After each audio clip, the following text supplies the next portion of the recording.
At Jay Gatsby for Real by Millie Sheep. Rated for teen and up audiences with no archive warnings. Additional tags for crack, fluff and crack, attempt at humor, mild language, no plot/plotless, YouTube, social media, everyone loves Jason Todd, based on a Tumblr post, and self-confidence issues. Summary. Jason gets recommended a book. He doesn't like the book. He decides to take out his frustration on the internet. The internet decides he's hot, and they like what he's doing. Pretty much just Jason becoming internet famous. Gatsby Reviews, November 9th. The video begins, and a man is in front of the camera and seemingly adjusts it, before slowly backing up and taking a seat on the stool behind him. He's wearing a hoodie with the hood up, and a black mask covering his face. His green eyes are focused on the camera. They look tired, and exasperated. As he begins to speak. I'm never taking recommendations again. He pauses and inches at his mask. I guess I should introduce myself. I'm Jay. I read. Anyway, I enjoy romance books, and someone recommended this to me. I am not currently speaking to him, because what the hell was that? Tone deaf is the first word that comes to my goddamn mind. And don't make a character a poet if you don't know how to write it. Poetry is not just fancy words. He folds his arms and seems to think a moment. But I'll get more into that later. But this isn't the worst thing in the world. It's technically fine. Good, even. But that doesn't make it a good story, especially not a good romance. A romance lives and dies on its characters, and you can't and shouldn't rely on the plot alone. 20 comments. At Too Cute Coward. Bruh, why is he talking like he's pissed off even when he's complimenting it? He sounds mad about it. At Analog Artifacts. I think this guy is just a hater. At Sparkle Matrix XOX. You know, I'm actually kinda happy with this review. I enjoy Hoover's books, and I feel they get a lot of hate because it's popular. I actually get his points though, so I don't think he's just hating. At Pixel Poetry. He's high-key right about the poetry, man. I'm also kind of sick of novels just using poet/writer characters, and then their poetry is shit, lol. At Palm Shift. Dude, can you see the scar on his eyebrow? No wonder why he's pissed about the scars. At Like It, Lurk It. Why he's so hot, though? Gatsby Reviews, Pride and Prejudice. Video begins, and Jay is sitting hunched over, arms resting on his thighs. With his hood up, it's hard to see his face, but a deep sigh is heard. After a second, he lifts his head. His expression is mildly annoyed, despite how covered up his face is. It kind of occurred to me, some romance readers out there might not fully understand what makes a good romance. Jay sits up, revealing a book in his lap, which he grabs and presents to the camera. So we're gonna start with the basics. Jane Austen. What makes the romance in Pride and Prejudice is the characters. We know who Elizabeth is. She is smart, beautiful, but flawed. In her pride and her prejudice. It's more than just a romance, too. It's a social commentary on class and relationships. Not every romance has to be a deep social commentary, but a good one will make an effort to be self-aware that relationships and the dynamics between people that have implications for how we interact with our society. 100 comments. At Too Cute Coward. Okay, but he still sounds so mad, LMAO. At Retro Plus. My man is acting like he's Austen's lawyer. She's dead, dude. At Like It, Lurk It. Damn, BB, look at them thighs! For real could crush a watermelon with them monsters. At Like It, Lurk It. Wait, I'm definitely here for the books. At Sir Wolf of Legend. Okay, but I have a report on Austen due in like 5 hours. Why does some fucking rando with a 10+ sub channel make me finally understand it? At Cosmo Vibe. I wonder if he'll actually talk about Great Gatsby, or if that's just, like, his name. At Jay Gatsby for Real. What are you talking about? This is just my name. At Cosmo Vibe. You were for real? You've never heard of the Great Gatsby? Like the 1925 novel by F. Scoot Fitzgerald? At Jay Gatsby for real. Should I? At Cosmo Vibe. Yes! What's the for real then? At Jay Gatsby for real. Because I'm the real Jay Gatsby? At No Filter. No way, mans has to be trolling. At Retro Rainbow. Okay, but can you talk about Romeo and Juliet? I do not get what my AP teacher is obsessed with. Gatsby reviews. Romeo and Juliet. Jay is rubbing his temples as the video begins. He's sitting at a stool, but next to him is a small table with a book. His set seems to have been more carefully arranged now. It is still very plain, with only an exposed brick wall behind him. But there seems to be a plant just off to the side, and a bookshelf just out of frame. I'm not gonna make a habit of doing requests. He looks up and seems to glare at the camera, but then picks up the book on the table next to him. But y'all need to stop calling this a romance. It's a tragedy about young love. Early classifications of his work broke Shakespeare's work into comedies, histories, and tragedies. Later works were classified as romances, but most people in academic circles still call them tragic comedies. This is all to say, while Shakespeare deals with themes of love, his work isn't necessarily romantic, or really about romance. In this case, Romeo and Juliet's love is more about how it goes against their family. The play is a warning against holding grudges and fighting, especially pointless fighting. Because at the end, there isn't really much hope for the Capulets or Montagues, but the direct descendants/heirs are dead. But while it's love that leads Romeo and Juliet to their end, it never really condenses it. But it also doesn't pretend that it is deep and meaningful love. It's young and stupid love. So it's easy to see why people think it is a romance. The idea of fighting for love against all odds is romantic, but 234 comments. At SDFFI223. Where was this when I was in high school? At Neon Wave Runner. I have a request. Can you do Frankenstein? I have an essay due in a few weeks. At Grizzly Kiwi. Man opened with, I'm not gonna make a habit of doing requests. At Neon Wave Runner. Yeah, well, his first video was him saying, I'm not doing recommendations, so clearly he's weak. At Like It Lurk It. Being able to keep plants alive is so hot. At Chime Chill. Can you actually shut the fuck up? Gatsby reviews. Frankenstein. So listen the fuck up. Jay is up close to the camera, holding his copy of Frankenstein to the camera.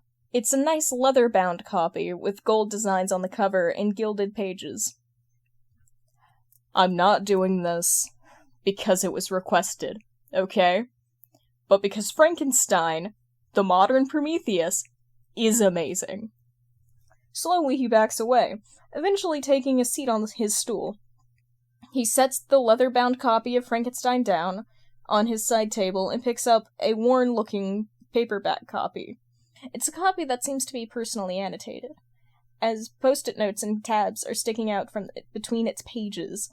I have a shit ton to say about this book, particularly the feminization of Victor and the creation of a female monster. Because that's right, asshole. It's feminist literature. Despite how the novel doesn't really have many female characters, it's that absence of them, but the lingering presence of femininity that creates Shelley's feminist themes. Because obviously Victor doesn't get pregnant in this, but he is trying to create life. 324 comments. At Neon Wave Runner. Thank you. At Sniperil. Dude is saving me right now. At Like It Lurk It. Okay, but why does he make it sound like the monster was hot? At Sif Wolf of Legend. Thank you, this really helped with my essay.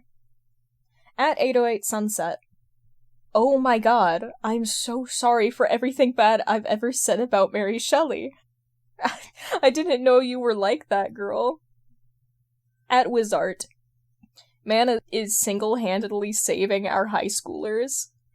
At Too Cute Coward. This is the first time he sounded not mad for the whole thing.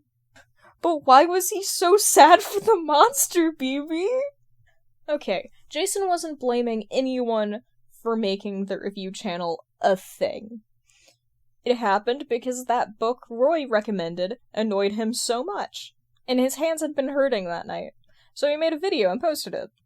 People need to know that that's not how you do a good romance book.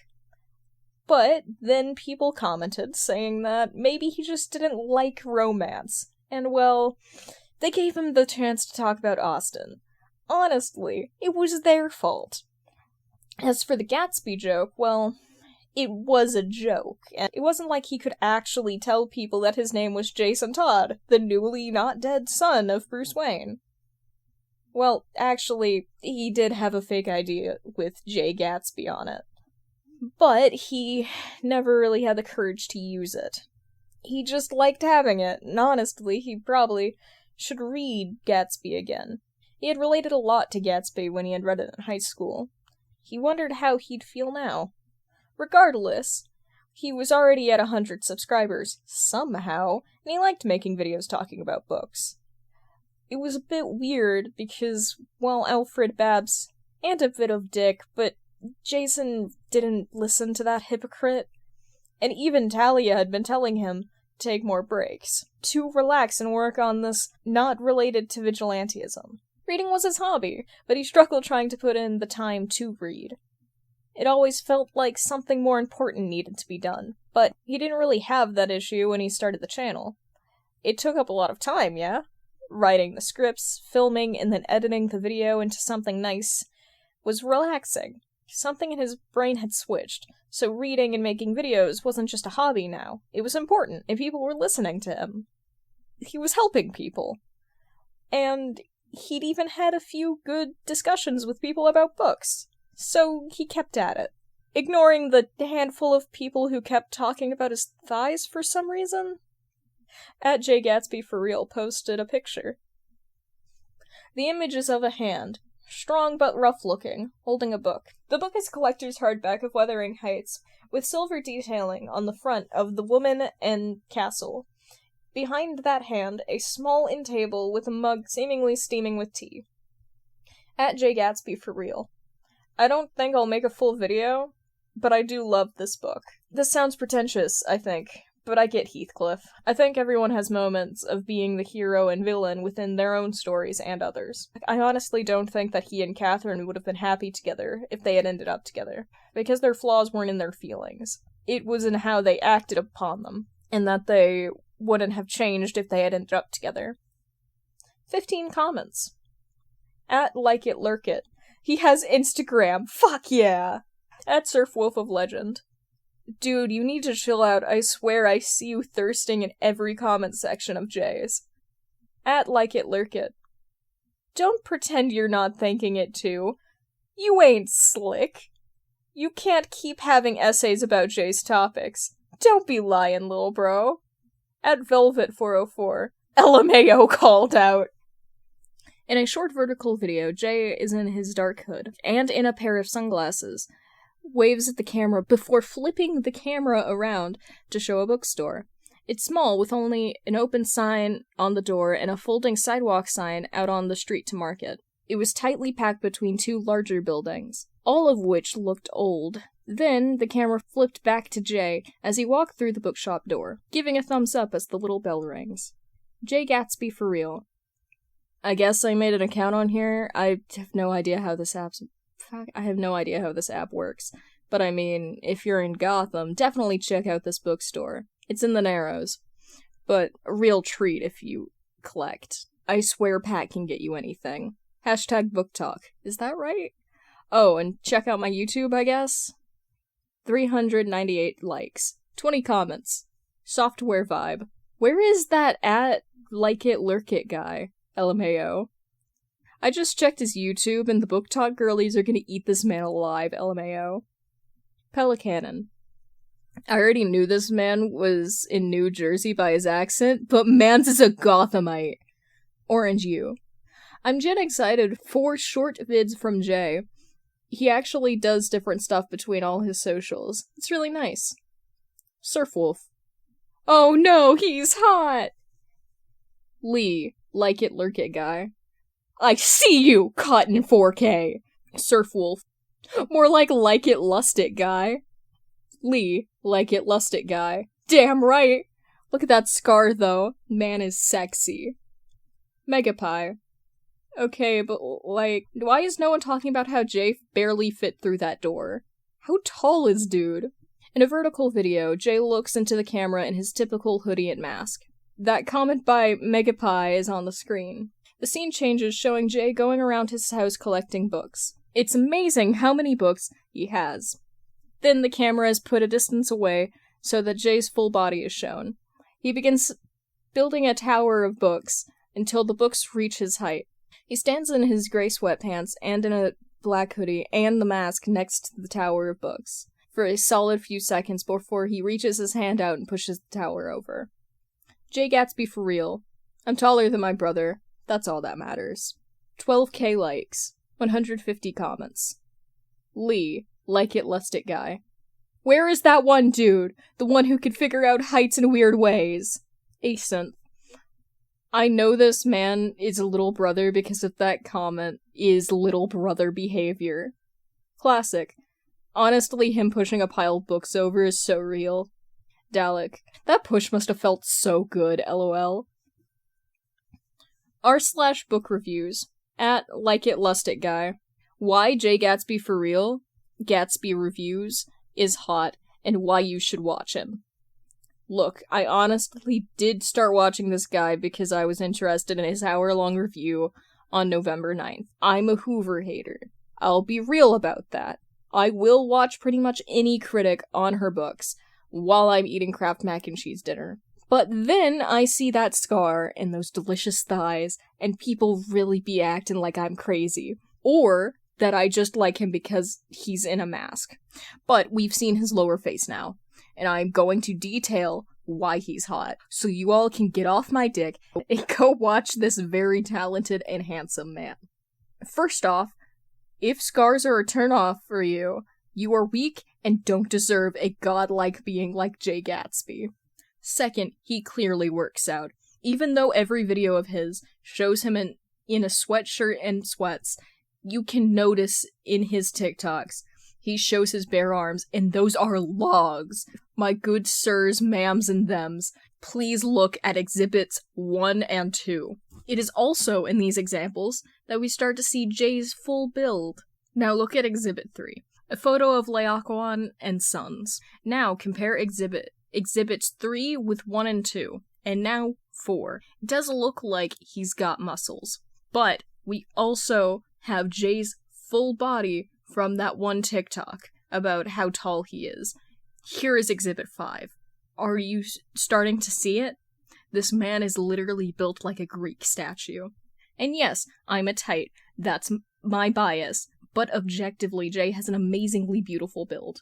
Now, let's talk about the face cards. Here is where I have trouble defending myself a little, because we never get a full and clear picture of his face. But we have seen he does have a pretty nice jawline here in Exhibit 6. We can also see in Exhibit 7 that man has the brightest green eyes. They are drop-dead gorgeous. Like someone put pure green emeralds in his eye sockets. Yes, he seems to have quite a few scars, the main one going from his forehead to his lip. But also the one around his neck. These help create a moe gap, which is the real kicker here. Jay is built like a Greek god, with scars and wears leather jackets and sweats, yet he loves books and talks about literature. He genuinely has passion for romance and love. He is also a feminist. I genuinely enjoyed his Pride and Prejudice review, and it made me think more about feminism, like its lack within the romance genre. He is genuinely smart and cares about these things, making it an adorable contrast with his tough guy exterior. And to top it all off, someone did the math, as you can see in Exhibit 8. Jay Gatsby for real is 6 feet 3 inches, 190 in non-freedom units. He is tall and muscular and could probably beat me to a pulp. Yet so kind and so sweet, and that's so hot. I will have to dock points because he's from Gotham. The New Jersey accent is kinda cute though, adds to the Moe gap a bit, and I also feel like it's forgivable. User / Surfwolf of Legend. Excellent point. User / Like It Lust It. Thank you. User / Ottermite It. He's not gonna fuck either of you. User / Subtitle Hobbit. Okay, I see your point, OP. But what the fuck's a Moe gap? User / Cold Yeti. Anime for tough on the outside but cute on the inside. And yeah, having seen Jay's stuff, he's 100% got a Moe gap. And I've spent the last 90% dying about it. User / Synth Dream. Okay, I was like, what the hell is this doing here? But now I actually went and watched his review. They are right, his reviews are actually really fun and informative. I wish he had some more contemporary reviews, but damn. And he really is some eye candy once you get past the hoodie. User / Elephantum. Why is there a Reddit post of my favorite book talk person, and why he is hot? User / Like It Lust It. Because he is, and I'm tired of people telling me I'm crazy for saying he is. User / Greenlight Artist. Oh my fucking god. User / Lo-Fi Echo. OP, what have you done? I just got 3 back-to-back TikTok edits of this guy. And there's some book talk Stitch thirsting him? User / Like It Lust It. You have seen the light. Jason really didn't pay attention to his subscriber account. Or really the comments. He vaguely scrolled, looking for book titles, or sometimes people asking for help on homework and stuff. He liked doing that. He liked the comments saying he really helped them understand the book. But the sub count didn't really matter to him. He didn't do this to get followers or anything.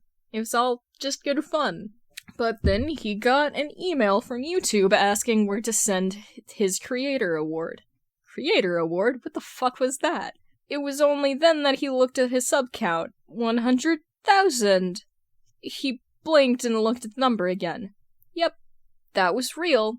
Over 100,000 people had to subscribe to his shitty little YouTube channel.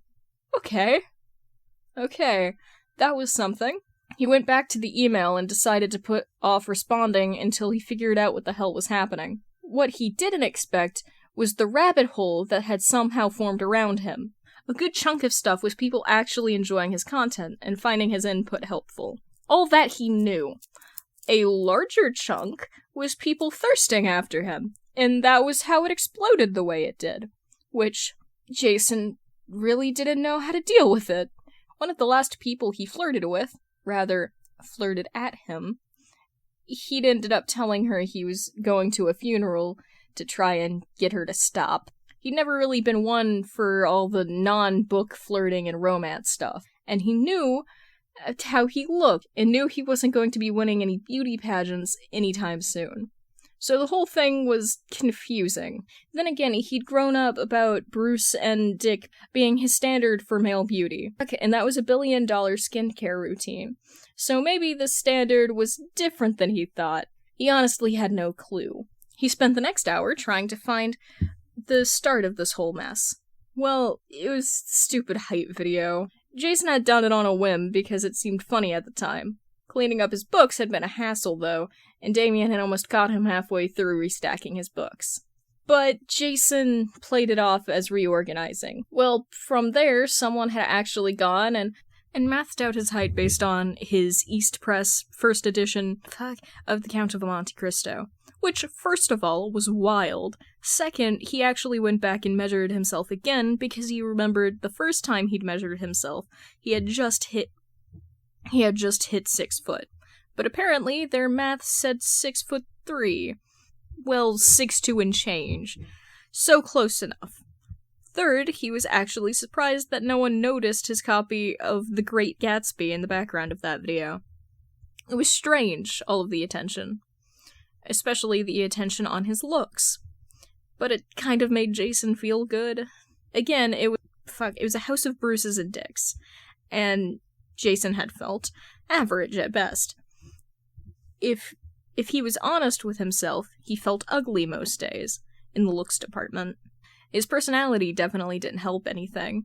But now there were thousands of people who'd never seen his full face calling him attractive. Weird. He sighed, closing his laptop, deciding to put the whole thing out of his mind. The channel was a hobby. For fun. The new popularity really didn't change much. But before the laptop was closed, the email flashed in his mind. Maybe he should say thank you. Gatsby reviews. 100,000 subscribers. Thank you. The video starts, and Jay is sitting on his stool, but in a red t-shirt, black sweats, with a Gotham Knights baseball cap and his mask. He nervously rubs his arm. Okay, so, first things first, I didn't even notice that we hit this milestone until YouTube emailed me about this. From the table next to him, he picked up the silver play button. I'm not really an internet guy, so I didn't even think this was a thing, but thank you. Honestly, this does mean a lot to me. Because I don't have a lot of friends who are as passionate about books as I am. And this really just started as a place to ramble about that one book my friend did recommend to me. Which I'm not doing again, honestly. Roy, if you find this, never recommend me a book ever again. Waylon, though, has great recommendations. Anyway, I really am happy that I've helped so many people with their essays. Got so many to talk about books, and I'm glad you all seem to enjoy my talking about books. There's a pause, and he adjusts in his seat. I guess I should also say thank you for the boost in confidence. You're all so weird, but thanks, I guess. There's one final thing I feel I should admit to you all. Jay approaches the camera, staring dead at it. Green eyes sparkling. There's movement under his mask, like he's smiling. I still haven't read The Great Gatsby. 3,457 comments. At Like It Lust It. I was right. Look at those arms. He's being so sweet. You have always been hot. People were just blind. At Too Cute Coward. Why do I feel like a proud mama? My son has grown up. At Artist KRGL. Congrats, man. At Snowmantis. That's so sweet. Did he not realize he's handsome? At Surfwolf Legend. Jay, I'm so sorry, you're so pretty. The edits got me for real. At Like It Lust It. Check your TikTok, I just sent you something. At Surfwolf Legend. Thank you for the food. At Sniper Ill. He legit didn't know? Dude is so smart. And makes so many videos. Like, what? He's just out there making lit videos for thousands of people and he didn't realize he had a following? At 8-Bit Babe. I will kill for this man. At Wolverine. Why is no one talking about how he had Gatsby on his table? At Armadillo. SOS. Can you please do the Anything by Hemingway? I do not get it. Damien did not really like school. It was fine, but tedious was probably the best word for it. Just something he needed to do. He wasn't super excited about interacting with his peers, but it wasn't the worst thing in the world. Ugh, I hate English. One girl, Kimmy, groaned in Damien's English class, and the art club groaned. Another, why do we read these old books anyway? Have you tried watching Jay's channel? Another girl, Tilly, who was also in the art club, asked. They had actually just finished with their club meeting, and Damien had walked with the girls out of the club room to the school pickup area. He hadn't really been paying attention to their conversation, but the name caught his attention. Jay? Damien spoke up. Yeah! Tilly smiled and pulled out her phone. She opened a YouTube channel. Not a very fancy one, but still with quite a few subscribers. He does book reviews and stuff, mostly romance, but he also does a lot of classical stuff. And his analyses are super helpful. Damien peers at the small screen as the video played. He instantly recognized the voice. The figure in the video clearly showed his brother Jason. He was hidden pretty well, that Damien was sure that if you didn't know Jason, you wouldn't recognize him. But it was a bit surprising to see Jason so animated and popular. He's got such a big following. Kimmy grabbed the phone. Oh, and he's a hunk! Damien cringed a little, especially as Tilly excitedly nodded. Yeah, he's actually really sweet, too. He does all the book stuff as a hobby, so he's super humble. If not a little infrequent when posting. But he already has a video on Romeo and Juliet, so that might help your report. That's great! Hey Damien, do you want to hang out with us and watch it to get ready for the essay? I'm good. He held up his hand. He'd just get help from the source. Jay Gatsby Fan Club by Millie Sheep. A Batman all media types fanfic, rated for teen and up audiences. With additional tags for social media, self-confidence issues, fluff and crack, mild language, attempt at humor, mentioned Roy Harper, mentioned Kyle Rayner, no plot / plotless, Bat Family, everyone loves Jason Todd, Jason is a dork, YouTube. Summary. Jason is running a pretty popular book review YouTube channel, and, well, he's posting things online, and he really shouldn't expect all of this to remain a secret. The other bats find Jason's YouTube channel, and each try to support Jason's work in their own way. Chapter 1. At Oracle. Jay Gatsby Fan Club. Under Information. Welcome. Server Rules. Jay posted. Under The Fan Club. General. Media of Jay. Media not of Jay. Book Talk. Lore of Jay discussion. Gothamites only. Misk. Under Voice Channels. No mic. General. Lee and Sarah get a room. General Chat. Lee, aka Like It Lust It, aka The OG. What the fuck? Why is there a new mod? Sarah Sifwolf. What? Who the hell is Oracle? They don't even have a welcome message. Cute Coward. That is weird as hell. Are they a bot? Should we report them? Cosmo Vibe.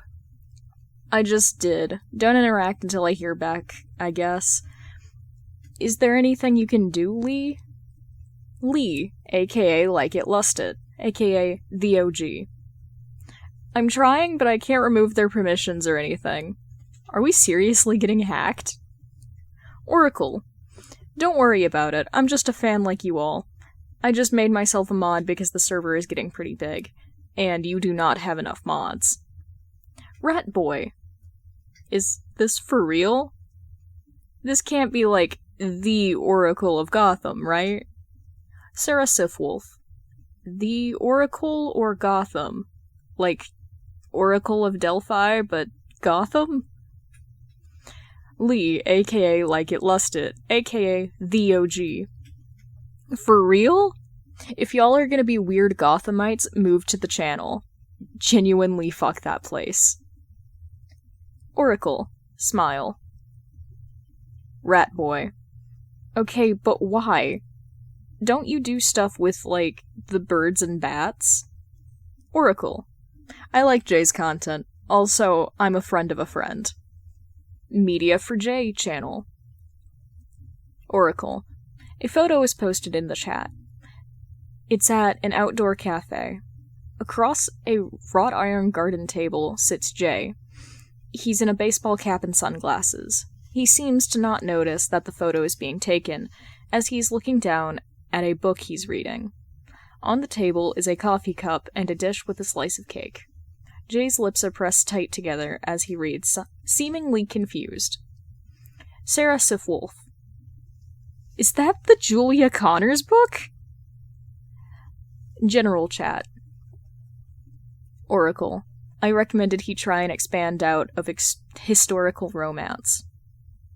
Lee, aka Like It Lust It, aka The OG.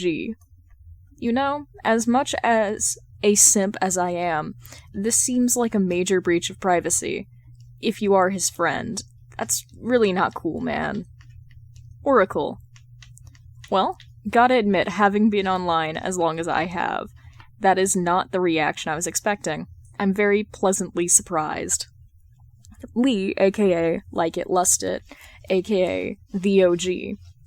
I'm thirsty, not an asshole. Oracle. Glad to hear it, and that will be the only pic of Jay you'll be getting from me. Just as a little thank you for your guys' support.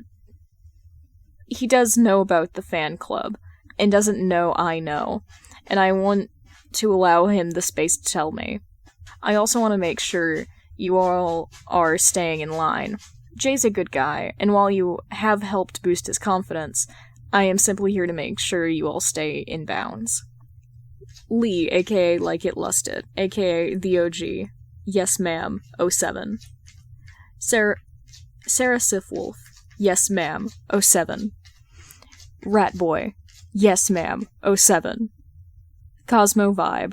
Yes ma'am, 07. Cute Coward. Yes ma'am, 07. Oracle. Smile. Good. Lore of Jay discussion channel. Lee, aka Like It Lust It, aka The OG. So apparently Jay is friends with a vigilante hacker. Knowingly? Unknowingly? That's like cool and terrifying. Just what the fuck is wrong with Gotham? Because this has to be a Gotham thing. Is everyone friends with some kind of vigilante? Or villain? Ratboy. Dude, I wish. I do know a guy who goes to my university who thinks Bruce Wayne is Batman, though. Like, bro is convinced. Lee, aka Like It Lust It, aka The OG. Be so fucking for real. Oracle spent a lot of time online, which meant Barbara Gordon tried to keep off of it. She had a few personal accounts, but nothing where she regularly posted or even checked. And, well, being a police chief's daughter, and being in Gotham, didn't really welcome good attention.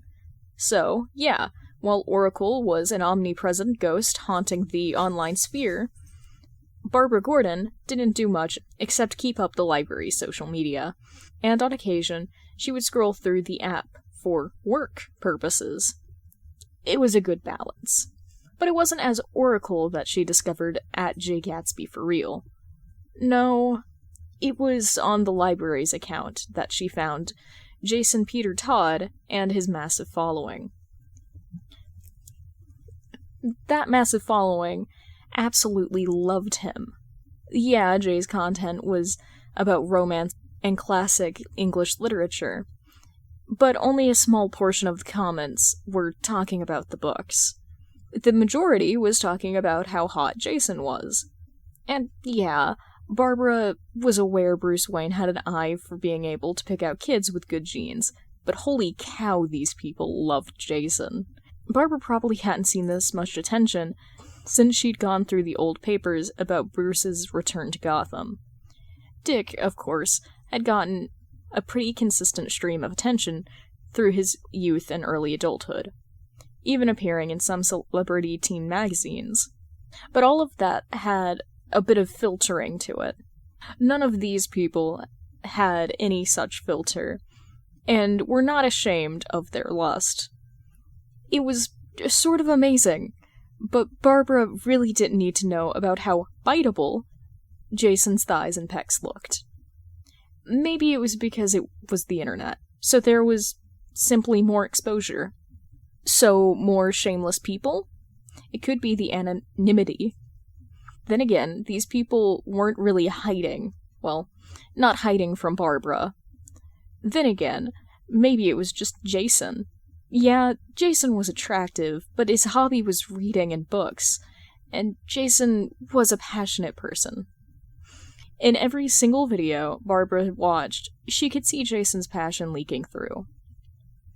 She couldn't help but think of the little kid wrapped in a yellow cape, so vehemently happy about helping people, and always pushing himself to do more, to be better, to guarantee someone's safety.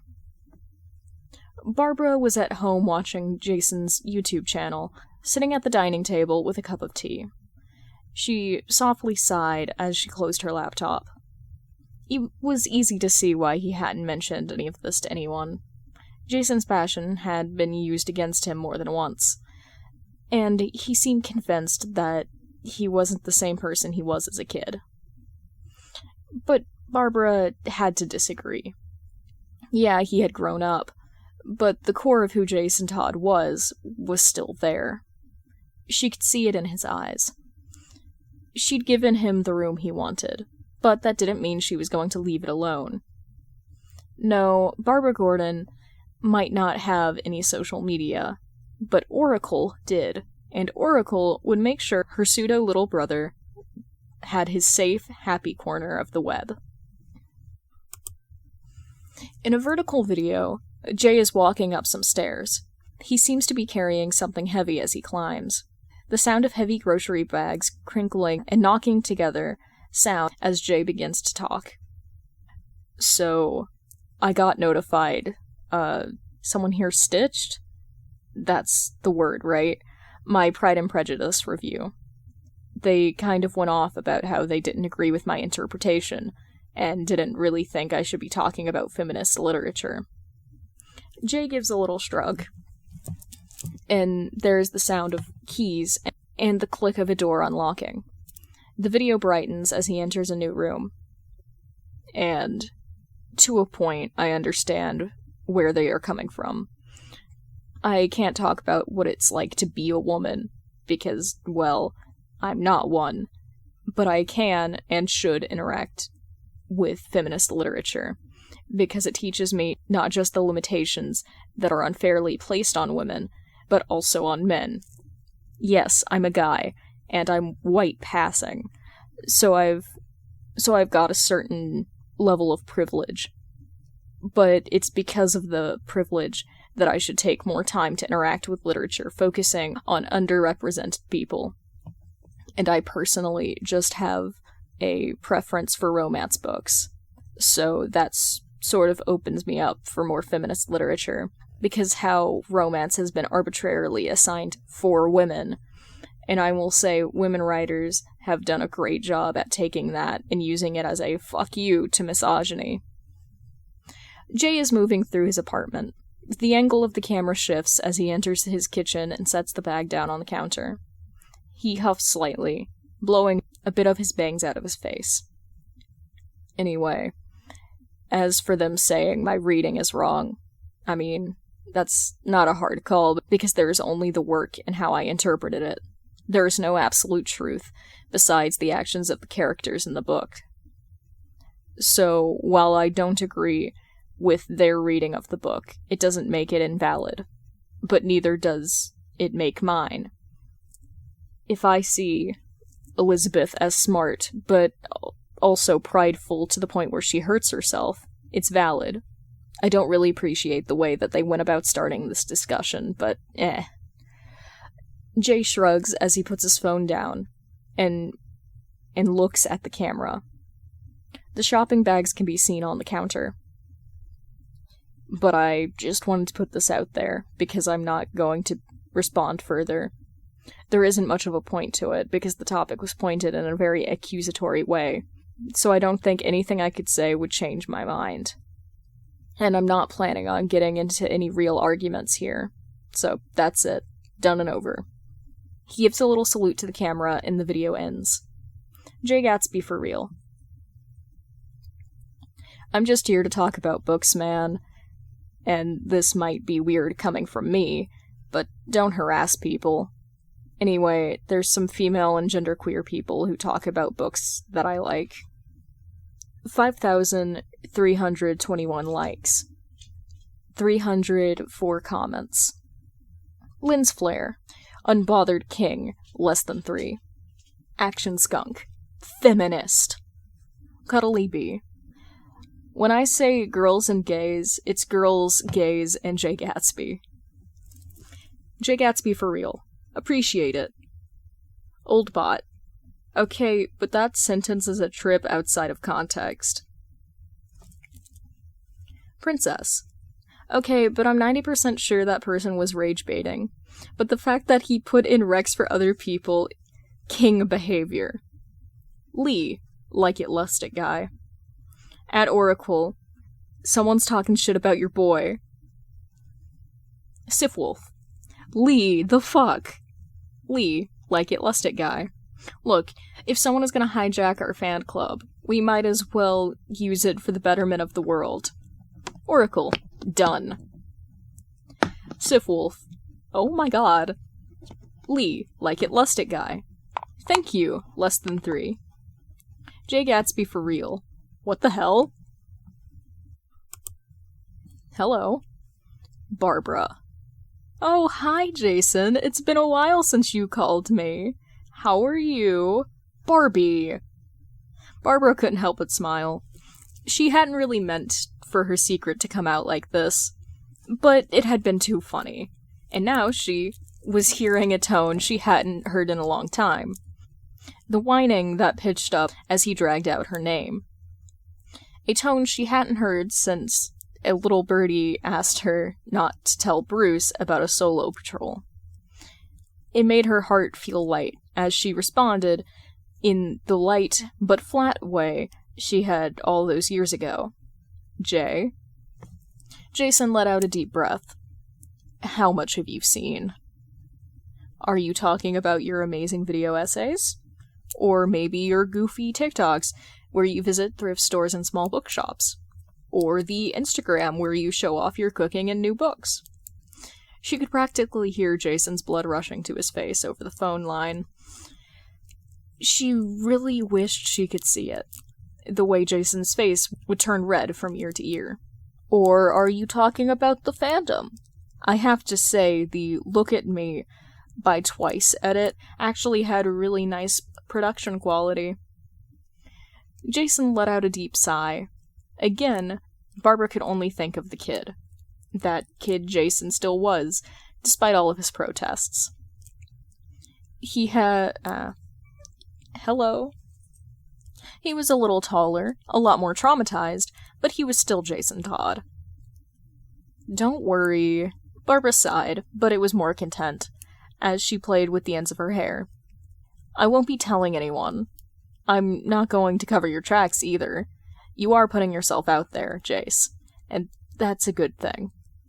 And your confidence has seemed to be up recently. I really don't want to talk about this, Barbara. We won't then. But, Jace, I'm happy you have this. Really, I am happy for you. Thanks. And you do owe me. Barbara grinned.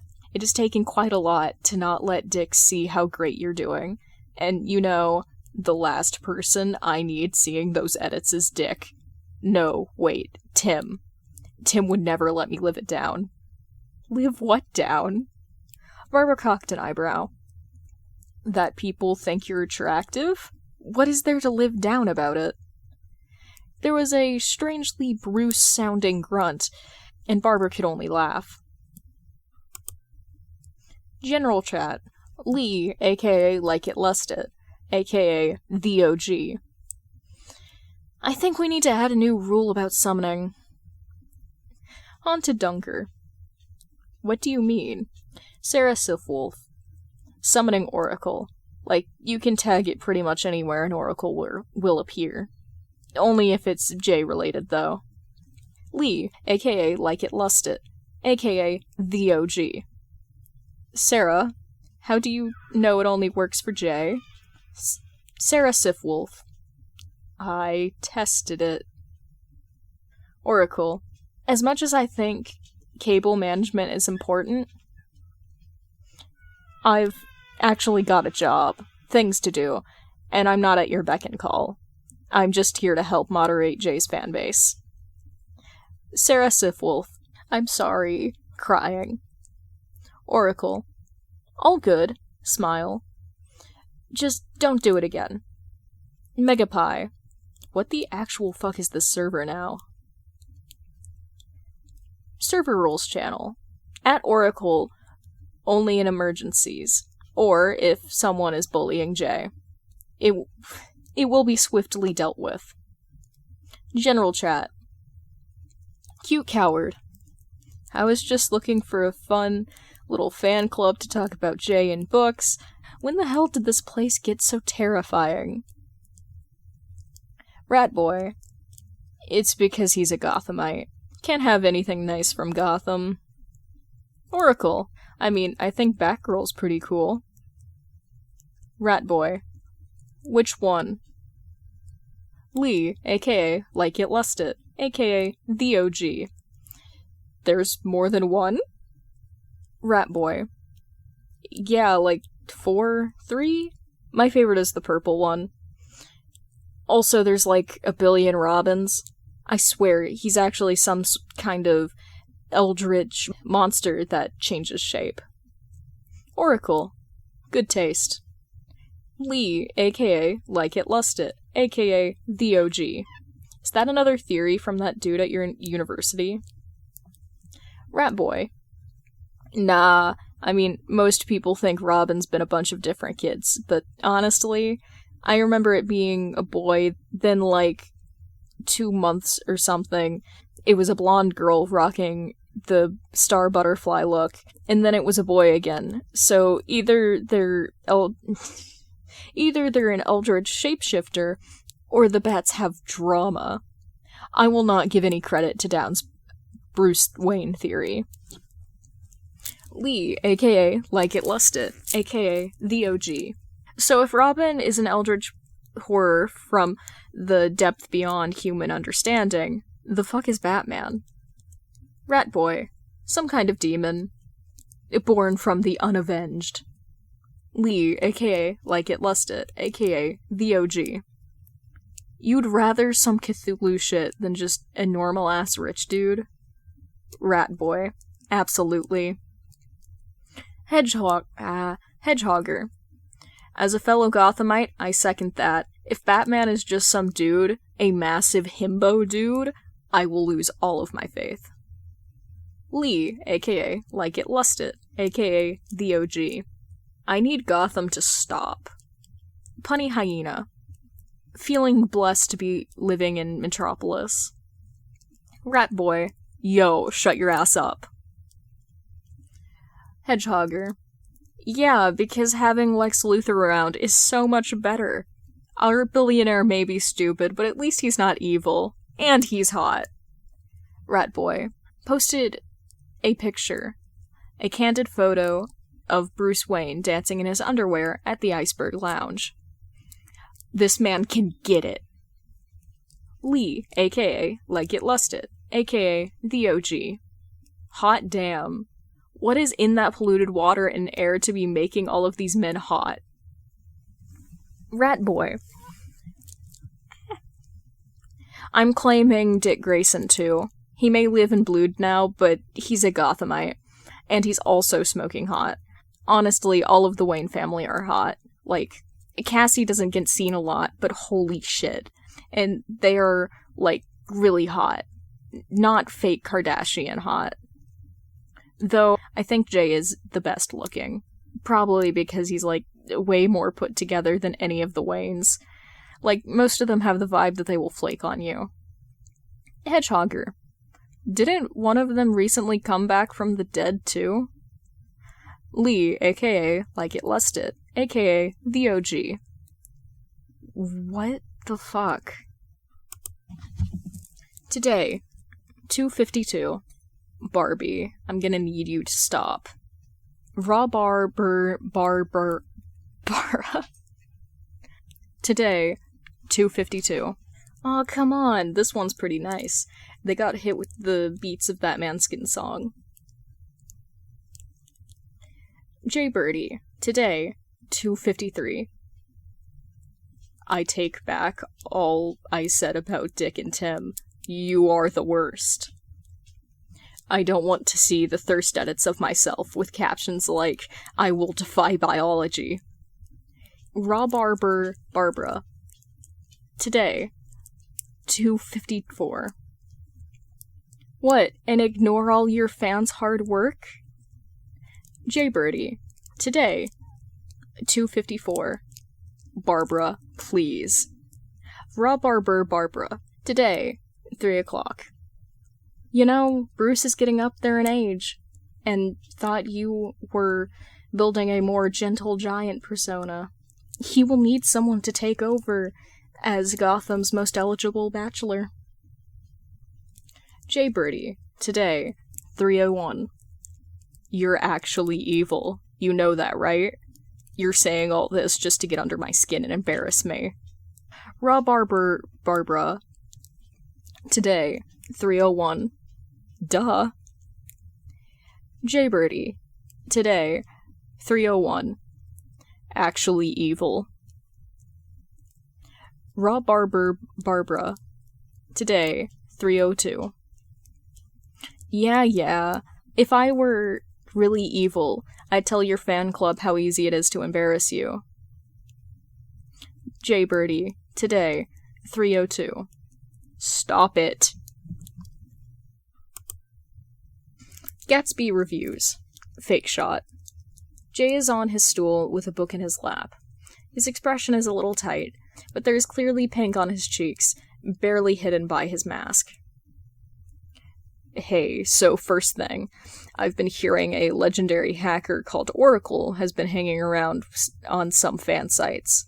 Holy cow, that's a weird thing to say. But anyway, just ignore them. I don't know how or why they're hanging out. I mean, unless Batman or someone thinks I'm a crime lord or something. He seems to chuckle at himself, but quickly moves on.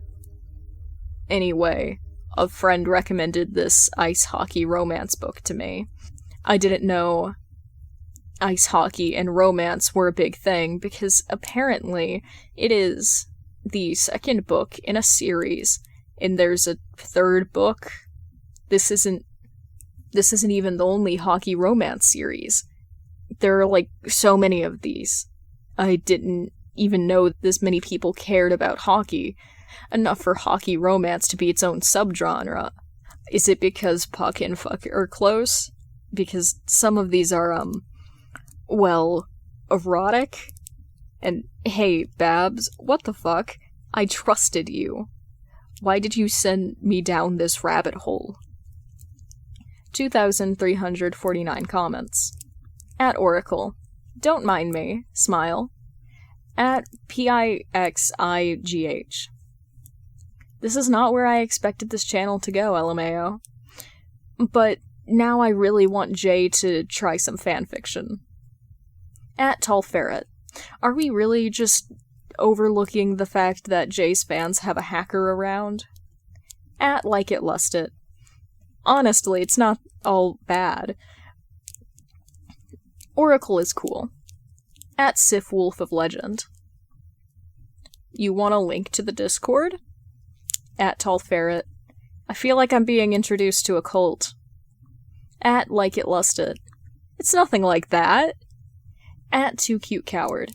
Honestly, of late, it's like 20% Lee saying what the fuck to anything Gotham related. 70% is still loving Jay. At Tall Ferret. Okay, as a Bloodhaven resident, I get that. At Artist KRGL. You know, I forget that Jay's like 20. He's so out of times for being so young. He acts like such an old prude sometimes, lol. At Like It Lust It. What? He's how old? Source? Lore of Jay discussion channel. Lee, aka Like It Lust It, aka The OG. At Oracle, the Almighty, blessed among men to actually know Jay. Please confirm, is Jay really only 20? Rat Boy. Huh? He's younger than me. He isn't even old enough to go to a bar. Cute Coward. What? He's a baby. Oracle. Just got the okay to share, and yeah, he's only 20. His birthday is August 16th. Hold on. He saw the comment with his age. He's pissed, LMAO. Well, more embarrassed. Apparently the commenter is another friend of his I'm not super familiar with. He's calling him. Now. Sarah Sif Wolf. Wait. Isn't there a at artist KRGL in the server? Lee, aka Like It Lusted, aka The OG. Not anymore, LMAO. Boy got caught and dipped. Chapter 2. At Duke It Out, and at Damien A.G. Wayne. He really wasn't planning on saying anything. He really wasn't. It was not his intention. Really, it wasn't. But he was doing a training session with Jason, and, well, he just saw a video where Oracle was mentioned. He just had to know what the hell is going on, and how the heck did Babs get involved. So, I've got a question for you, Duke said as he punched the bag.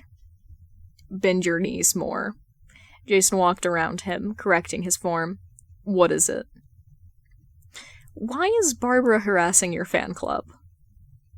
Jason froze, a flush instantly turning his whole face red. For a moment, Duke felt pity for the guy. But it didn't last long. Did you really think I wouldn't find it? Duke stared at him. Half of your videos are on things covered in my AP English class. I actually had my teacher recommend your channel if we were struggling. What? Jason stared at him, his eyes wide, and his jaw clenched. Duke really got why the guy wore a helmet when out on patrol. No mask could hide how expressive Jason's face was. I'm pretty sure Damien knows too. Duke shook his head. It's the internet, Jay. Not really a secret place. Oh my god. Jason covered his face with his hands. Please tell me you haven't seen the edits. Edits? Duke blinked. Forget I mentioned that. Jason quickly snapped. And don't mention that to Babs. Or Damien. Jason then paused for a moment, and oh god. Duke was slowly regretting asking this, because that slow smile appeared on Jason's face when he was about to do something to annoy Dick and or Bruce, sometimes Tim.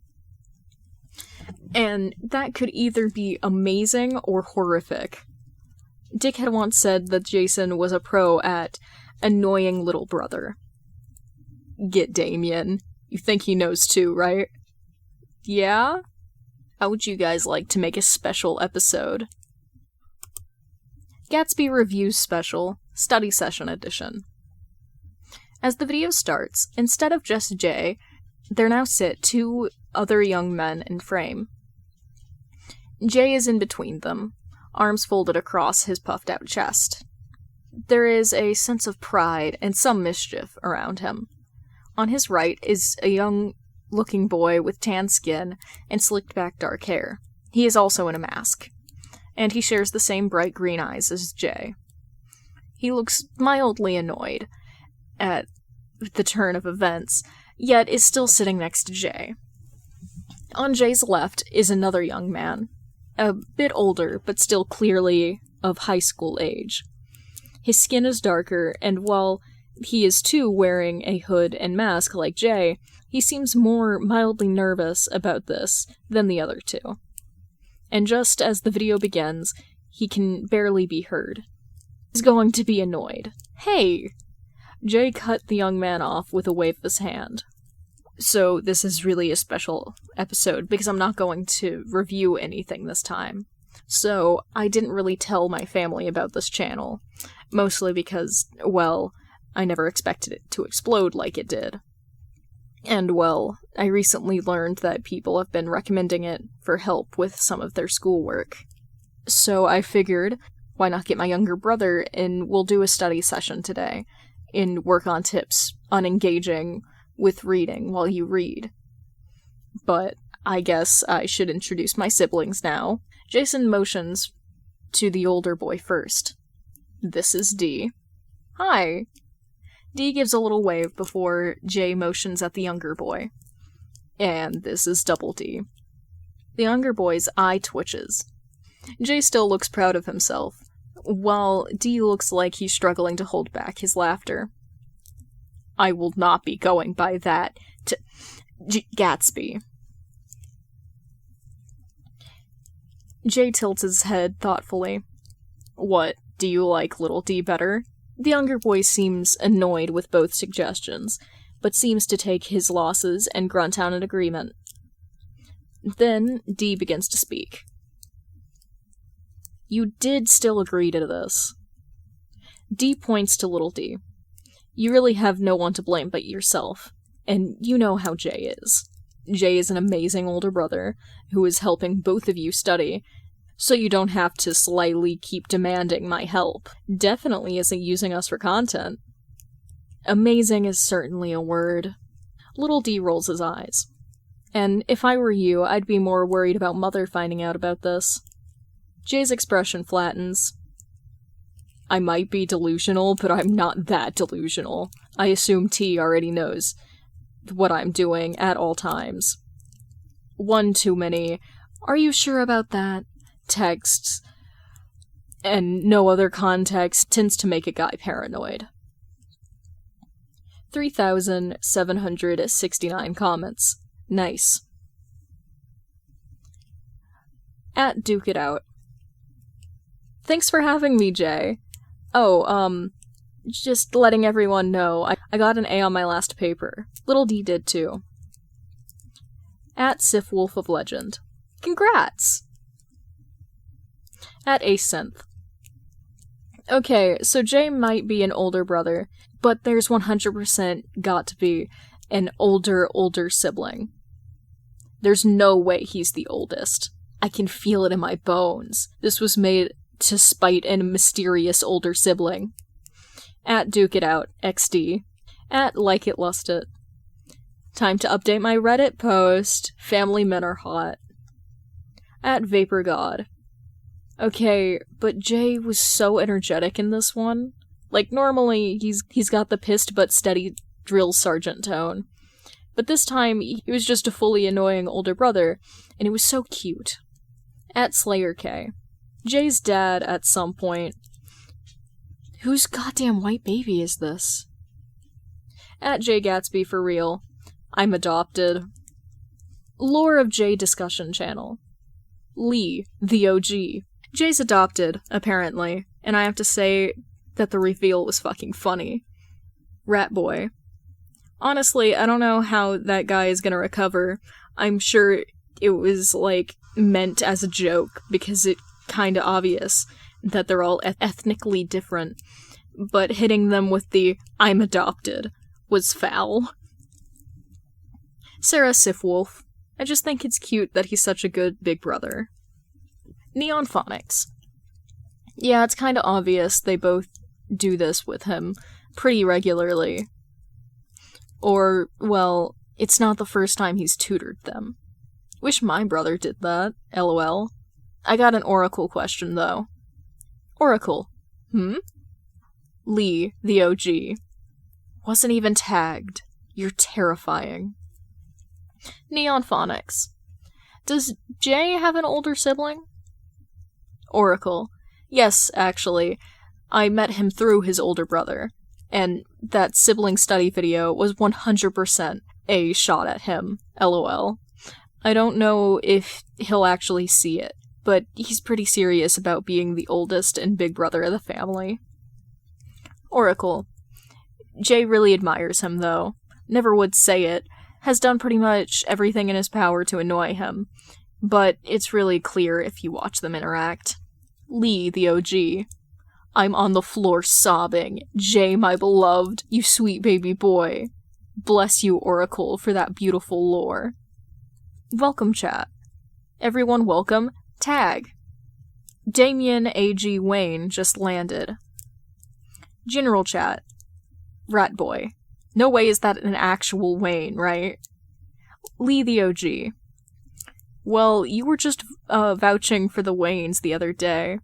They can have good taste. Chapter 3. At Flying Grayson and at Cluemaster Suckballs. Dick is actually my name, at Flying Grayson. What the actual fuck? Steph, at Cluemaster Suckballs. No one prepares you for seeing thirst edits of your friend/pseudo-brother.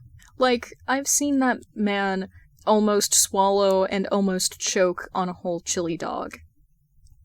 Steph, at Cluemaster Suckballs. Also, shout out to Pokemon. I can't say pseudo without my brain thinking of pseudo-wudo. Steph, reposted. Jay Gatsby for real.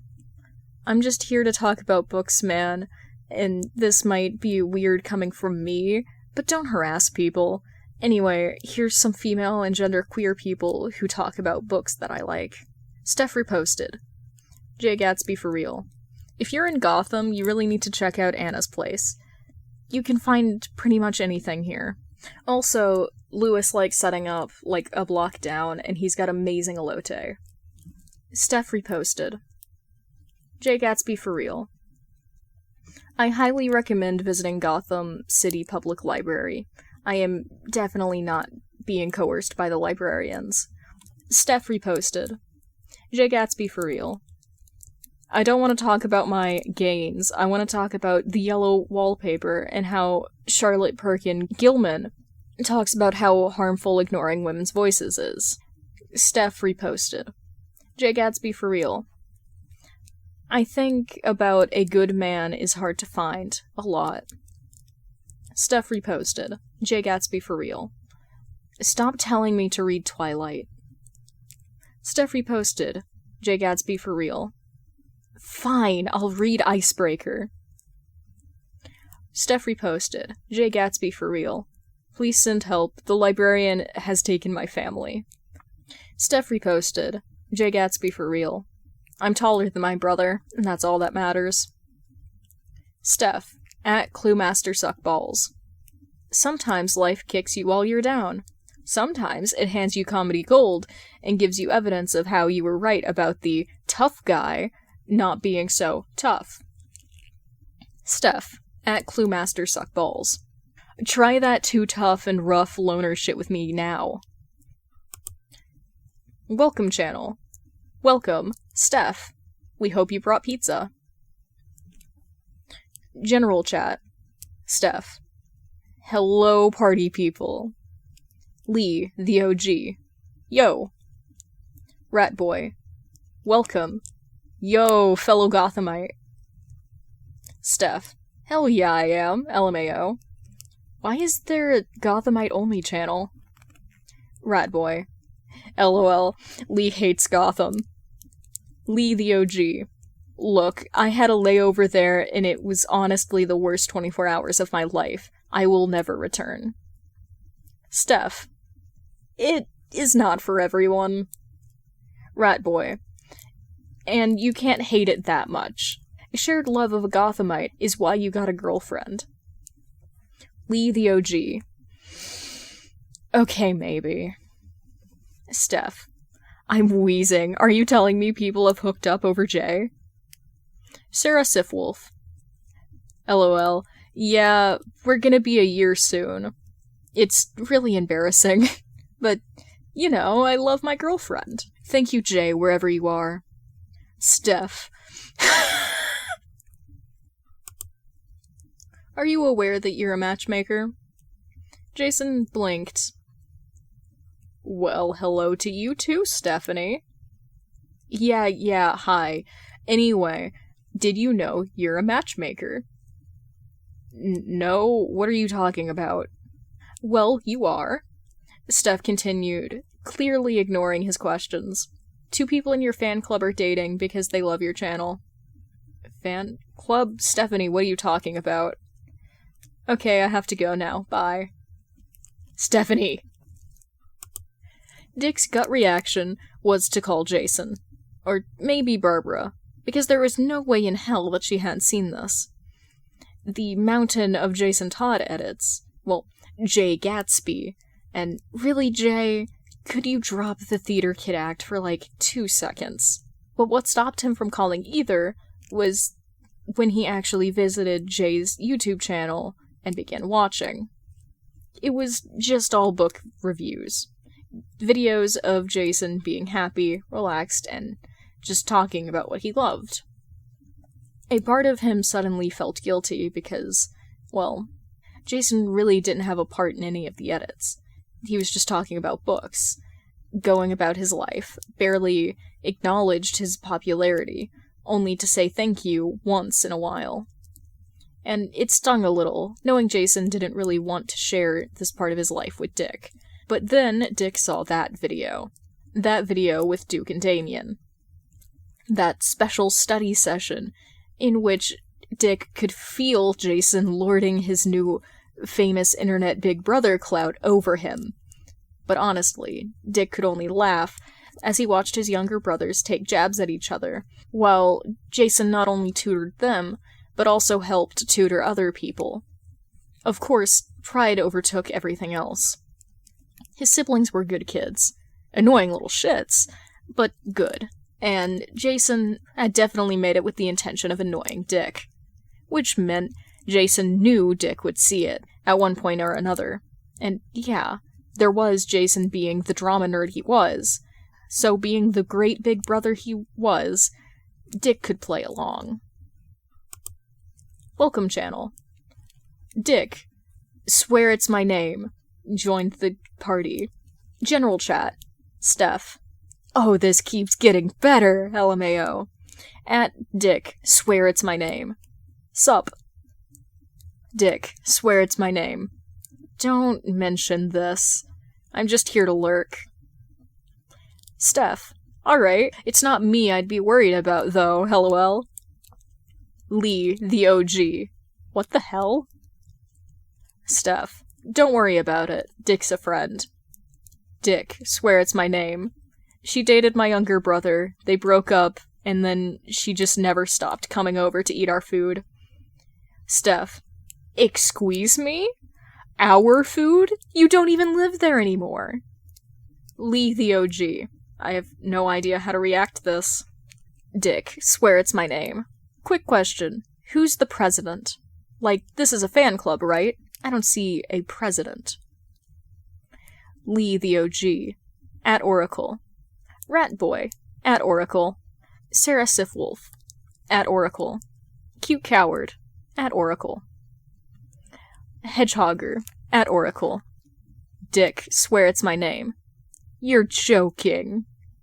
Steph, this is the best gift Jay could have ever given me.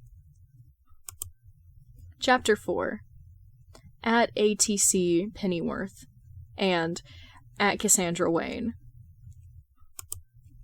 Gatsby Review Special, Thespian Edition. Jay is sitting in front of the camera with an elderly man sitting next to him. He is not wearing a mask, but he is wearing sunglasses and a neat sweater vest. Both are holding what seems to be a play script. Hi everyone, so recently I've gotten questions about where my love of literature came from. And while I've always loved reading, this guy here has always been encouraging me in reading and my love of Shakespeare. Since we, recently just passed another milestone, I thought it might be time for another special edition. My grandfather actually used to be an actor a long time ago, back in the Bronze Age. The man seems to shoot Jay a little look. So we're going to do a reading of Hamlet Act 1, Scene 5, then talk about Hamlet. 4,234 comments. At Cyberdreamer. I need to know something Jay cannot do. Right now. I need to know a man cannot be that perfect. And Virtual Flux. Okay, but the grandpa's reading was so good. I've been to actual shows of Hamlet that haven't been as good as that cold reading. At Jay Gatsby for real. In all fairness, this isn't much of a cold read, since Al and I pretty much both know this play by heart, and in my opinion, he's a great Claudius. But to all Gothamites, check out the @PR Arts Center. They have a Hamlet showing coming up soon, and they do great productions, most of which you can see on their YouTube. @PR Arts Center. Thanks for the shout-out. We appreciate your support of the youths in Park Row. @SmashPlay. I'm actually gonna need Jay to stop. Like, he reads, is a feminist, build like a god, loves his siblings and grandfather, and a shout-out to an art center? @Red Soda. Bro, stop. How am I gonna be able to compete with this? @Click Vibe. We don't, man. We don't. r/book reviews. User Like It Lusted. Why Jay Gatsby for real, Gatsby reviews, is hot, and why you should watch him. Updated. Hello, Reddit. You might remember me as the person who showed you all the light that is Jay Gatsby for real, and I am so happy that his cult fandom has grown in these short few months. But I feel that it was time to update people on why he's hot, because we've gotten a bit more about who he is as a person. Also, this is low-key an anniversary gift to my girlfriend, because we started dating shortly after my original post. But anyway, in the time between posts, Jay has only gotten hotter. Somehow? My first exhibit is an Insta he posted post-workout showing his gains. Like, look at that arm. When asked for advice on working out and dieting, in that post, he actually gave helpful health advice, and didn't tell us just to eat bland chicken and rice. Like, I tried his fluffy yogurt shit, and it's not only delicious, but filling. Don't ask me about his workout routine, because I'm not trying that shit. This ties into my exhibit too. A person tried to call out Jay for being a man talking about feminism. Jay, very tactfully, responded, saying pretty much, yeah, he can't tell us what it's like being a woman, but he can and should interact with feminist media to be aware of the issues. He then proceeded to shout out female and female POC and genderqueer content creators, who pretty much do what he does. And gosh, my gay little heart can barely take the fact that he showed me more beautiful nerds. It's not only respectful behavior, but it shows this man cares about us. Exhibit 3. In the comments of that post, he said his favorite superhero is Wonder Woman. I don't need to explain this to you, do I? Exhibit 4. He had a special video where he taught us study techniques with his little brothers. In that video, he was genuinely so patient and kind while studying, but totally ribbing the shit out of them when they were just talking. I mean, it was so obvious he cared so much about his family, man. How is that not husband material? And I can't say my source, but insider knowledge says Jay also admires his big brother. Exhibit 5. Kind of building on Exhibit 4. He did another special with his grandfather, where they acted out a scene from Hamlet, and like, come on, Jay, is there nothing you can't do? You have to be that good at acting? But on that, he and his grandfather's interactions were so kind and gentle. You just really hyped that old man up. It was beautiful. So Jay had continued to not only look like he was handcrafted by God, but also continues to act like God's gift to humanity. He's smart, funny, caring, and so genuine, and I desperately need more people to appreciate this man. Anyway, there's a link to our fan club Discord. Don't mind the hacker, they're cool. User/SifWolf of Legend. This is Jen a funny, but lovely anniversary present. User / like it listed, less than 3. User / greenlight artist. Bro, this is so surreal. User / throwaway redares. LOL, aren't you still hiding? User / greenlight artist. Shut up. User / like it lusted. Wait, are you that dude who dipped out of the fan club server? User / lo-fi echo. OP, I remember your original post, crying. And bro, I've started watching Jay since then, and no joke, he's so fun to watch. User / like it lusted. It's the light. User / meme mentor. If we see OP arrested in like a year for leading a cult, I just want people to know I called it. User / whiz kids. This is the TikTok boy all the book talk girls are talking about. User / loop dream. Why OP talking like he's the second fucking coming? User / chillwave. Of Christ. Might want to add the of Christ there, bud. User / like it lusted. If you watched him, you would understand. User / throwaway, Jay Big Sister. Why you should watch Jay Gatsby for real. Sister POV. Hi, so a friend recently showed me that my little brother became TikTok famous. I don't really get it, personally. I only use messaging apps. But she also showed me this post, and I thought I'd give you some other reasons to watch my little brother's channel. 1. He's a good cook. He likes making food every time I visit his apartment. 2. He's very tidy. He's who I go to when I accidentally stain something. 3. He always comes to my recitals. Even though he's more distant than we all would like, he always comes when asked. Even when he isn't. He never fails to show up. And be there. He's much like our father in that regard. He'd hate to admit it, though. I've been told I'm our father's daughter, but he's our father's son. 4. I don't agree with a lot of his philosophies on life, but I admire his passion and how dedicated he is. He always tries to do what he thinks is right. I don't always agree, but I can respect how hard he does try to be good. He struggles a lot, and I see people talking about him being perfect and great. He's not, and I don't believe he thinks he is either. He may not always be good, but I know he always tries.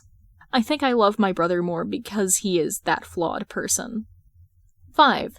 I struggle with reading. He reads to me. He gives every character a voice, and it's always soothing to listen to him. I find I remember more about the story when he reads to me. 6. He knows who the bigger and tougher sibling is. It's not him, or our older brother. And last, he's doing his best, and I think that is why you should watch him. User / like it lusted. OP really threw out the lines like, I love my brother more because he is that flawed person. I cannot beat that. My #1 J fan crown, madam. User / throwaway, J Big Sister. Thank you, smile. User / virtual groove. Okay, but how do we know OP is actually Jay's sister? User / wave jammer. The fan club Discord has a friend of Jay's as a mod, and they confirmed it. User / virtual groove. Are you fucking with me right now? User / like it lusted. God, sometimes I wish Oracle was a joke. Cassandra didn't really like to use the internet, like her siblings and friends did. She liked keeping in touch, liked exploring, and liked watching videos on different things, but never really got involved like Steph or Barbara did. So it wasn't until a girls' night where Steph and Barbara let it slip about Jason's accounts. Did you see Jay's new video? Steph said, from her beanbag chair, not far from Barbara's TV, where some old horror movie was playing. Cassandra blinked, pulling down the hood of her purple robe to listen. I did. Barbara smiled, sipping her hot chocolate. I really didn't think he'd actually get into sports romance. And it's funny how he's still annoyed by any erotic bits. I'll have to send him some more recommendations before he stops taking them from me. I also saw his Alfred video. Not surprised he told Alfred. I hear they meet up for tea and books. Me neither. The video is really cute. And, well, at least he'll take recommendations from you. I keep giving him stuff, and he doesn't listen at all.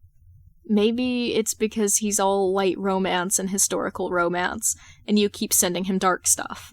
Barbara raises her eyebrows. Steph sunk deeper in her seat, waving dismissively. Well, anyway, did you see his "Why you should watch him" post got an update? I did see that. What are you talking about? Cassandra finally asked. Steph and Barbara look at Cass, and then look at each other. Crap, well, it's Cass. Jason won't care if it's Cass. Steph softly sighed, and Barbara nodded before the pair started to explain how Jason was internet famous. Cassandra worried for a second that Jason's account would keep promoting violence, but instead he talks about books, reading, and learning, and he looks happier in his videos, his posture calm, his shoulders relaxed of the typical tension she usually sees him carrying. It made her think a little more about every interaction she'd had with Jason. It felt like she'd missed something so obvious. It made her realize other people should watch her brother to see this side of him. See the good that even she'd missed. Chapter 5. At Real Bruce Wayne and at Tim Don't Verify Me, Drake. Tim. At Tim Don't Verify Me, Drake. I am once again asking at Cluemaster Suckballs to stop sending me edits of my brother. Steffi. At Cluemaster Suckballs. You're only mad because I found it first. Tim. At Tim Don't Verify Me, Drake. I'm really not. Steffi. At Cluemaster Suckballs. This man is acting like he doesn't have a history of stalking his brothers. Tim. Today. 4:23 p.m. Okay, I have a favor to ask of you. Jason. Today. 4:23 p.m. Yeah? Tim. Today. 4:24 p.m. I need you to read this. Jason. Today. 4:27 p.m. What the fuck? Tim. Today. 4:28 p.m. Just do it, as a favor. Jason. Today. 4:30 p.m. Why am I getting the distinct feeling that I'm being used? Tim. Today. 4:32 p.m. Don't worry about it. I'll buy Batburger, milkshakes and everything. Gatsby reviews. After. Jay sits in his normal spot, but it's very clear he is agitated. He's holding his book in his hands, his knuckles white. He looks like he's about to speak, but all that comes out is a deep sigh. This happens again and again. The first near minute of the video is Jay trying to speak. My brother recommended this, and I think I need to talk about Pride and Prejudice more, because I don't think people get it. Probably Wuthering Heights too, but that's a tough book. That one can take a few reads just to get what's going on, but if you are comparing you and your partner to Catherine and Heathcliff, you need to break up. Go nowhere near each other, or in front of other people. 3,423 comments. At Too Cute Coward. Bro, who told him to read this? He looks so offended and hurt. At Cluemaster Suckballs. I am so sorry, Jay. At Definitely Not Tim. You should be. This is on you. At Sif Wolf of Legend. You know, when I read that book, I really thought that the author had only seen the movies or TV show and not read the actual book. At Sunset Signal. This is kind of painful. Not because Jay was bad or anything, but man, it looked like that book really hurt him. At Cybersway. Someone get this man a good quality AO3. Probably a modern coffee shop Darcy/Elizabeth fic would help him. At Nostalgia 808. Here is Rec. At Omega Orbit. This is one I like. At Ratboy420 Funny. Okay, let's put the book down, Jay. It'll be okay. At Smooth Scroll. Lord help this man. Why do all his friends and family recommend him shit? At _Mellow. Pretty sure this is like the 50th time he said he's never gonna take Rex again. Tim, today. 12:15. Thanks. Jason, today. 12:17. I'm not totally sure what's going on, man. Tim, today. 12:18. Doesn't matter. You might have won me a bet with Steph. Kinda. Anyway, thanks again. But I'll get you another milkshake for your trouble. And because I'm pretty sure people online want my head. Jason, today. 12:18. Huh? Tim, today. 12:18. Don't worry about it. Bruce did try to be more active in his children's lives. He'd learned his lesson about detaching himself so much. There was a balance between the facets of their lives that was important to them, that they needed to keep up themselves. And Bruce needed to balance himself between protecting them and letting them explore and be themselves. The hardest one to manage was Jason. Nothing seemed to work with him, and Bruce could understand his son's deep resentment. He really could. But it was hard, and Bruce couldn't think of how many things used to be so easy with Jason. Bruce had been trying to shake away those thoughts, because they helped nothing, and Bruce couldn't let himself give up. Things had seemed better recently. Jason had been visiting the manor more, talking with his siblings. Bruce had even overheard him tutoring Duke and Damien. None of that involved Bruce, though. It was hard, but again, Bruce could understand. He continuously failed and hurt Jason. Bruce didn't really have the right to ask for forgiveness. Not if Jason wasn't ready. That was fine. It was okay. It really was. Even if Bruce didn't know what Jason did when he was off doing God knows what, it definitely didn't remind him of the last time his son went off. He definitely didn't try to poke his other children into helping him if Jason had talked to them recently. He definitely wasn't relieved when they confirmed they had. And he didn't feel his lips tug upward only for a second when they began to complain about something Jason did to annoy them. Recently, he asked Steph, "Have you heard from Jason?" "Have I heard?" The young woman started before groaning. "I owe him so much ice cream right now." "What?"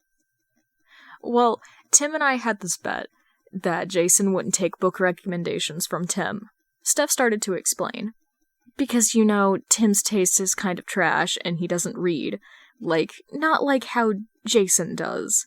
And Tim, being a little shit, he goes and recommends him this kind of trashy romance series. And Jason not only goes and reads it, but then She cuts herself off. Well, anyway, I feel bad for putting Jason through that. The only good thing is more people are angry at Tim than me, and Jason respects Tim a lot more than I thought he did." Bruce blinks a couple of times. She clearly was hiding something about Jason. It didn't seem awful, just personal. "He did a what?" "Okay, look. Steph put her hands up. It's a thing we don't really talk about. You know Jason. He hates being perceived as anything but the big bad red hood. Stephanie rolls her eyes. Especially by us, the drama queen. So we don't talk about it. I'm not telling you the rule, because that's the second rule. The first is, you have to find it yourself, naturally. Bruce blinks again, which Stephanie took as her moment to walk away. Okay, so it seemed they were playing some kind of game. That was fine. Bruce could play along. The first thing was to use the clues Steph had given him. There were rules. The first rule is that you have to find the secret. That's a secret about Jason, and it had something to do with reading. The second rule, you don't talk about it directly. Then it was like, they talk about it in subtle ways, probably in an effort to support Jason without letting him fully know that they know. That meant it was likely something Jason was embarrassed about. What could be that embarrassing for Jason? Bruce started towards his study.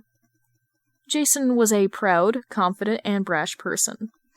He would openly and loudly declare when he thought things were wrong. He'd brag about any misdeed or havoc he'd caused. Bruce couldn't think of a single thing Jason might find embarrassing. Still, he decided to try and look.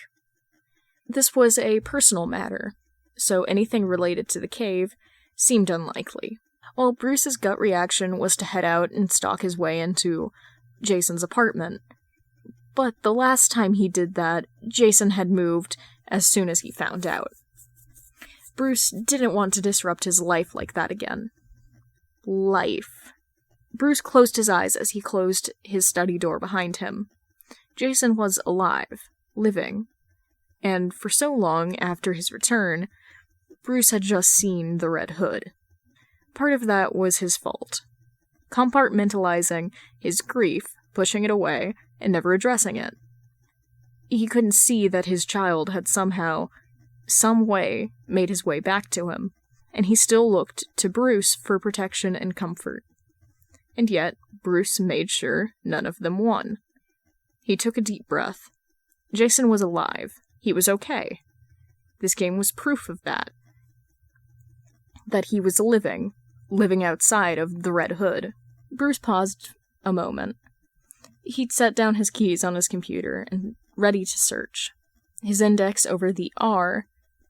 That's right, this was about Jason. Jason, books, reading. Well, a few edits to his search later, Bruce found what he was looking for. But this couldn't really be it, could it? He stared at the screen as he watched Jason talk about some romance novel he had already forgotten the title of. His face was covered, but Bruce would know him anywhere. He recognized how Jason's eyes would pitch to the side when he tried to talk, while grinning brightly. He moved his arms in the same way, as if trying to emphasize his words. This was Jason. Bruce had no idea why this would be embarrassing for him. Jason used to want to be in drama. Yeah, he wasn't much of an attention seeker. But why would this be something he didn't talk to him about? Had there been something more? So Bruce kept digging. Jay's username was in a very Jason fashion, at Jay Gatsby for real. And Bruce was able to find an Instagram and TikTok. And, well, the TikTok is where he thinks he figured it out. While searching, Jay Gatsby's account did appear. With it came hundreds of edits of his content. Bruce had seen people make sexy edits of himself. He'd never seen them of his children before, and not so many. And, well, it wasn't just edits.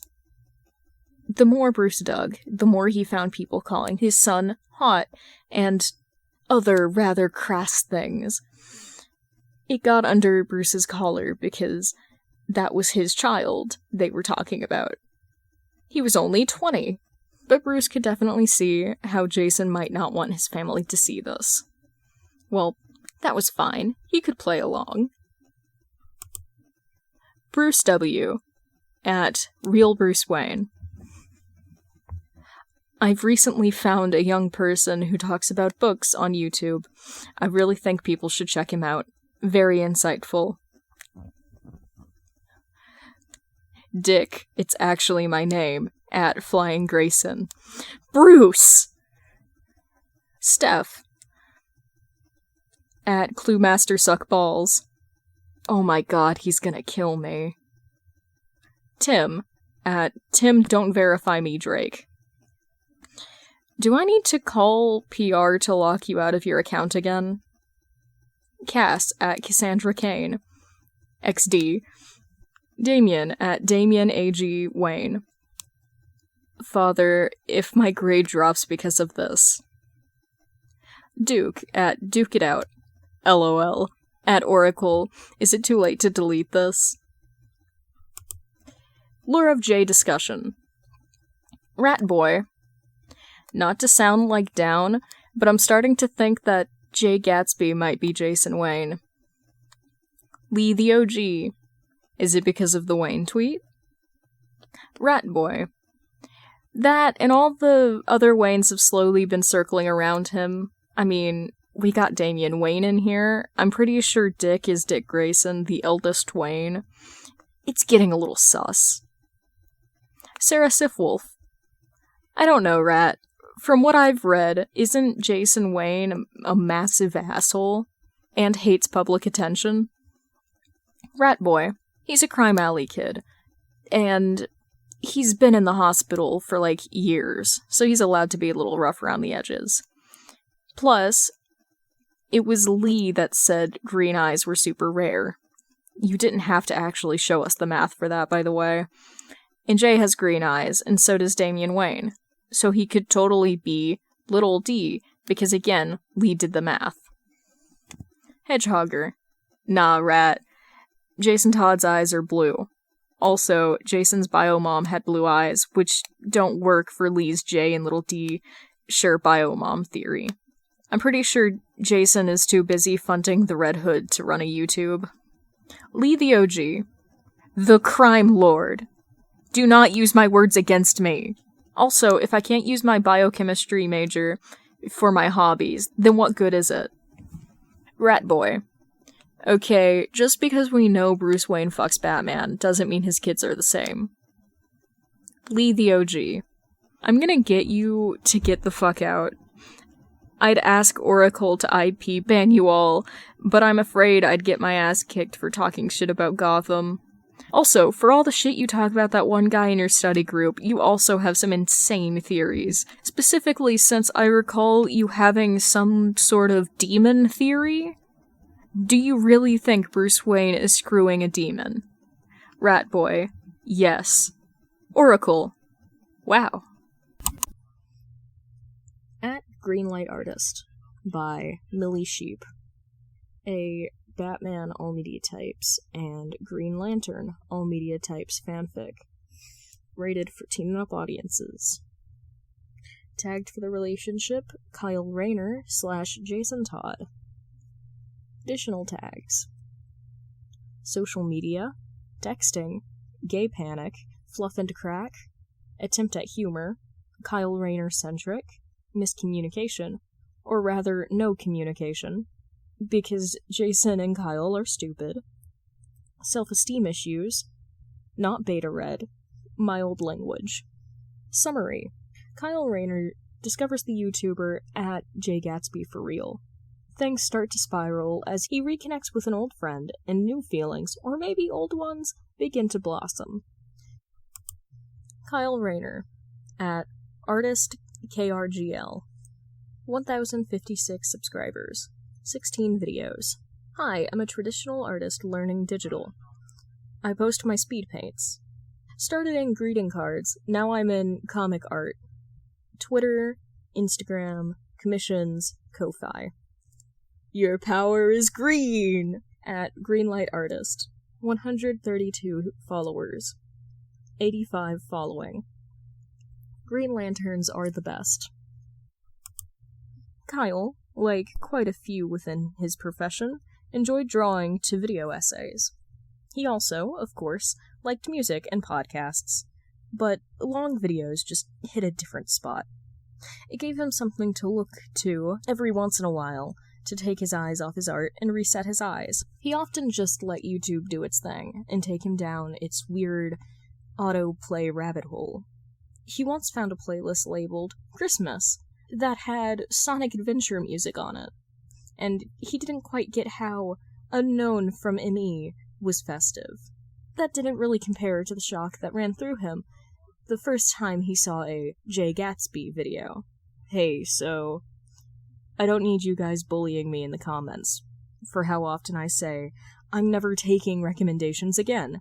I'm a trusting guy. I trust people to give me good book recommendations. It's not on me when they break that trust. Anyway, I don't mind helping people, especially kids, so I'm not taking recommendations, but I'll help out. It took Kyle a full minute for it to click on why that voice was familiar. He glanced up and saw just a glimpse of those bright green eyes. His pen fell out of his hand as he watched Jason Peter Todd, the Red Hood, notorious crime lord of Gotham, happily chat about books as if he wasn't a wanted man with a confirmed kill count. Kyle could tell it was him, even with his face covered, because he could still recall Jason's distinctive shade of green eyes, the scar running down from his hairline on the side of his face, and his thick, log-like arms that no sweatshirt could hide. Even though it had been a while since Kyle had seen Jason in person, it was hard to forget a person like Jason Todd. And, well, it seemed like Jason had chilled out quite a bit since he had last met in person. He'd been pretty mission-focused before, but now he seemed pretty relaxed. Led by curiosity, Kyle suddenly found himself abandoning his project to go down the Jay Gatsby rabbit hole. First off, that name. Jason had totally read The Great Gatsby. He'd made a few references to it during their little trip. Second, holy shit, Jason's Instagram was popular.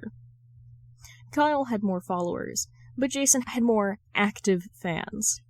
Jason seemed to not pay any attention to them, only seemed to respond in comments about books or people asking about his workout. And Kyle should take notes, but he was a little bit distracted, okay? In a short, a vertical video of photos of Jay Gatsby are edited together to the song Shyness Boy by Henri. It starts with a photo with edited hearts, Jay awkwardly scratching at his mask, and edited pink blush lines on his cheeks. Then it flips to the beat of the song to another photo of Jason that, despite his mask, looks like he's smiling again, edited with bright pink hearts and blush lines on his cheeks. It then flips again to the beat of the song with another photo of Jay, much like the others, of Jay being vaguely cute, clipped from his videos. Flower Fan 215. Honestly, Jay being awkward and dorky is peak. 4,321 likes. 153 comments. Lee, like it lusted guy. He is our shyness boy. Hero Star. Okay, Hunk and Thirst edits are great, but this is so cute. I want to bite him. Good Bard. Bites and shakes him around like a rabid dog. Jobless Passenger. Jay actually does seem really shy though, so this fits well. Neon Net Lag. Cute aggression. So Kyle wasn't really surprised by the video appearing on his For You page. Typically, his For You page was a lot of stuff about painting, comics, comic art, model kits, things he liked and was passionate about. And he generally knew how algorithms worked. And he had looked up and was casually watching Jason's content. But this was the fourth edit in a row. Well, he liked Jason's content, and he wasn't fucking blind, but please. Still, his thumb hovered over the like button. The video was really well made, and Jason was really cute in it. And the song did really fit this side of Jason. For all his angry talks and rants, Jay Gatsby was filled with a passion he tried to keep hidden. And the video was just really well made. And the quality deserved a like. Public playlist. Makes me think of him. Greenlight artist. 2 saves. 15 songs. 57 minutes. Choke. I don't know how, but they found me. Wish you the worst. Ryan Mack. Dead Man Walking, City Wolf. Hate to say I told you so, The Hives. You're gonna go far, kid. The Offspring. Bang, AJR. This December, Ricky Montgomery. The Fall, Half Alive. Headlock, Imogen Heap. Baggage, Rare Americans. Shyness Boy, Henri. Rutifer, Today, 12/12. So I was on Spotify just kinda looking at people's Spotify playlists. Heather the Hedgehog, Today, 12/12. As one does. Ratifer, Today, 12/13. Hey, look. You can make a playlist private if you don't want anyone looking. Anyway, I found this playlist called Makes Me Think of Him, and it kind of gave enemies to lovers, but honestly some of the songs make me think of Jay. Like some punk and pop. Mostly indie and electronic pop stuff. And some stuff used in edits I've seen, lol, like Shyness Boy. Heather the Hedgehog, Today, 12/15. Well, drop the link. Also, you should probably pass it on to Lee. Kyle found himself watching more and more of Jason's content because, well, it was chill and nice to listen to a familiar tone explain the intricacies and importance of romance novels and a few other types of books. The problem was Jason was getting popular, and not for his book reviews.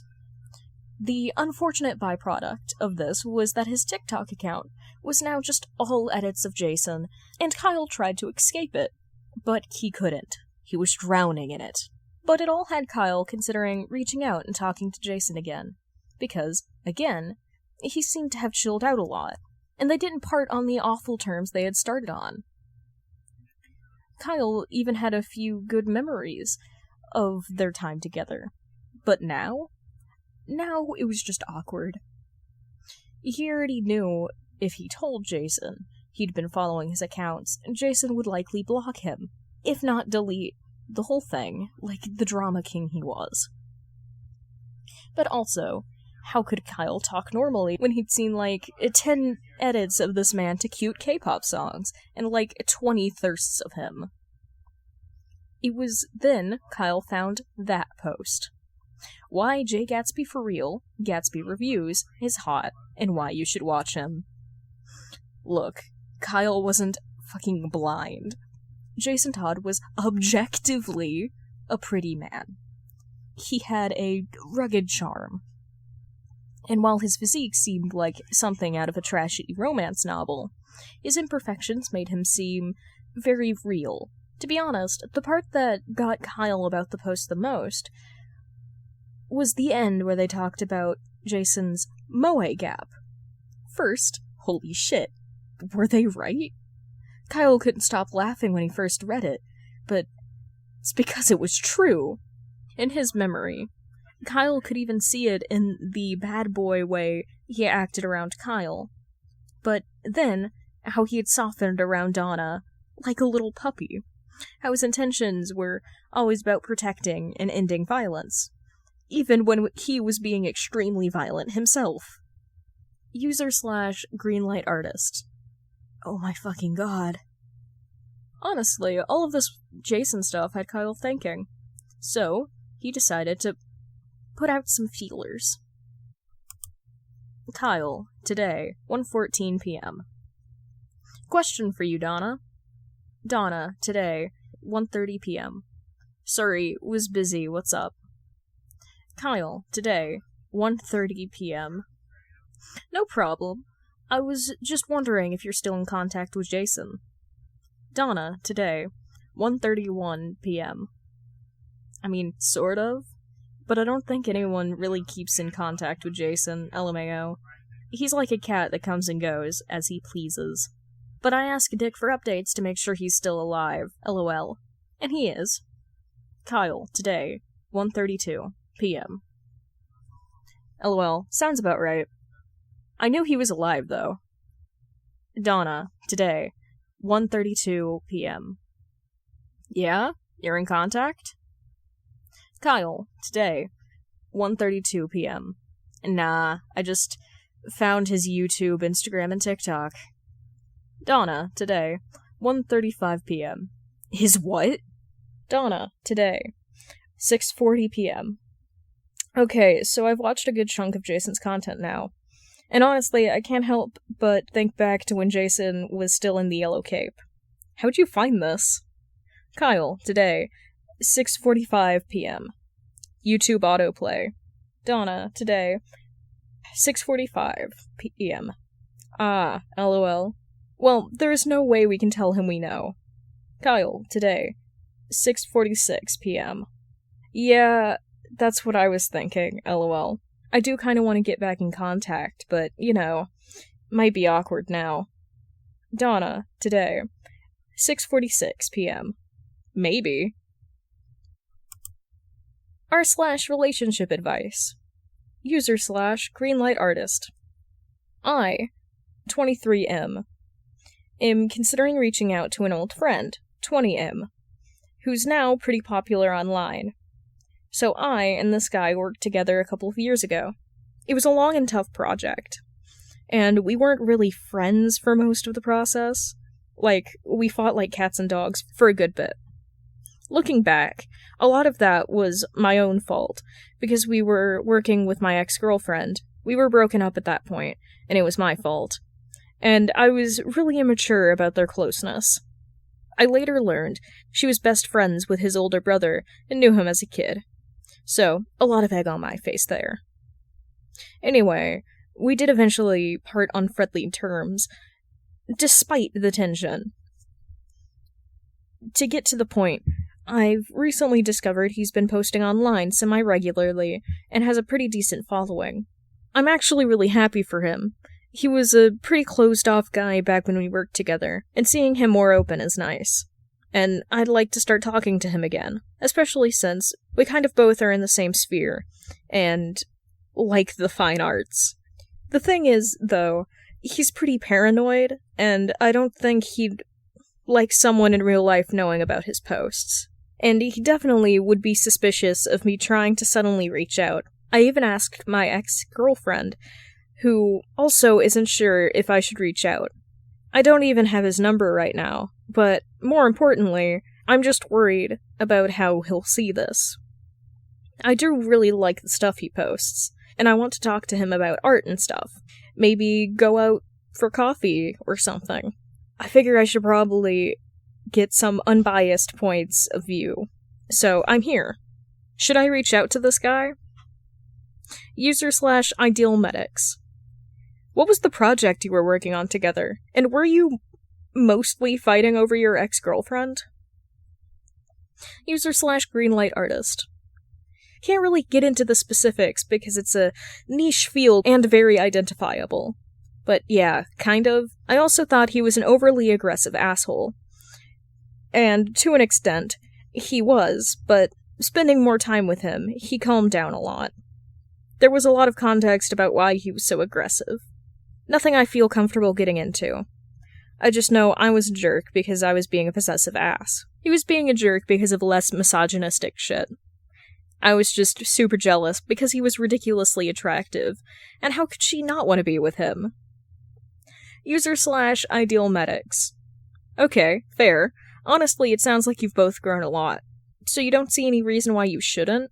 I mean, unless you're leaving out something where he'd assume you'd want something from him. User/troubled rapporteur. I know what you are. User/greenlight artist. Huh? User/liquid lodging. Honestly, you seem really considerate of his feelings about this. I would probably shoot a short message, or maybe ask another friend. Keep it casual, you know? You'll probably eventually have to address that, you know. But just talk, dude. User/ancient mouthful. What did you even like about this guy the first time around?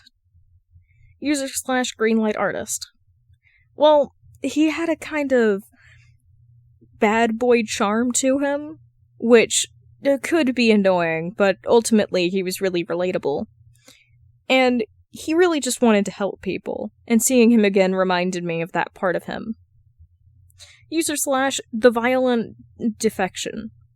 You know, it's nice seeing dudes just caring about dudes. Healthy male friendship. /perky buyout 803. Friendship. Kyle, no babysitting. Today, 11:30. Hey Roy, do you have Jason's number? Roy, today, 11:31. Yeah.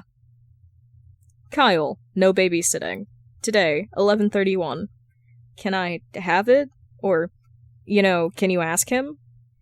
I kinda just want to catch up, but don't really know how to go about it. Roy, today, 11:33. LMAO, I'll ask. But is this about his TikTok? Kyle, no babysitting. Today, 11:33. I shouldn't be surprised he told you, LOL. Roy, today, 11:33. Oh, he didn't. I love Jaybird. He's one of the smartest and most diligent people I know. But he's also very stupid, and he forgot TikTok will alert you to friends in your contact list. So I've pretty much known about his account since he made it. Had to block some stuff, though, because my kid watches Jason's content, and a lot of those fan edits are not age-appropriate. Kyle, no babysitting. Today, 11:36. LMAO. To be honest, I forgot about that too. Does this mean that all the bats know? Roy, today, 11:36. LOL. Probably not, since Jaybird has his family stuff on a different phone. But he just got back to me, and I covered for you. Told him I mentioned him in a post you saw, and he gave the okay. Kyle, no babysitting. Today, 11:37. This really is just a open secret, huh? LOL. Roy, today, 11:37. It kinda. I don't want to embarrass him, because, he's finally doing normal stuff, and people like it. I don't know. He's doing okay and seems happier.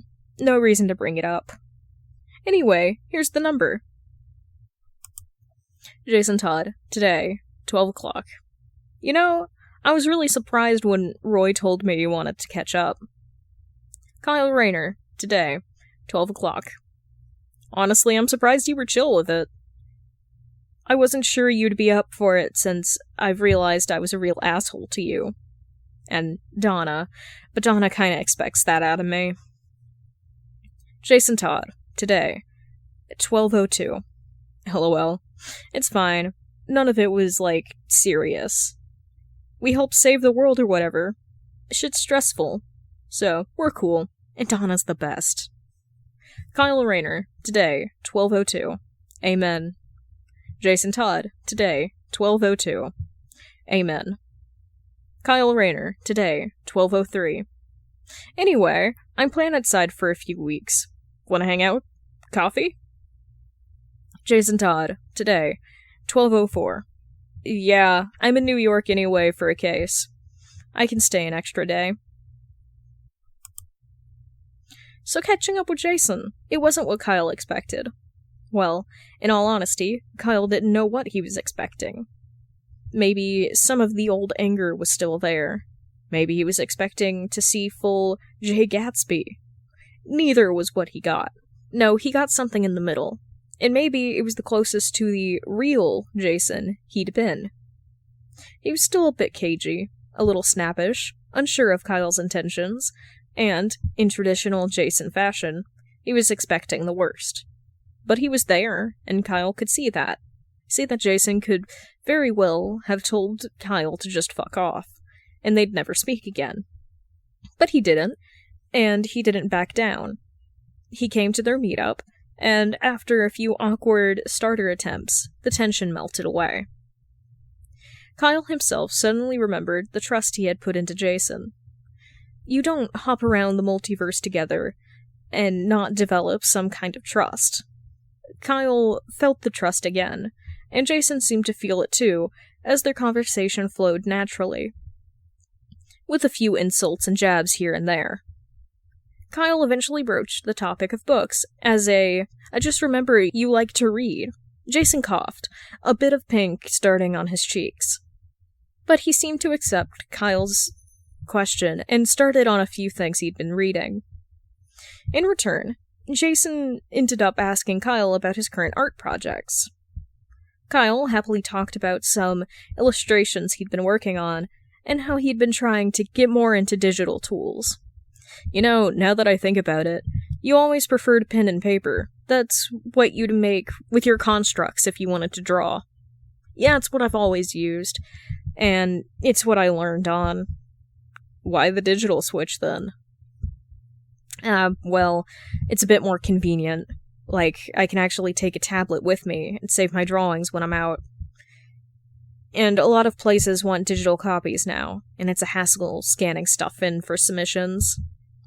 I bet. Public playlist. Makes me think of him. Greenlight artist. 10 saves. 29 songs. 1 hour, 42 minutes. Across the line. Linkin Park. People I don't like. Upsell? Colorful Kid. Annabelle Lee. Creature. Half Alive. Fresh Concrete. Barren Trees. Semi Kinda Right. One Flew West.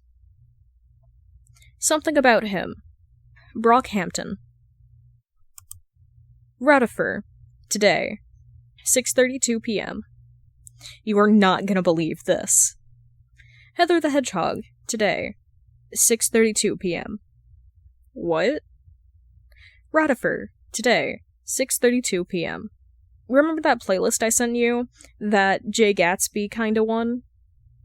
Heather the Hedgehog. Today. 6:33 p.m. Yes? Ratifer. Today. 6:33 p.m. Well, I've been kind of following it because he's been adding more songs to it, and again, it's a lot of stuff from Jay Edits, and I noticed Brockhampton's Something About Him is on that playlist. Heather the Hedgehog. Today. 6:33 p.m. Bro. Ratifer. Today. 6:33 p.m. It gets better. I was just browsing r/relationship advice, you know, as is my duty as a dutiful Gotham Gossip Club member, and I find an updated post with the same username. Heather the Hedgehog. Today, 6:33 p.m. This cannot be real. What was he asking for help for? Ratifer. Today, 6:34 p.m. He was wondering if he should reach out to a friend who is getting popular online. Heather the Hedgehog. Today, 6:34 p.m. There's, no way, right?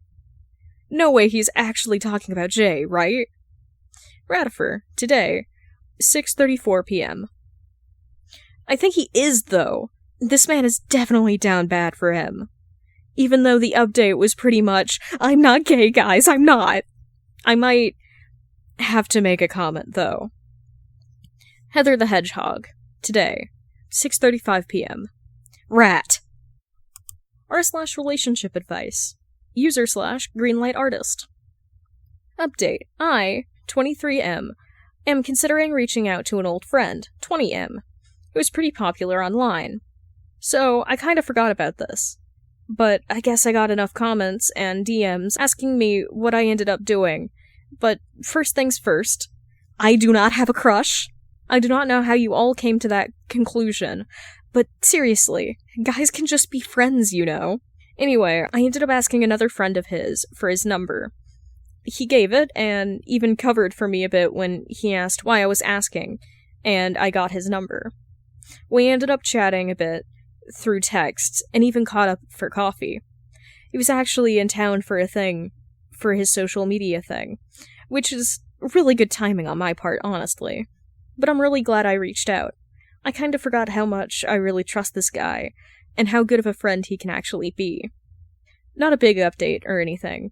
Thanks to everyone who gave advice and told me it was a good idea to reach out. User/poorly gay stillness. It's not gay to watch and reach out to your old friend. It is a little gay to be nervous about it and to go online and ask random strangers about it. User/envious oasis. I'll be honest, dude. as vague as you were with your first post, your comments did kind of give an air of projection. Like, you called the guy ridiculously attractive and said, how could she not want to be with him? Really sounded like you wanted to be with him. User/parched setup. Glad it worked out for you, man. You gotta admit, you sound real gay on that first post, lol. Like, using terms like bad boy charm and ridiculously attractive and not be getting the side eye. User/flawless cheerleader. I'm waiting for update 2 where he says they started dating. User/ratboy420 funny. You know what's real gay? Putting something about him on a playlist. Kyle was in distress. Just a bit. And it wasn't because he was getting called gay. He had been called the actual F-slur before, while doing lantern shit. But what hero hadn't been called that? No. What got him was user/ratboy420 funny's comment. And that's when he realized his playlist was public. The playlist he'd made after deciding to sketch Jason and deciding he needed some music to really get into the drawing mood. He hadn't really stopped adding songs to it, and some of the songs were used in Jay Gatsby edits and had made it into the playlist. Shy Boy was one of them, Alleviated was another, and a few K-pop songs too. And, well, he didn't really have an excuse for something about him. And the comment was just pointed that little fun fact out to Kyle's stupid brain. So he really was struggling to keep the denial up at this point. And Kyle didn't need that in his life right now. Kyle couldn't make the playlist private now, because that would be totally admitting that not only was that his playlist, but it was about Jason. Which, okay, yes it was, but Kyle couldn't even work up an excuse that didn't make him sound like a stupid idiot. Even to himself. If he was honest with himself, more honest than he'd ever been before, his life was surrounded by Jason.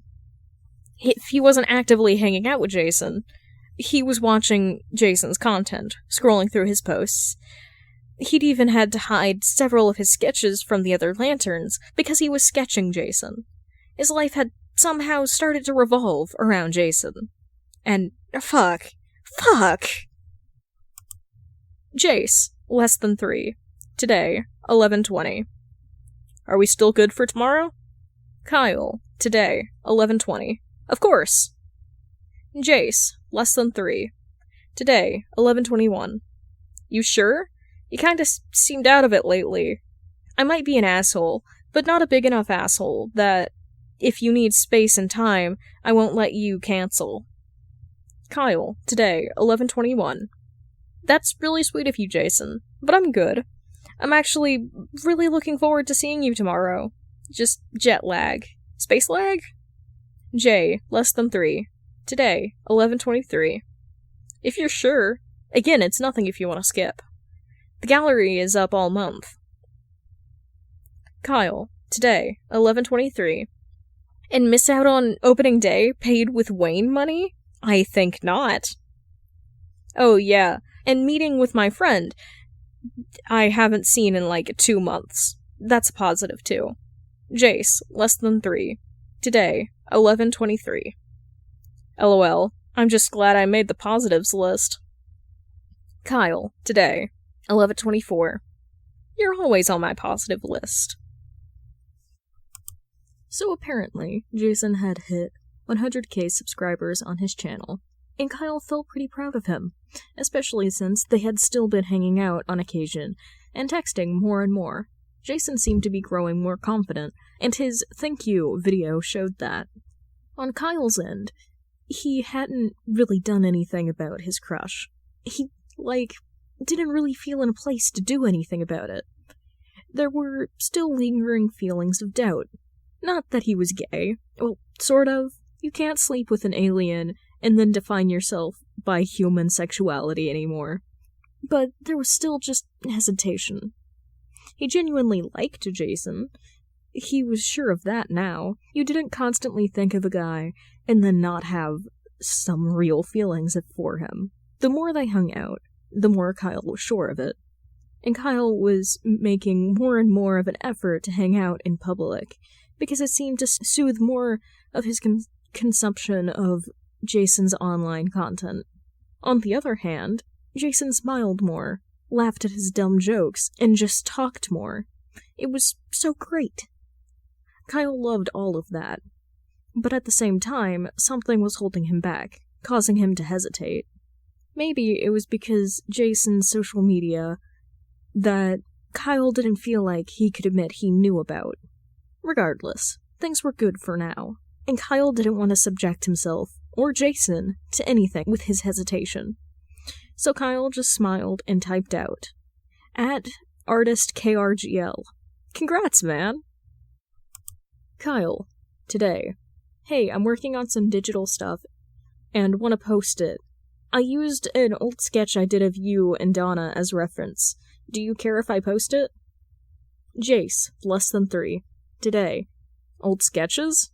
With me and Donna? You mean from like a couple of years ago? You still have that? Kyle, today. Yeah, why wouldn't I? Jace, less than 3. Today, 7:33 p.m. Sorry, I guess I'm just too used to moving around and dumping stuff. Cool you still have that. And yeah, I don't care. Why don't you show me when you're done? Kyle, today. Sends photo of a drawing of Jason laughing.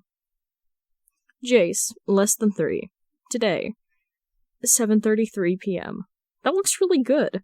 Even better than the original. Kyle, today. LMAO, I don't think it compares to the original. Speed paint. Practice portraits with old sketches.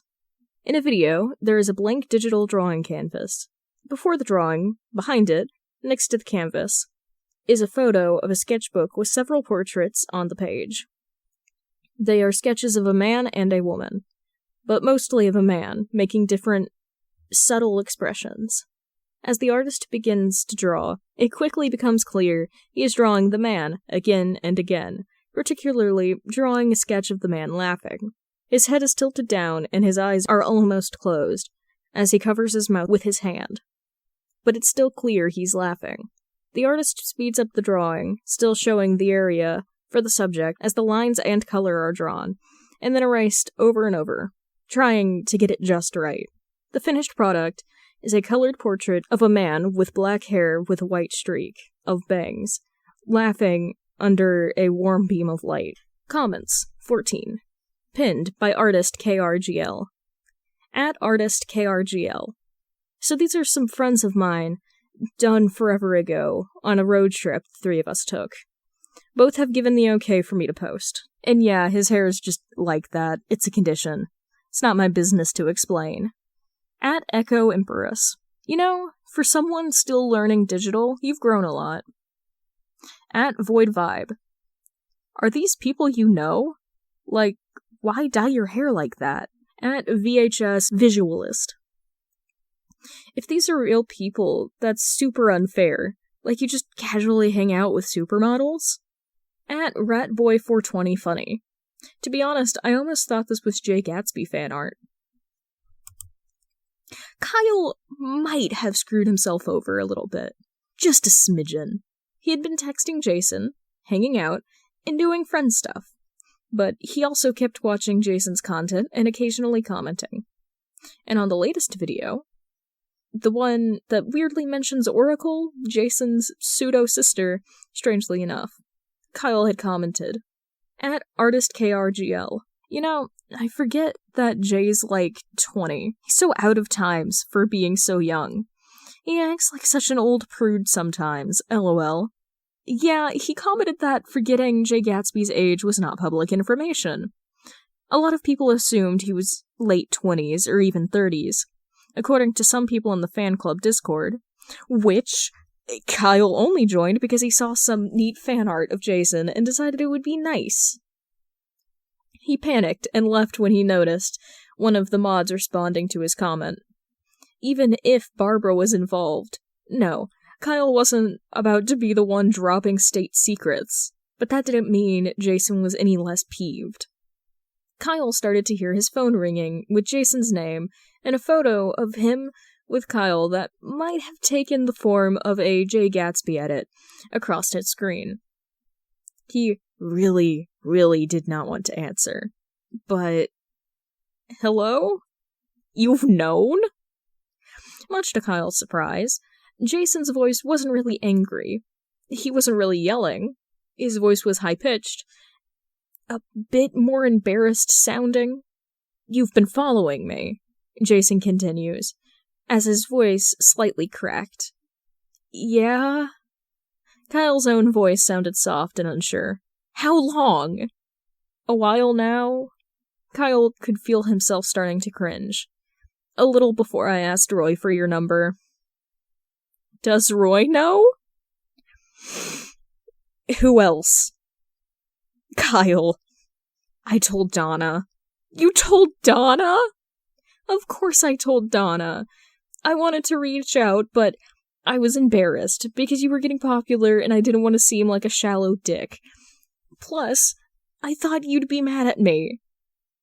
"That's why you didn't tell me?" "Yeah, I didn't want you to stop or anything." Jason lets out a breath.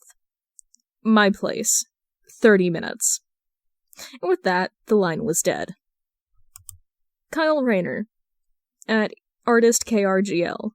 Seeing as I might die within the next 30 minutes, this is my last will and testament.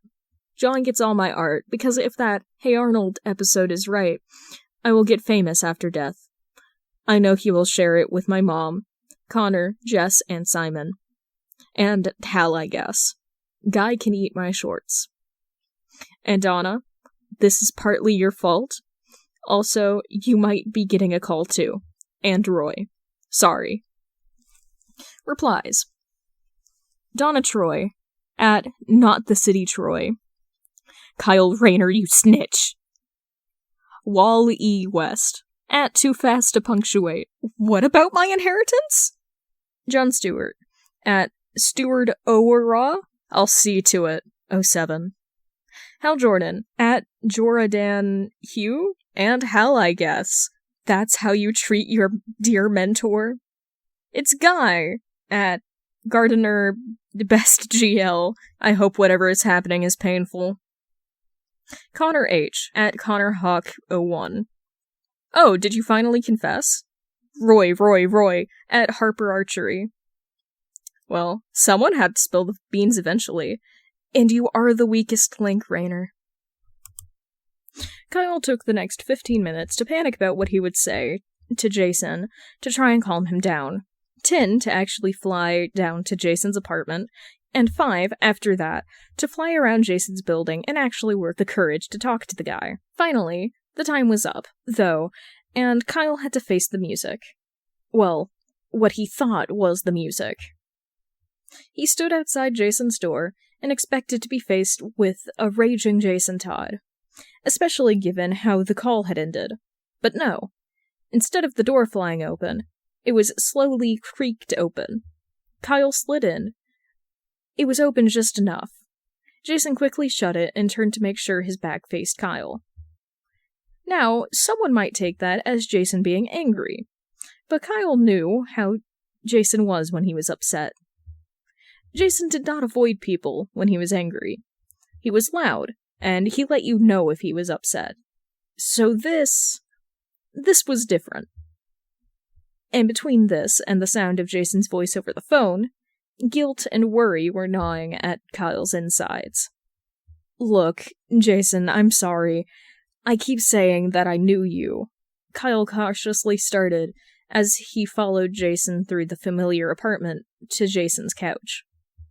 Jason didn't respond, even as Kyle took a seat on the couch. He didn't look at Kyle. Jason, I'm sorry. Kyle bit his lip. Can you please just... It was a dangerous move, but Kyle wasn't thinking. The gnawing had given way to a sense of desperation, so he reached out and pulled on Jason's sweatshirt. But the light tug was enough to turn Jason to face him. Kyle really wished he had his pencils, because he'd never seen Jason's expression like that before. Not so utterly embarrassed and adorable. The sharp and handsome face was flushed a deep red, going even to his ears. His lips were pressed tight, lightly wavering between a straight line and a frown. His eyes were also trying to keep an upset glare, but the corners seemed to glisten with the start of tears. Jason was clearly thoroughly upset and embarrassed, but not a hint of real anger was anywhere in his expression. Jason. Kyle got up to grab the younger man's shoulder. I loved your content, and it was a side of you that, well, it was also there, but I ignored it, and was really a jerk, too. And I wanted to get to know you better, and I really didn't mean to upset you like this. I really love you. And yep, Kyle screwed himself over again. The words had just slipped out in the panic of trying to comfort Jason. And the confession did not make anything better. No, instead, it seemed to set Jason's face into a deep shade of red, his eyes wide and mouth open in a gape. Kyle felt his own face turn bright red, as his own brain screamed at him. Shit, shit, shit, shit. For what felt like forever, they stayed like that, Kyle's brown eyes staring into Jason's bright green. His hands were still firmly on Jason's shoulder, face as red as can be, neither having the words nor likely the brain power to speak. r/relationship advice. User/greenlight artist. I, 23M, might have fucked up my confession to my 20M friend after he discovered I knew about his online popularity. Okay, first off, if anyone is coming from my old posts, I don't want any "I told you so" or comments about the closet. I've known for a minute now. I'm not straight. But I'm not exactly gay either. I've just never had feelings for human guys, other than my friend. Summary, I reached out to a friend of mine after seeing his rising online popularity. I did it because his online presence reminded me of a lot of his good qualities, and I felt really bad for not even really trying to keep in contact with him. He was a lot more open than I remembered him being, and he was a lot happier and more confident. And he was already handsome before all this, and I just spent a lot of time in the denial hole with how I felt about him because it was safer like that. For the first time in our relationship, we weren't constantly fighting. We were talking and having fun, and I wanted things to stay like that. But I was still following his content, and I fucked up by commenting something only someone who knew him would know.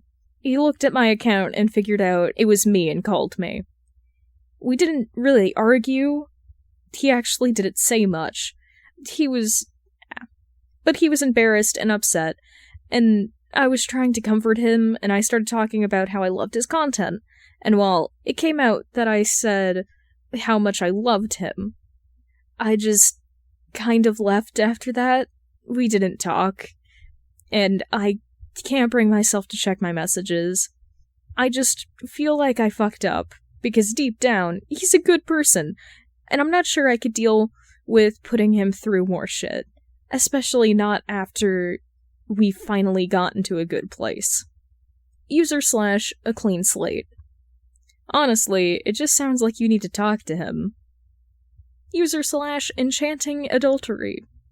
Divorce. User/poor gay stillness. I kind of feel bad for making fun of you the first time around. For real, dude, it doesn't sound like he was mad at you or anything. It would help if we knew the kind of content he made, but I get why you're not telling us. But in your comments on the other post, it seems like just a hobby, and I don't think anyone worth all this effort you've put into being aware of his feelings would be mad at you. Maybe a little for not telling him, but nothing that makes this unfixable. Just talk to him to get what he's actually thinking. I do hope things work out for you. User/package of crows. You're kind of assuming a lot on his end, it seems like. Just talk to him. It's not that big of a deal. What is it with people on this subreddit and their allergy to just talking to their partners? User/poorly gay stillness. Cut the guy some slack. He's clearly tied up in a lot of feelings, and romantic relationships and romantic relationships and friends can get tangled. They both probably just need a bit of space to just feel things. User/brightly weighted, fake post. User/shimmer timbers. Hey OP, what do you mean, human guys? Heather the Hedgehog. Today, 2:32. The playlist went private. Ratifer. Today, 2:34. What the fuck, Heather? It's 2 a.m. What playlist? Heather the Hedgehog. Today, 2:34. The playlist. Ratifer. Today, 2:34. Oh fuck, that playlist? Let me check. Shit, you're right. What the hell? Heather the Hedgehog. Today, 2:34. Crying. Did they break up? Kyle was a Green Lantern, and that meant living without fear, generally. And in his defense, he wasn't really picked for his willpower, but just because he was in the right place at the right time. So it didn't mean he couldn't be a bit cowardly. Or at least, he felt like a total coward. After his accidental confession, he'd fled. He flew right back home and crawled into his bed as he longed for some greater power to strike him dead. Like some dramatic teenager, as shame curled in his gut. Kyle was pretty sure that he made everything worse.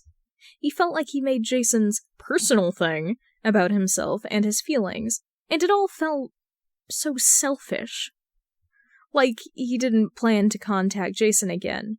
Not until Jason reached out to him first. Kyle actually hadn't bothered touching his phone for a few days. He made one online post asking for help, but he couldn't bring himself to look at the comments. Well, what's up with you? Well, that definitely wasn't the voice of God coming to kill him like he wanted. What do you want, guy? He said as he rolled over onto his bed. On his bed. You weren't answering your phone. Or your ring. Guy held up his finger. John's been trying to get a hold of you, seeing if you were actually dead or whatever. Unfortunately not. Kyle sighed and rolled back over. What are you being a drama king about? Kyle glanced over his shoulder, shooting Guy a sharp glare. The other lantern only rolled his eyes. Whatever. You need to get up anyway. John's got some work for us. Well, it wasn't the death that Kyle wanted, but it was close enough. A break away from Earth. It would have to do. Jace, less than 3. Today, 1:02. Hey, we need to talk. Actually talk. Jace, less than 3. Today, 1:35. Whenever you're awake, obviously. Jace, less than 3. Today, 9:23. Are you up yet? Kyle? Jace, less than 3. Today, 10:45. Are you okay? Not hurt or anything. Are you mad at me? I get it if you still need space or something. Jace, less than 3. Today, 12:03. Okay, you're off planet. I get that. But we need to talk when you get back. Please call, text me, or hell, just drop by my apartment when you get back. Lore of Jay discussion channel. Rat Boy. Okay, so Heather and I have been following this playlist for a while. Hedgehogger. I'd link it here, but it went private a few days ago. The time someone fled the Discord. Rat Boy. Yes, the guy who left the Discord. We've been working on this theory. Lee, aka the OG. Huh? Rat Boy. The playlist guy I'm pretty sure is the same guy. Who posted this on relationship advice. Lee, aka the OG. Is Gotham drama not enough for you two? You have to prowl on Reddit too? Rat Boy. Shut up, Lee. Anyway, I think the post was made about Jay Gatsby. In the playlist, music from Jay's most popular edits are used, and in the post, it's literally about someone being internet famous. Plus, Gatsby. Greenlight. Artist. Come on. I also think they could be at KRGL Artist, because of the stories they both post are similar, mostly talking about a road trip a couple of years ago with the same guy, potentially Jay, and a woman. Plus, the same day the list went private, at KRGL artist left the Discord. And they have art that's vaguely Jay-looking, but with different hair. Lee, aka the OG. I would like the council to take a vote on Rat and Heather's conspiracy theory. I vote nay. Sarah Sifwolf. Nay. Seems like a lot of vague coincidences. Cute Coward. Nay. You two need to lay off the tabloids. Like, only Gotham would have a dedicated gossip club. Punny Hyena. Nay. Oracle. Ha ha ha ha ha ha. Kyle would like to take back everything he said about taking a break from Earth. The mission was garbage. His whole body was aching, and he wanted to pass out for a little while. And that was his plan, to put off talking with Jason for a few more days until he could charge up. Well, that was until he saw his messages from Jason. Jason was not the type of person to really send more than one text at a time. He might send 2, on a rare occasion, 3 when he remembered another thing hours later. But typically, he would not respond until he got another message. And Kyle, well, he currently had 10 unread texts from Jason. Panic pierced his heart as he fumbled around with his phone, trying to remember how to make a fucking phone call. In his fumble to just open his messages, he opened his email notification. And there, with the replies to his Reddit post, he noticed a few more posts recommended to him. One was an update to why Jay Gatsby for real, Gatsby Reviews, is hot, and why you should watch him. It wasn't as long or detailed, but focused more on how Jay had been loving and caring with his family. Of course, it still mentioned how hot and smart he was, but it wasn't that eased Kyle's worries. It was the parts that Kyle needed to read. Jason was letting his family in, helping them in other ways, having fun with them outside of masks. And it was not only letting them into his hobby, user/greenlight artist. Bro, this is so surreal. There was another post recommended to him. Why you should watch Jay Gatsby for real. Sister POV. Okay, that had to be Cassandra. Kyle wasn't all that familiar with the bat outside of their name, but based on what Jason had said, she was the only option. It didn't sound like Jason knew she knew, but there was a line that stuck out to Kyle. He always comes when asked. Yeah, that's who Jason was. Kyle let his stupid feelings override everything in fear and rejection. Fear of hurting Jason, like he'd hurt Donna, hurt Alex. But Kyle was better than that now. And while Jason had grown so much, Kyle had too. Kyle took a deep breath and flipped back to his messages. Kyle, today, 5:46 p.m. Hey, sorry for the radio silence. It was a dick move of me. I did have GL stuff, but still. If you can, do you think you could come over to talk? Jace, less than 3. Today, 5:46 p.m. On my way. Jason arrived a few hours later, with pizza, soda, and breadsticks, muttering something about hellish traffic. You didn't have to pick up pizza. Kyle weakly chuckled as he let Jason into the apartment. I did, though, Jason said, not really bothering to further explain himself. But Kyle could generally pick up on the hint. So Kyle just offered a smile and motioned Jason to lay the boxes on the counter that separated Kyle's living room and kitchen. Jason nodded, and as he put down the boxes, Kyle pushed one of the stools toward Jason before going to his cabinets to fetch cups. Can I get you anything else? Kyle asked as he started to pour the soda into the cup. No. I can start, Kyle interrupted as he pushed the soda towards Jason. I'm sorry. I know I hid knowing about your channel from you, and I really shouldn't have just dropped my feelings on you like that and then disappeared into the literal void for a month. I really am sorry about that. Jason nodded as he took the cup. I'm sorry too. I should have said literally anything. I was just really embarrassed. Stunned. But it's not really a big deal. It is the internet, and I'm not hiding that well from anyone who knows me. Roy and I talked about it. It's just... You've seen more than just my content, right? Jason didn't look up, but red was slowly growing on his face. Kyle looked away, turning red. Yeah, I've seen the fan edits. They are really good. But you're so easy to do that with because you're cute and handsome and really smart. Kyle stopped as he noticed Jason's red face grew brighter and brighter. Sorry. No, it's not your fault. Jason shakes his head. Just not used to it. I didn't start any of it to get attention. I thought I would just be screaming into the void about books. But then people liked what I had to say. Liked me, despite everything. He vaguely gestures to himself. I know they only like a part of me. The part that doesn't have all the violence. But it does. Kyle interrupted again. Jason, people like you because of your scars. And those are violence. They show the violence you've suffered through. And yeah, some people probably just shallowly think, oh, scars are hot. And it might not be all the violence you've caused, but I think a lot more like you because you're still a kind dork who cares about people.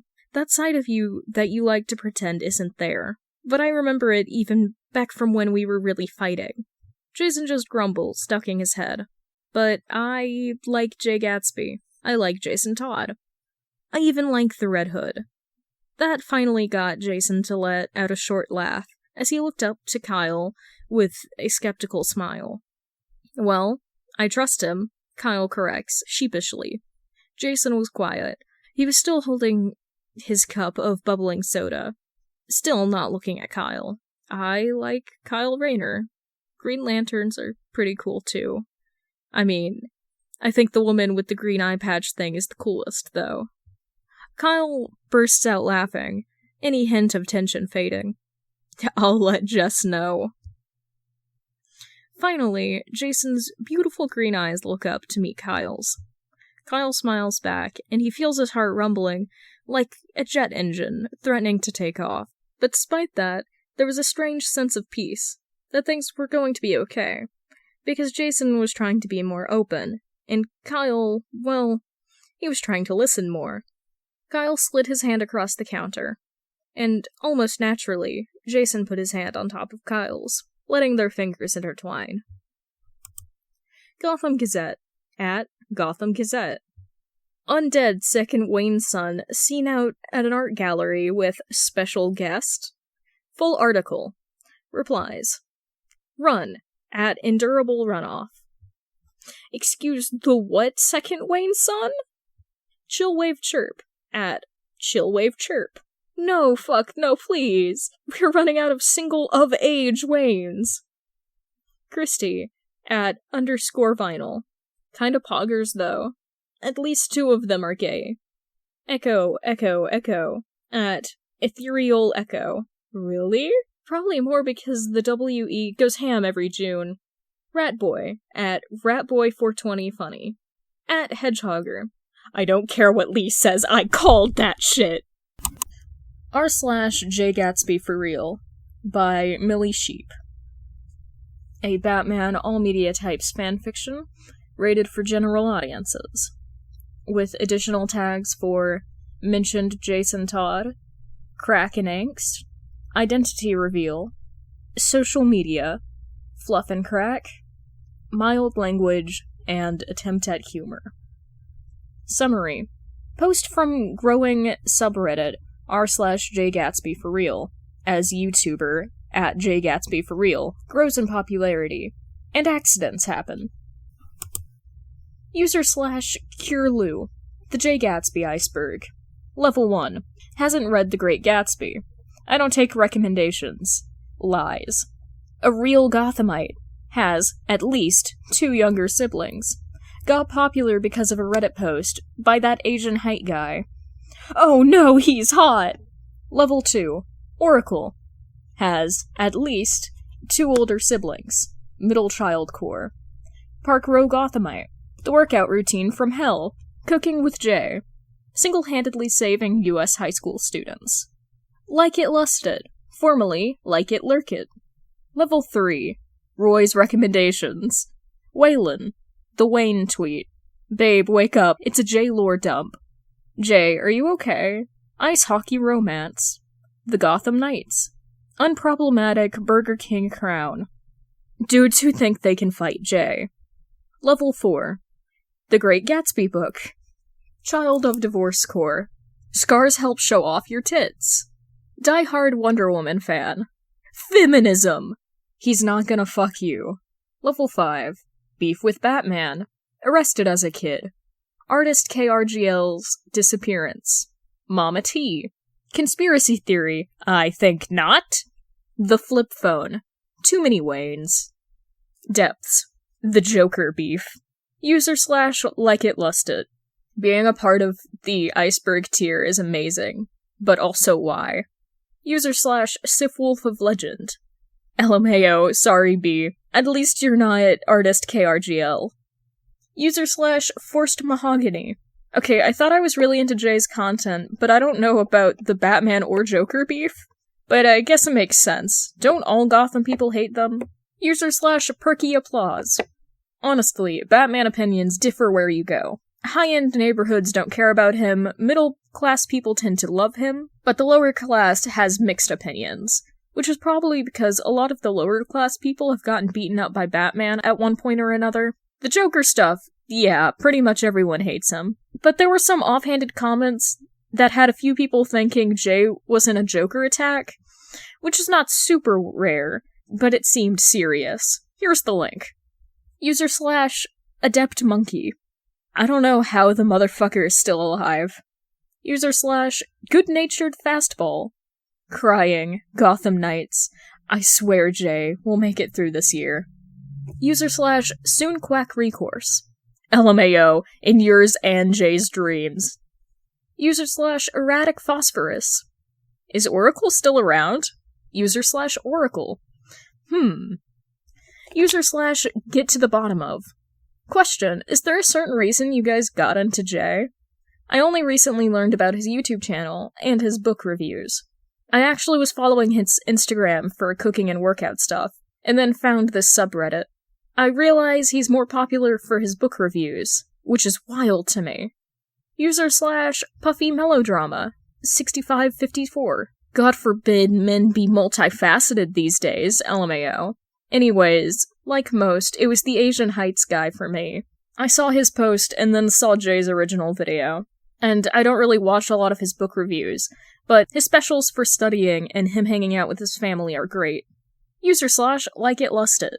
I think most people know how I got in, but I guess I still should. I was looking for people criticizing Colleen Hoover books.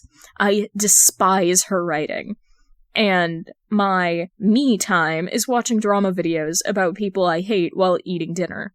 Jay's November 9th video popped up on my search, and, well, I've been helpless ever since. User / Bento Babe. As a theater kid, I originally came across him through his thespian special, which was wild that one of the best readings I've seen is a random YouTube channel.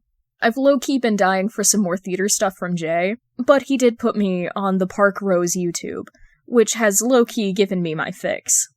Gotham is producing some great theater. Kind of unsurprising, given it's known for wild-themed supervillains. User / Sif Wolf of Legend. I actually was taking a 9th century English lit class, and we were doing P&P. I ended up putting off my essay until the last minute, then scrambled for help when I found Jay's video. And gosh, it helped me so much.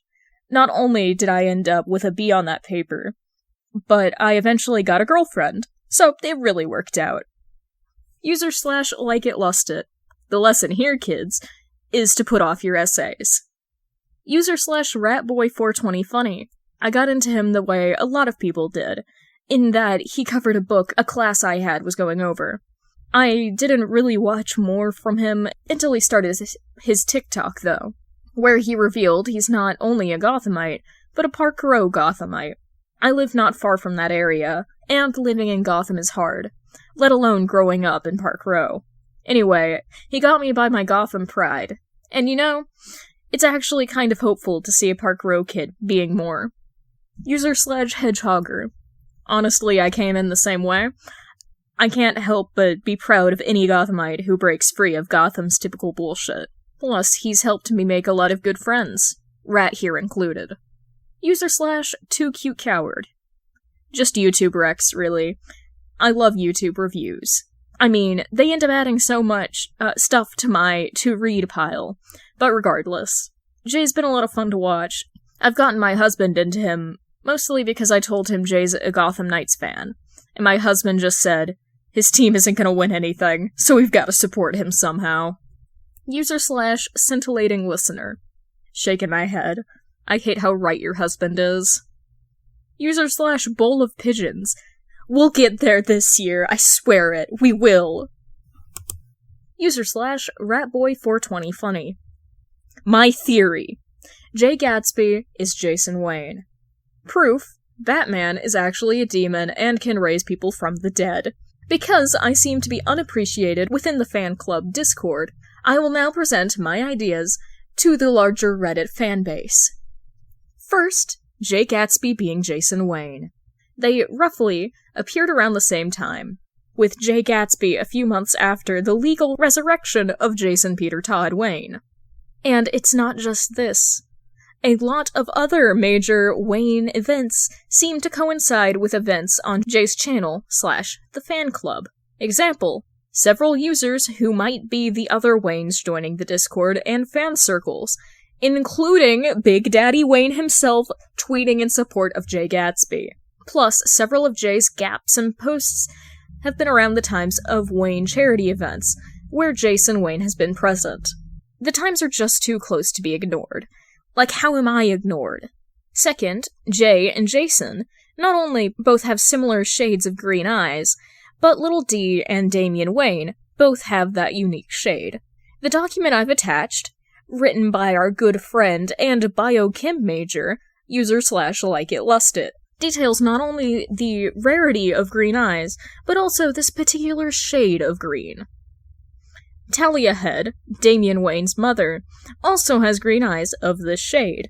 So, according to our friend, there is a very likely chance all three are related, mostly with J equals Jason and Little D equals Damian Wayne, and Talia actually being their biological mother. There is a flaw with this. Jason's eye color is a lot more vivid than Damian and Talia's. But I have more. If you look up younger photos, Jason actually has blue eyes, much like Bruce himself. Jason also once said that he's white passing on a TikTok here, telling us he's not white, like his brother and mother. But back to his eyes. When Jason was asked about them in an interview a few months post-resurrection, he claimed they got more green as he got older. And this doesn't sound scientifically possible. And it kind of sent Lee into some kind of fit when I pointed it out to them.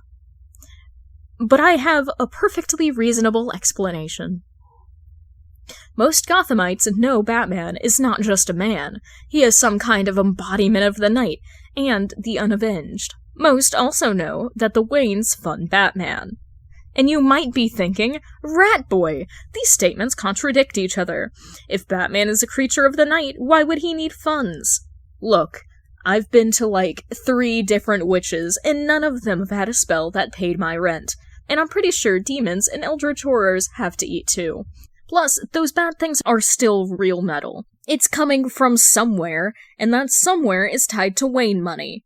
And just because Batman is a horror doesn't mean that everyone who works for him is. I mean, not Robin, Nightwing, or Black Bat. They are all still clearly some kind of demon. But Red Hood, Catwoman, they are normal people. And I'm pretty sure they're the ones who keep the rest of the bats in line. I'm getting off topic. Anyway, what I think happened was Jason Wayne went out to the Middle East to try and find his biological mother, potentially Talia Head, ended up in a tragic accident which that paper says ended in a case of mistaken identity. And Talia took Jason in for recovery, and kept him until he was well enough to see Bruce again. What do I think happened? Jason actually did die and was resurrected because of Batman. Wayne used Batman's powers to resurrect his son, potentially his first biological son, who he lost custody of. There is no way for his eyes to have changed like that, other than magic. Either Jason has some kind of gene from Talia, and things got crossed in his resurrection, or it's just some coincidental side effect. What does this all mean? It means Jay Gatsby is the undead Wayne heir who was potentially resurrected by a demon, and is also potentially a biological Wayne. User/strict statement 8. I want whatever the fuck you're smoking, because what? User/box of monkeys. r/only in Gotham. User/like it lust it. Rat, you aren't helping your case at all. Like, I'm more likely to buy anything that down kid you complain about says than this actual insanity. User/rainy grocer. How does it feel being so fucking big brain? This makes so much more sense than the story they told us. User/badly selective publisher. Jesus fucking Christ. User/heavy waitress. 7592. I don't know how Jesus can be fucking Christ when they're the same dude. User/PM me your socks. Jay Gatsby edit ranking. S tier. Flower Fan 215. Shyness Boy. Lala Fantasy Joyride. Strick Stole. Greek Tragedy. TikTok Remix. Meanie Custard. Twice Look at Me. A tier. Spiffy Jenny 4. Human. It's not sped up, it's Nightcore. Thorough Witchcrafts. 510. Killshot. Grey Girlfriend. Banana Shake. Mute License. Sticky. B tier. Upset Stairway. Love Me Not. Plant Dishonesty. 6656. Big Dogs. Willful Frilly Wiring. Enter Sandman. Translucent Scarcity. 0621. Nasty Dog. C tier. Misty Barrier. 2242. Pornstar. Musty Ultimatum. Diet Mountain Dew. There's nothing lower than C, because at the end of the day, it's still Jay Gatsby edit. I just kind of prefer the ones where his cuteness is the focus. But I am only a mortal, and I cannot resist his sex appeal. User/musty ultimatum. The fact I know all of these edits, I am no better than a man. User/nautical falls.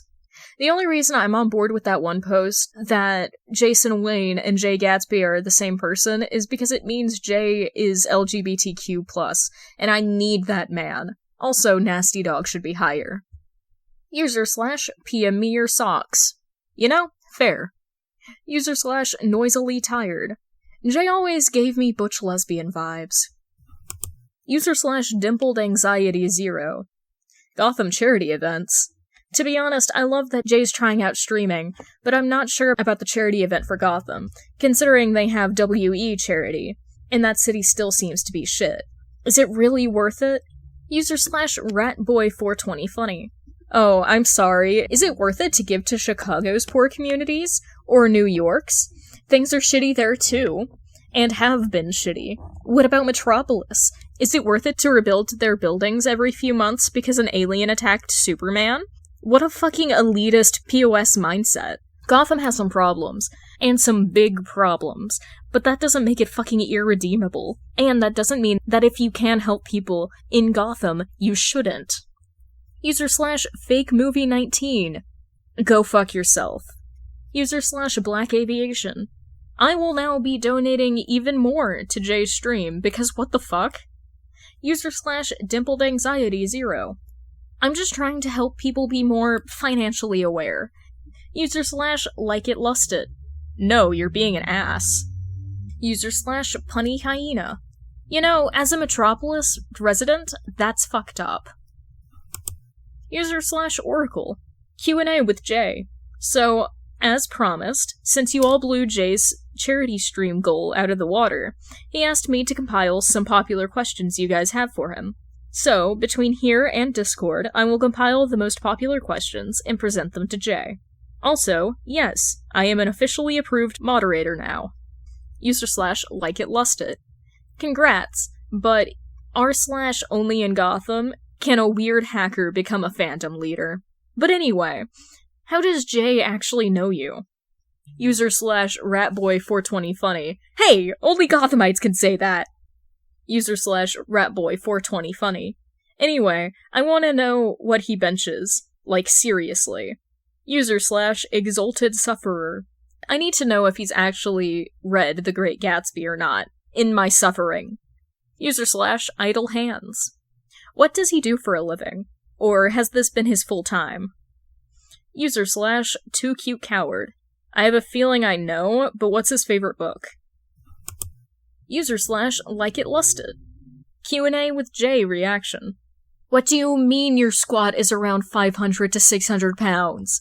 For the record, that's 227 to 272 kilograms. That's some advanced level athletics. Like if you look at the wiki for the progression of the squat records, Jay has them all beat. And estimating Jason's weight to be around 220, this is really based on his size and height. He's lifting about twice his weight. Yeah, Jay is squatting 2 of himself. Now, an important bit.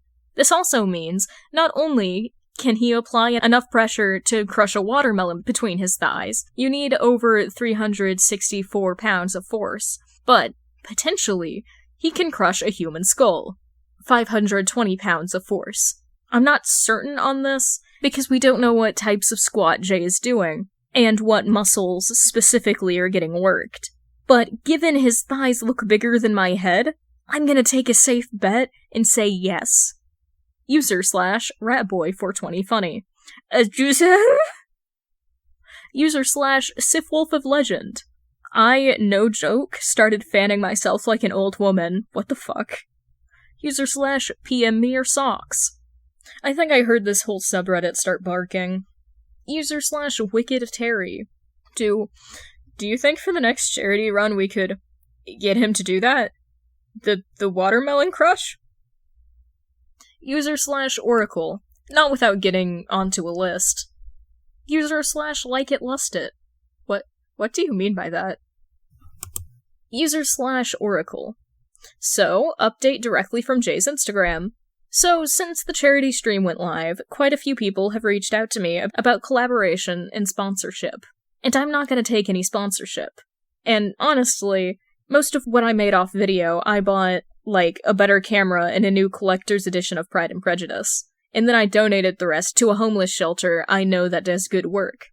But collabs, it's kind of different, and well, this is an education channel reaching out to me, and asked if I would do a series with them. Best part, we've already got everything written out. I'm heading out for a while to film, and then it'll be out. I hope you guys like it, and please check out the main site. Crash Course Economics. Capitalism and Life Skills. Crash Course Home Economics. Number 1, in which Jay Gatsby introduces a new crash course about talking about life skills and how the world around us shapes us. What he knows about as home. The course will provide you with an overview of what home economics is, its history, and its basic principles, before we get into the fun stuff. /LikeItLustit. Single-handedly saving high school students! /Spotless Souvenir, 72. He's a male wife!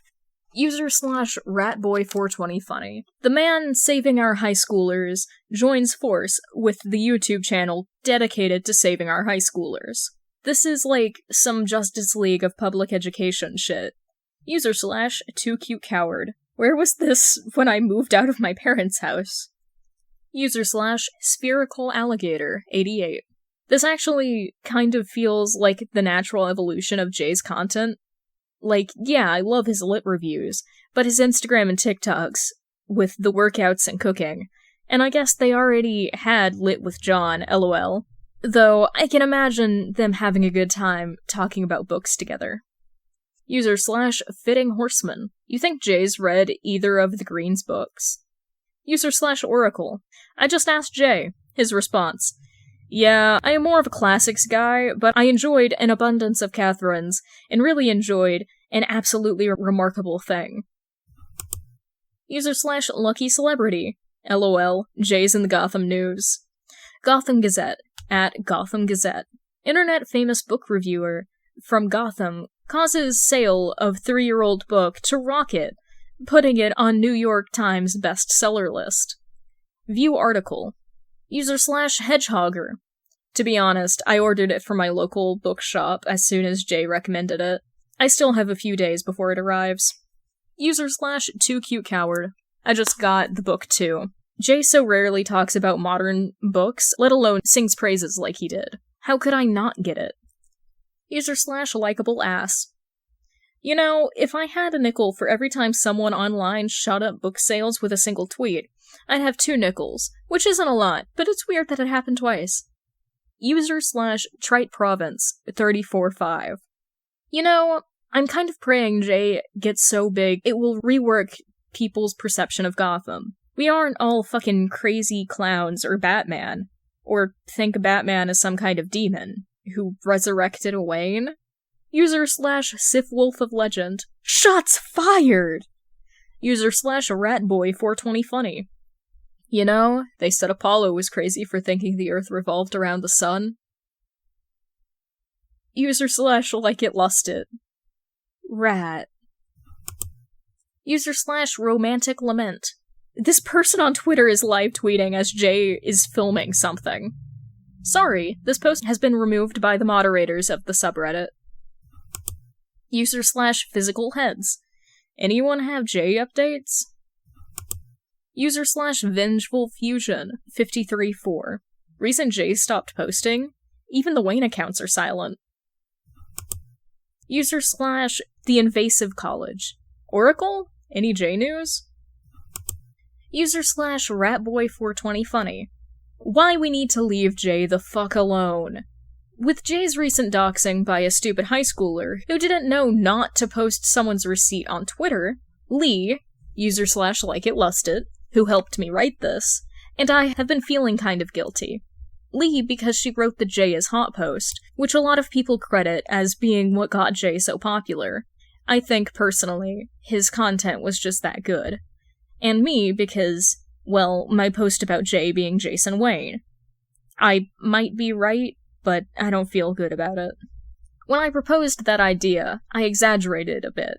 You know, just to joke around. I still thought Jason was Jay, and Batman was a demon, but I wrote it because I thought it was funny, and it annoyed Lee.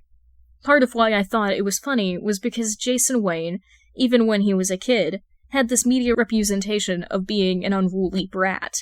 You can read old articles about his adoption where they pretty much call him street trash, without directly saying it. There are implications, too.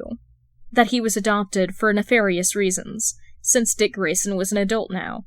And honestly, a lot of shit is being tossed at him for just being lucky enough to get adopted by Bruce Wayne. And even when he died, the media coverage wasn't great. A lot Bruce had removed, and you can find the public records of Bruce suing some tabloids for what they said about him and Jason. The big one being a case where a tabloid pretty much accused Bruce of murdering Jason. Now, with his resurrection, not much has changed. Jason hardly talks to the media. He's got an official account, but it's just blank, and well, most people know of how he punched the dude at the gala a few months back. The media just shows us that Jason Todd is rude and crass. A true crime alley street rat. And that's not Jay Gatsby. Jay is stern, yeah, maybe a bit on the aggressive side, but he's kind, unimaginably caring, and just almost Superman levels of good. I keep thinking about Jay Gatsby's 100,000 subscribers video, where he talks about his lack of friends, and then thanks us for boosting his confidence. I don't think Jay Gatsby is Jason Wayne anymore. I think Jason Wayne is really Jay Gatsby.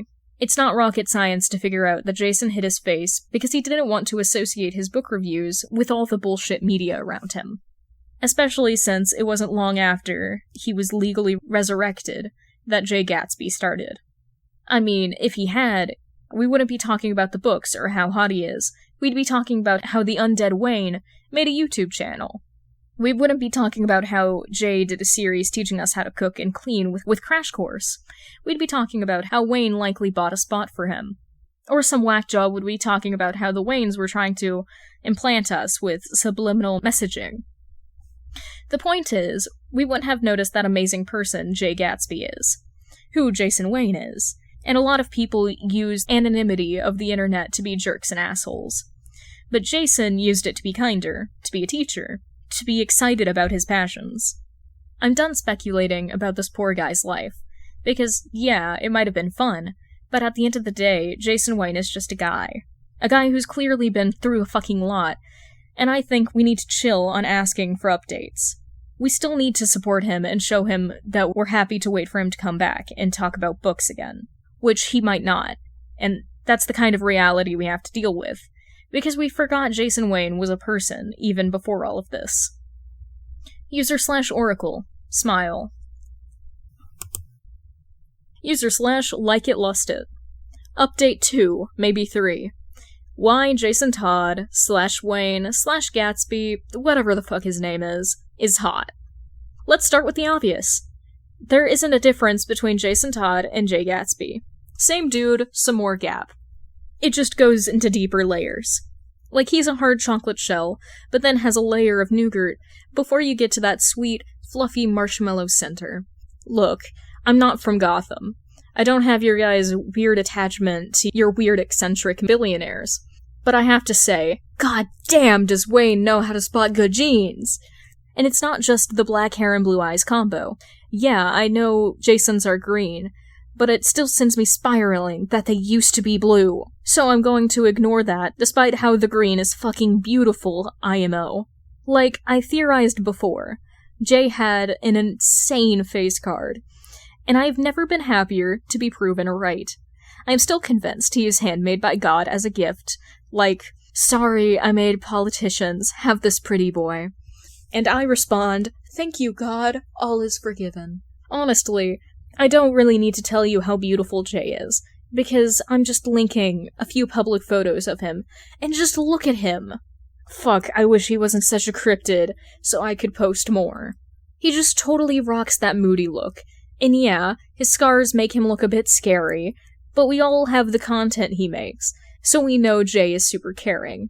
On top of that, I did some digging and found articles about Jay's volunteer work as a high schooler. I dug around, and there are records that since his return, he still volunteers at those places, and is now a bouncer at a women's shelter. The muscle makes sense now, and all Jay's vague postings about fights make so much sense. Also, all the men thinking you could fight Jay in his comments, I'm gonna poke you with a 10-foot pole, as I say this. No. No, you can't. I would like to know what brand of respect women juice they feed to Jay for him to grow up like this. But I guess, if Rat is right about Talia Head, never mind. If that goddess were my mom, I would also be like Jay. Especially if my dad was the living definition of himbo. So I guess, himbo plus goddess equals male wife? Now let's talk about that crash course Jay did. Home ec. I was a bit worried about this at first, but I really shouldn't have been, because right off the bat, Jay addressed the historical misogyny that surrounds home ec. And then kinda has a Brandon Lee Mulligan moment talking about how capitalism profits off of us not knowing how to keep up a house ourselves. But also, he addresses mental health, and knowing when we do need help cleaning. Holy shit, I didn't realize there was so much context around home ec. Anyway, it was just 100% king behavior, if you ask me. If I thought Jay could sew, I'd tell you, probably not. But he does. I actually fixed a pair of my fucking socks thanks to him. Also, I wish I had his cooking and cleaning videos back when I left home. Man, I didn't realize how much about cleaning I was just supposed to know, but didn't treat it like we'd be stupid for not knowing. Jay just taught, and I might have cried. Regardless on your opinions of Jay, you should probably watch it though. It's fucking Crash Course, man. It's great. Also, the Thought Cafe Jay was so fucking cute. Anyway, he's a total male wife, and I am jealous he might be dating that one dude that's been popping up in Gotham articles. and I've never been jealous of a man before. /ratboy420funny. You've cracked the code, LMAO. /thunderingatheism. I just joined the subreddit, but as a long-time Wayne gossip lover, and kind of partial to Jason since his return, this post has me so excited for all the fan content. /tensebonding. You forgot to point out how he's technically rich? I'll admit, there feels like a few degrees of separation because he's adopted and doesn't seem too involved with WE, or really with the family publicly, but is giving all his channel money to charities. /like-it-lusted. Fuck, you're right! /PM me your socks. Updated. Jay Gatsby / Jason Todd edit rankings. The only good thing about some of Jay's doxing is that I could go through Jason Wayne edits to get my Jay fix. And oh boy, I feel there is a special magic those Wayne family fangirlies have in those edits. Anyway, this is an update, so those old ones are still here. Also, recommendations welcome. S tier. Grey Girlfriends, Say So. Badge of Honor, Honey Pie. Flower Fan 215, Shyness Boy. Lens Flare. Lady #fitness VIP. Holy shit, the use of Jay's workout vids? Lala Fantasy, Joyride. Byronic Bay, The Neighborhood, Crybaby. LOF, Yukika Neon. This is more dick than Jason, but still. Stoic Stole. Greek Tragedy, TikTok Remix. Meanie Custard. Twice, Look at Me. A tier. Languid Opposition. 16.5. Everyone Loves Me. Spiffy Jenny 4. Human, Nightcore. 823-96030. Espresso. Wayne Fangirl 320. Glimpse of Us. Truant Scarcity 0621. Nasty Dog. Serene Indicator. Eros and Apollo. Thorough Witchcraft 510. Killshot. Bionic Bay. Baby I'm Yours. Grey Girlfriend. Banana Shake. Mute License. Sticky. B tier.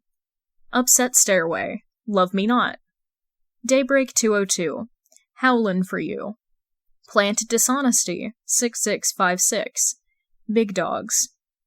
Willfully Frilly Wiring. Enter Sandman. C tier. Alarming Bull. Guy.exe. Grey Girlfriend. Tick Tick Boom. The Vexed Provider. Bang Bang. Misty Barrier 2242. Pornstar. Musty Ultimatum. Diet Mountain Dew. Winged Polling. Cake by the Ocean. Worst Penguin. Sugar. Honestly, all the Grey Girl edits are golden, to be honest. Also, Bang Bang and Sugar are only so low because of Adam Levin. /limply easygoing nuisance. You are so fucking real. /vacuous verification. Have you seen the Take Me Out edit? /PM me your socks. I have now SS tier. /Bionic Bay. LMAO. This is wild. Glad you liked the edits. Honestly, I'm just glad to finally be getting more Jason Wayne stuff. He's had cryptid status up to this point. We've only had a few things from when he was taking over the Iceberg Lounge. Finding his YouTube was a blessing. /retro rainbow. Why does City Pop work so well with Jay? /easygoing banjo. A comprehensive list of every charity/group that Jay shouted because I feel it's important and we need to remember what he cared about. Park Row Arts Center. A local center that teaches unprivileged kids art, music, and theater. Jay regularly goes and supports the galleries and shows they put on. Gotham City Library. Gotham's public library is apparently Jay's second favorite place in Gotham. He regularly visits. Gotham City Food Bank. Gotham's food bank with a public location in the city. Jay does monthly donations to the Park Row branch. Women's Shelter of Gotham City. A shelter for homeless women/women escaping bad situations. Jay volunteers here to escort women around. Bowery Reuse Center. People can donate recyclable or loose items, and others can buy what they need of the scraps. Jason Wayne has been spotted here with a guy people think he's dating. New sprout, grief support. A support group to help people work through any tragedy, whether it be a lost job or recovering from a supervillain attack. Jay has done some sessions here. Bat and Birdie Animal Rescue, actually recommended by Little D, Damian Wayne. They support the animals in the city, and they have pages where you can directly support the medical care of animals hurt in supervillain attacks. The Hill Witness Group, another mental health support group in the Hill of Gotham that focuses on mental and physical health. Jay says he taught a couple of self-defense lessons here. Playtime Daycare Center, daycare center for low-income families in Park Row. Thomas Wayne Memorial Clinic, a Wayne-funded free clinic in Park Row. Caring World LGBTQ Center, a nonprofit that supports LGBTQ plus people in Gotham, offers help with gender-affirming care, including free haircuts and free hair washing post-surgery. They also help LGBTQ people escape bad situations. Heart to Heart, a homeless shelter that takes in and helps people find housing, particularly after supervillain attacks. Jay's charity stream went here.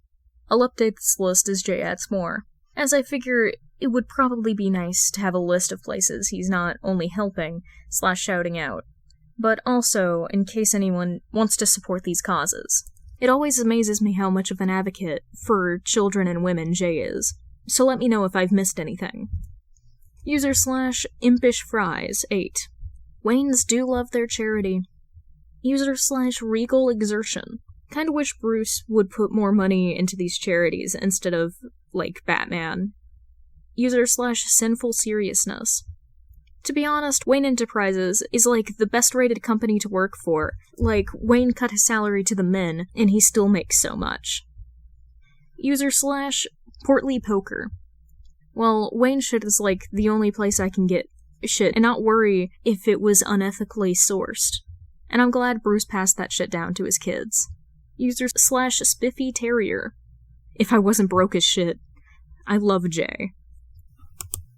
User/Like It Lust It. Fan club meetups. So, considering how big the Discord is, we're expanding moderation and are trying to be more official, I guess. And that means we're going to try and do event stuff.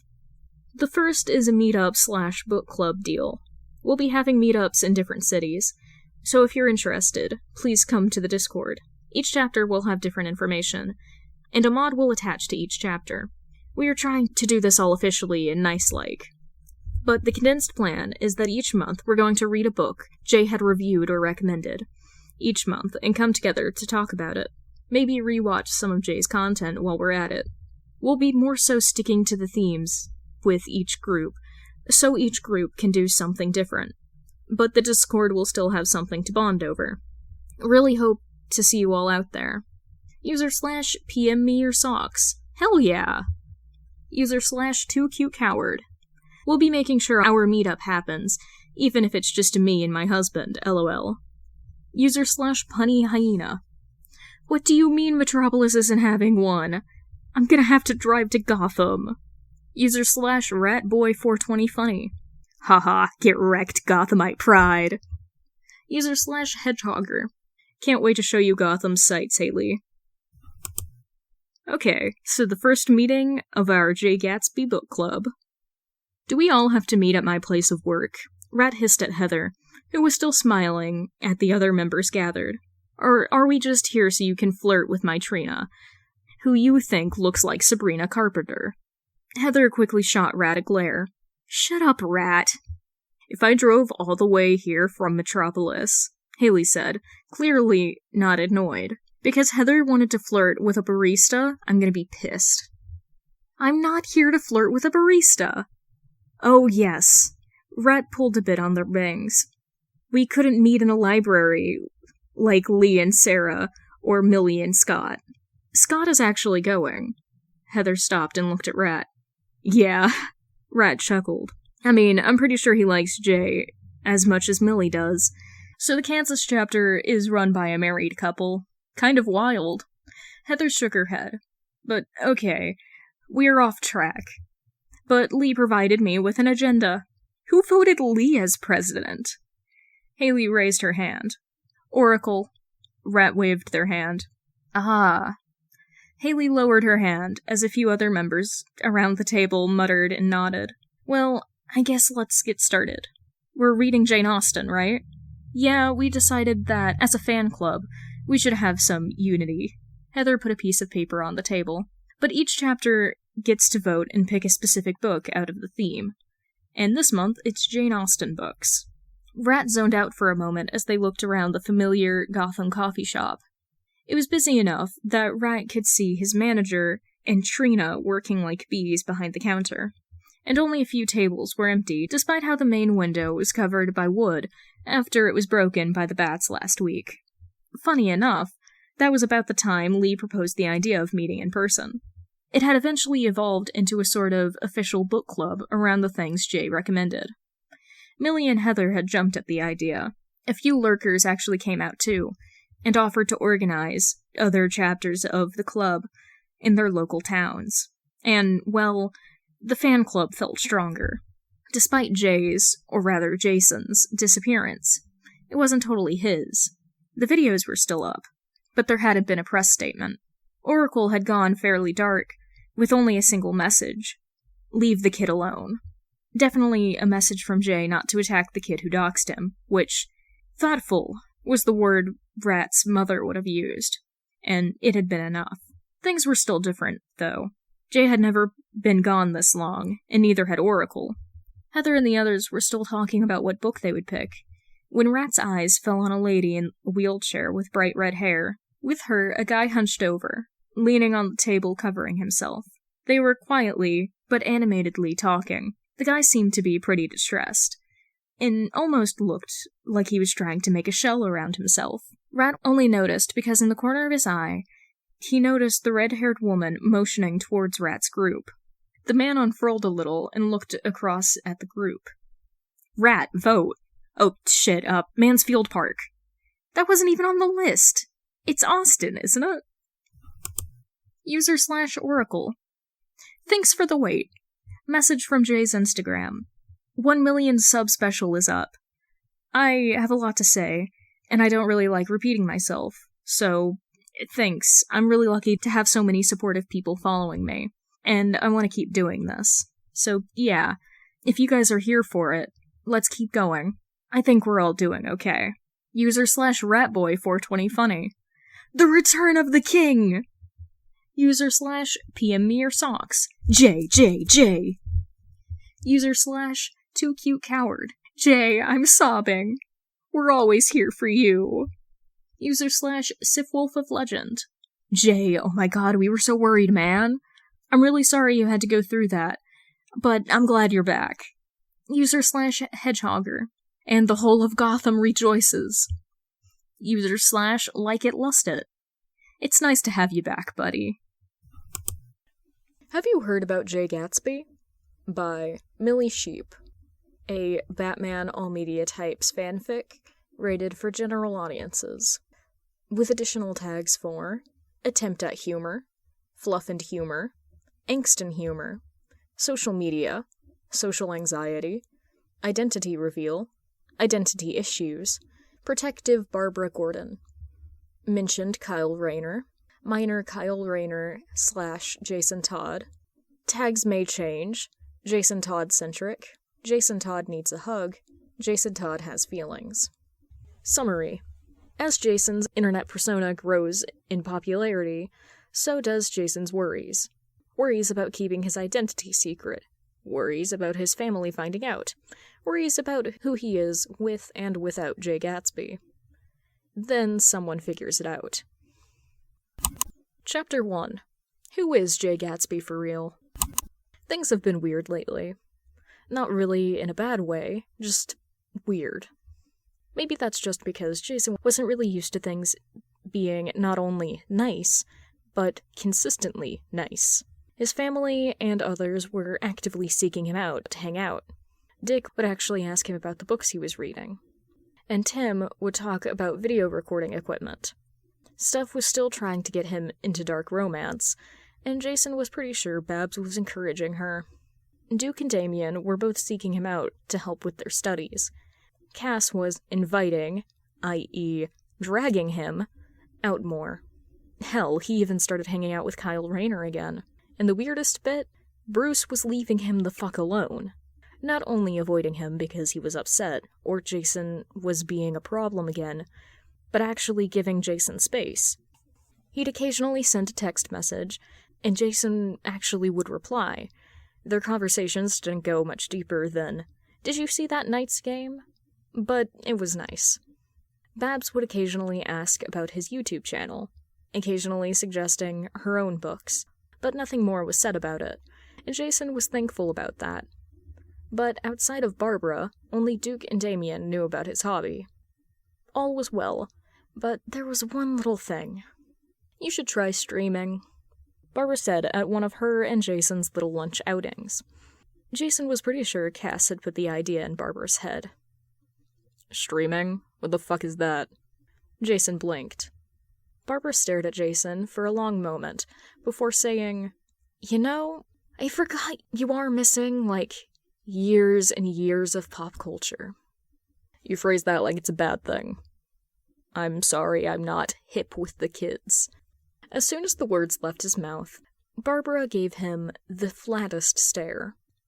"Anyway," she eased her gaze after a moment, but then continued. "Streaming is like doing a live show. You set up recording, and you have a chat you can interact with while you do what you do. Some people stream gameplay, some just do commentary, there's a bunch of stuff. I'll show you." Babs then pulled out her phone and pulled up some people who were streaming. "Charity stream?" Jason asked, as he leaned across the table to see her phone. "Of course you hone in on that." Babs sighed, but gave an affectionate pat on Jason's arm. "But yeah, some people make good money through people paying to subscribe to their channels and donations. In charity streams, all the money you make from the stream goes to charity." "Oh, that's cool." Barbara smiled as Jason watched the stream on her phone. "Yeah, sometimes they set goals and do a special event to reach the goal." "Huh." Jason hadn't really thought about streaming again. Something had ended up coming up. Well, actually, a few things had come up, but it all tied back to Jason's channel. Roy was leaning back drinking his coffee, with the smug look he typically wore after figuring some little thing out, especially if it was a thing about Jason. It was really just a game to this guy, and the only reason Jason wasn't strangling him right now was because of Leanne, and definitely not because he'd really miss him otherwise. But they sat in the quiet, open-air cafe Roy had suggested, because he was at least trying to soften the blow by offering to pay for Jason's cheesecake and coffee. "You're a son of a bitch," Jason muttered as he ate a piece of cake. "Uh-huh." Roy took another long sip, still smiling. Jason just groaned, putting down his fork and putting his head in his hands. "Look, Jaybird." Roy put his cup down, softening his smile. "I'm happy for you. It seems like this has been a really good thing for you." "You sound like Barbara." "That's a compliment. She's a smart lady." Roy tipped his cup. "Anyway, you missed the majority of your teens. Hell, even your young adult years have been doing..." Roy picked up the dessert menu and adjusted some pretend glasses. "Cult shit, traveling, training, cult shit again, taking over Gotham's drug trade, mercenary work. Do you have a point?" Roy put the menu down. "My point is that you need a life outside of that. You've missed a lot of typical life stuff that even I got, and you're finally doing some of that. It's a bit of peace that you deserve. Hell, you know Clark isn't always Superman, and Ollie isn't always Green Arrow. I'm not always Arsenal." Jason hummed. He could see Roy's point. Barbara had said something similar. "It's just embarrassing." That got Roy to pause. "Look, Jason, get it's hard for you to trust people with this, and you probably are going to get some teasing, but if it seriously bugs you, I'll stop and help you tell the others to knock it off. It's why I didn't say anything. I just wanted to enjoy this. I'm not bothered by it, and I am taking it just like Kyle did, as something to be proud of you for. Don't bring him into this. Jason sighed. Roy took a sip of his coffee. Well, Hal said he'll probably be back in a few weeks. With another shrug, Jason looked out the window. I left him a message to call me. I'm just going to not think about it. With a sympathetic nod, Roy said, Well, I'll be there. Probably could talk to Connor and Donna if you want to gang up on people. It's fine. Jason shook his head. He seriously didn't want to think about it right now. So he did what he did best. Deflect. I hope you know something, Roy. What? Now, I know you know. I will be using you for content. Jason finally put on a small smile. His best friend stared at him a little, before erupting in laughter. Anytime, Jaybird. Gatsby Reviews. Kids Book. Jay Gatsby walks on screen with a pile of books. He set the books on the coffee table, before sitting on a familiar black futon. Okay, so first, let's define the word obscure. Text appears on the screen as Jason reads it aloud. Obscure. Adjective. Not prominent or famous. Not clearly seen or easily distinguished. Jay then picks up the book, Island of the Blue Dolphins, as he then points to the Gold Star medal at the bottom. This is the John Newbery medal. It's given to certain children's books by the Association of Library Service to Children for their contribution to children's literature. It and the Caldecott Medal are two of the highest awards a children's book can get. Jay looks directly at the camera with a flat stare. Anyone who's been following my TikTok probably is catching my drift at this point. Any book with those medals are not obscure. It's actually the complete opposite. Now, children's literature kind of isn't as well respected as, say, adult literature is, and you don't see people talking about it as much, but it's still important. These are books that shape who we are as readers and people. Jay eventually relaxes as he puts down Island of the Blue Dolphins and picks up Anna of Green Gables. Now, while there are some obscure kids' books, this is not one of them, by the way.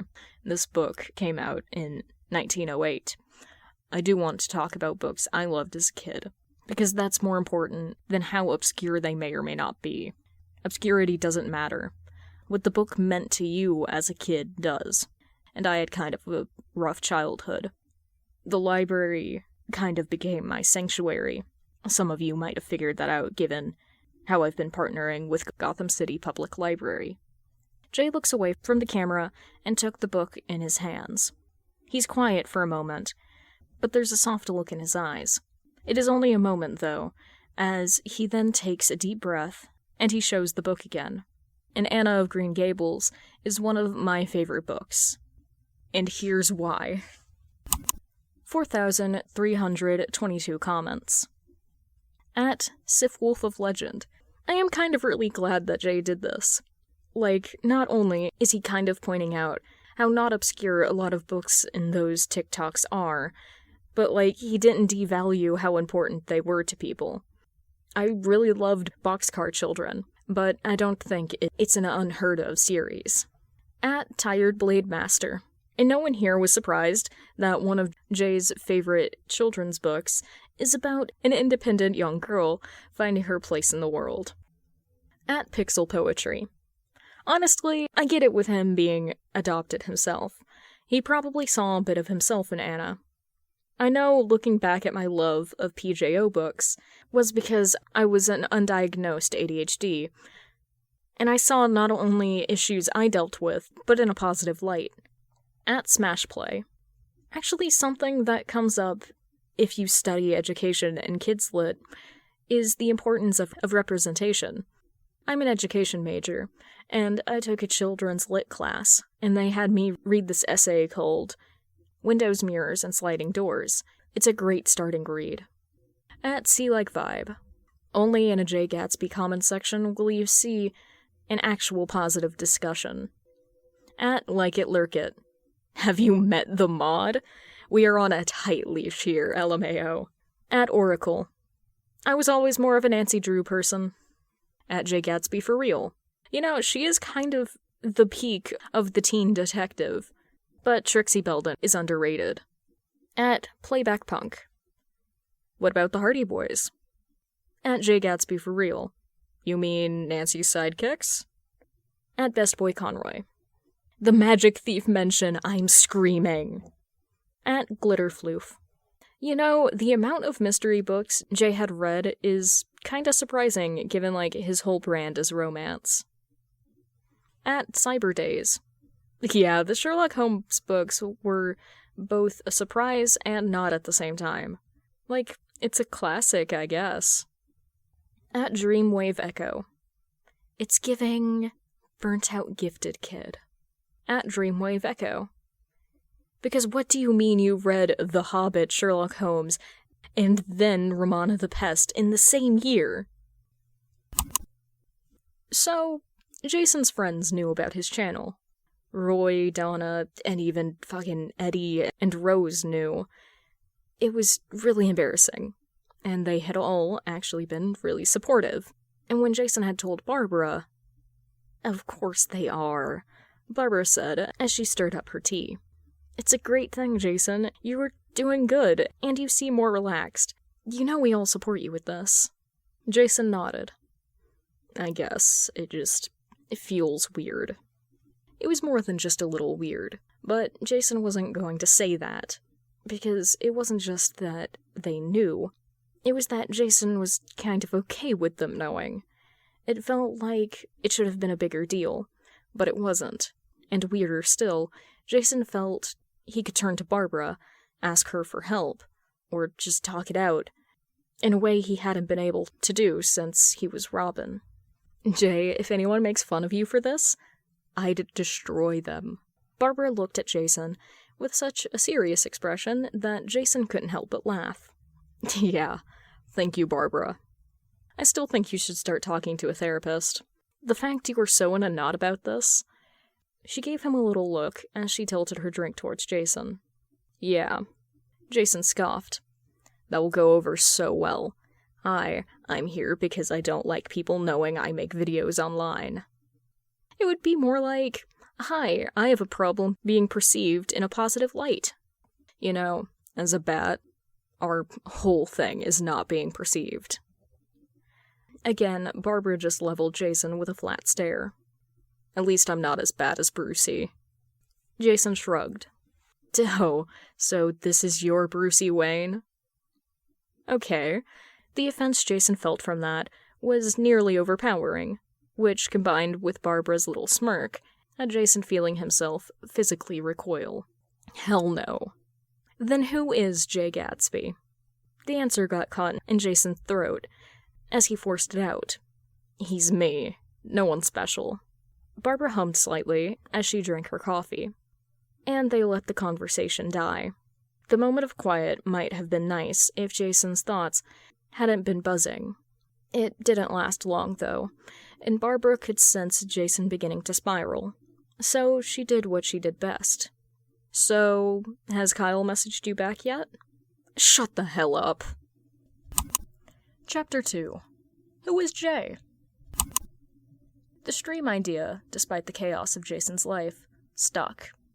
And well, if people had to know about his little internet popularity, he might as well put those bastards to work. Barbara sighed as she swatted Roy's hand away. "I got this." "All right." He put his hands up. "We could definitely fit something bigger in there. More powerful." "Sure, but Jay's literally only using this to charity stream," Barbara pointed out. "We don't need to be pushing alien text anywhere. Plus, people are gonna want the spec." "You're right," Roy nodded. "This is just the first time I've seen Jay have any interest in this. Plus, I got excited. He's so old-fashioned.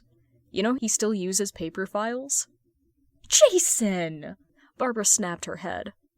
Jason didn't bother putting his book down. He just hummed. "By the way, Jay," Roy said before Barbara could continue scolding about security. "What have you been editing and uploading your videos on if not a computer?"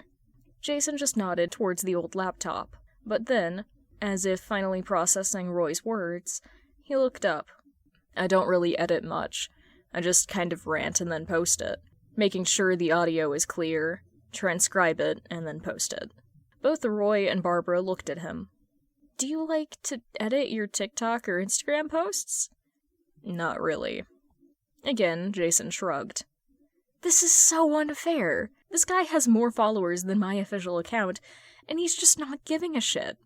Maybe I should make him run the library's accounts." Barbara hummed in agreement. "Or sick Bruce's PR team on him. Now wouldn't that be funny? Jay Gatsby suddenly becomes the face of WE. Annoying as that would be." Jason gave Barbara a half-hearted glare. "Bruce is literally the last person I want to talk to about this. I thought we moved past you with this." He waved his hand. "Since it's not really hidden. Look, I'm aware most of the family probably knows, but I'm trying not to think about that and gaslighting myself. But I know Steph definitely does know." Jason couldn't help but sigh. "On that, Barbara, stop Steph from giving me dark romance books. I'm not going to read Haunting Adeline." "You know, she's 90% doing it just to see you get like this." Jason could feel his eye twitch. He could feel how warm his face had started to get.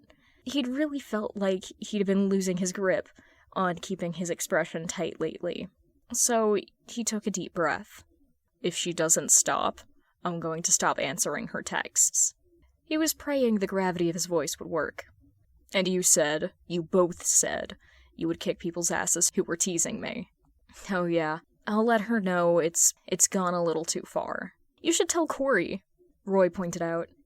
"She'd love this.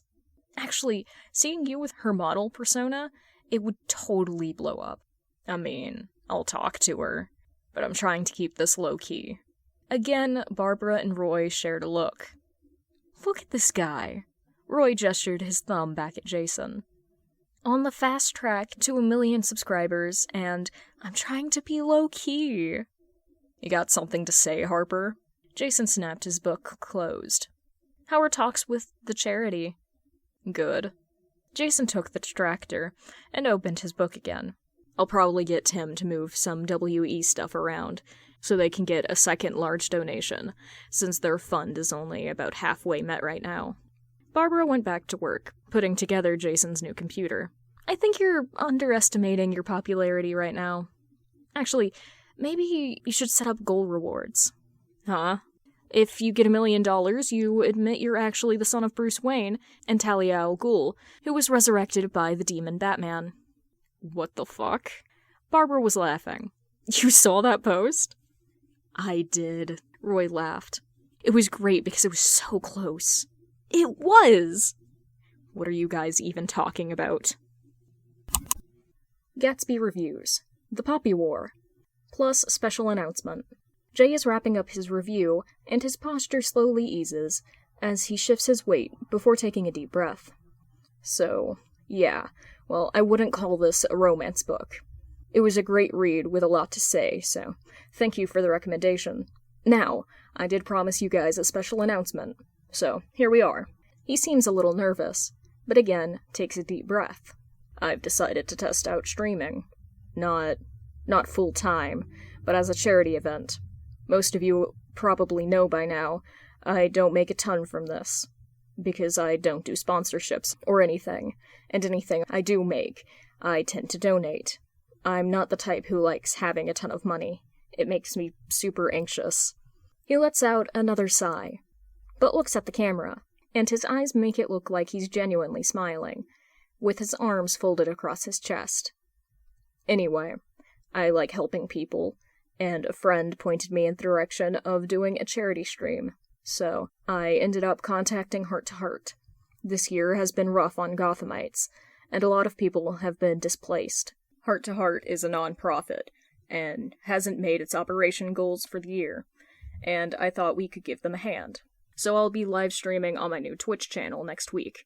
My friend set me up with a new computer and everything I might need, so hopefully it will go smoothly. Jay pauses a second. I suppose I should tell you about the donation goals. Personally, I'd like to get to 300,000, but we'll get what we can get. But when we break our first goal of $1,000, I'll be doing a request raffle. There will be a few rules, of course. No more ice hockey romance. He laughs. Well, it's more like a chuckle, but his head is tilted back, and his arms relax down by his sides. That's a joke, but anyway, I did want that goal a bit lower, as I know times are hard, but I got convinced that we'll be able to make it. But the top 30k goal is a Q&A, since I know I've been pretty private. I feel a bit bad about that, given all the support you've given me, so I'll answer some questions you guys offer. Thanks. 7,342 comments. At TechFist. Hell yeah! I've already followed your Twitch. This is great. At Angel Wave. I feel like Jay is underestimating how many people are gonna come to this thing, lol. At Luna Lounge. Can one of the rewards be a shirt removal? At Dream Phase. You haven't been around long enough to know of Mama T, have you? At Ratboy420Funny. Okay.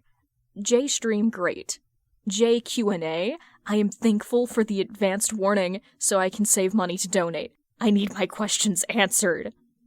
At Like It Lusted. He's not gonna confirm your insane theory, Rat. At Ratboy420Funny. Please. At Methodpunk. Why is no one talking about Jay's laugh? It's so sweet. He's so excited to help people, what the fuck? At ASDFWER.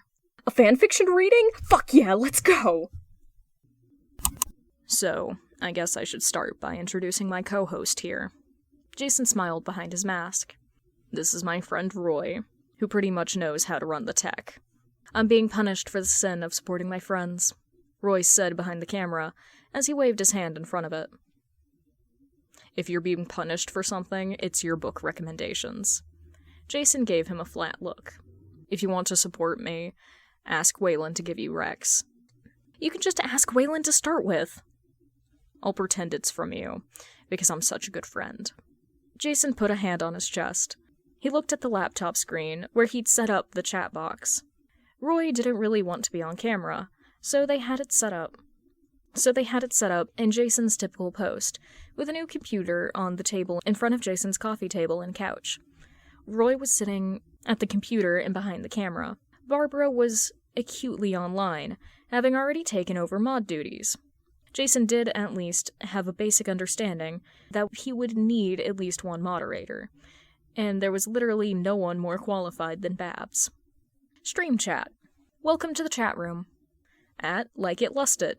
First, I'm so happy, J-Stream. Ratboy420Funny. Low-key amazing feeling watching Jay live for the first time. Ninja Ghostly. Wow, everything seems set up so nicely for the first time stream. Jay nodded at the last comment. I might not know a lot about streaming or the internet, but Roy and my mod do, so they pretty much took care of the setup. I was told to just show up. There was then a little ding. Hey, we've got our first dono. Roy looked back and smiled at Jason. $5 from Emote Exploiter, and they say, super excited for the first stream. I have work, but good luck, Jay. Aw, that's sweet. Jason smiled. Thanks. Good luck at work. Stream chat. Dudebot. Is Roy our text-to-speech? Glitter Viral. Wait, is this like Roy from Roy's recommendations? Jason looked down at the chat, then at Roy, pressing his lips together under his mask, trying to hold in his laughter, as he could see Roy read the chat and his eyebrows slowly raise. So, we got people already thinking I'm a bot? As unbelievable as it is, Jason does have friends. I have loads of friends. Jason sat up a little bit taller and folded his arms. That got a snort out of Roy. Okay, but how many weren't friends of your brothers first?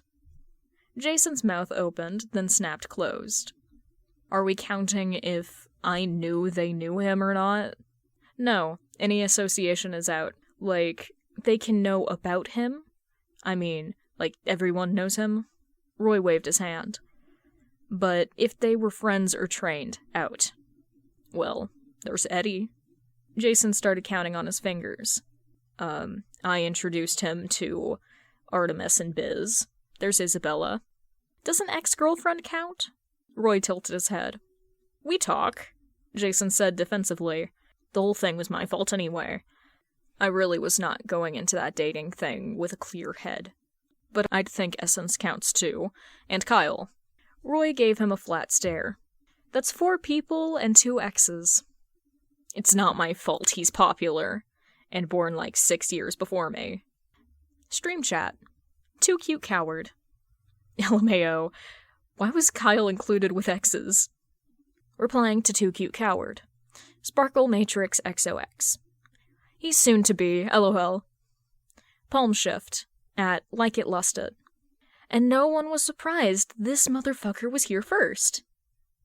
Replying to Palm shift. Like It Lust It. Sorry, we can't all be number 1. Nightbot. Welcome to the charity stream. Our first goal is $1,000. Sif Wolf of Legend. I'm late. Sif Wolf of Legend. At Like It Lust It. What did I miss? Replying to Sif Wolf of Legend. Like It Lust It. LMAO. Nothing yet. Just kinda starting up. Cosmo Vibe. Roy reveal? Reply to Like It Lust It. Palm shift. You aren't even number 1. That's his sister, apparently. Like It Lust It has subscribed. Like It Lust It. Oh, I almost forgot, also. Like It Lust It has gifted 10 tier 1 subs.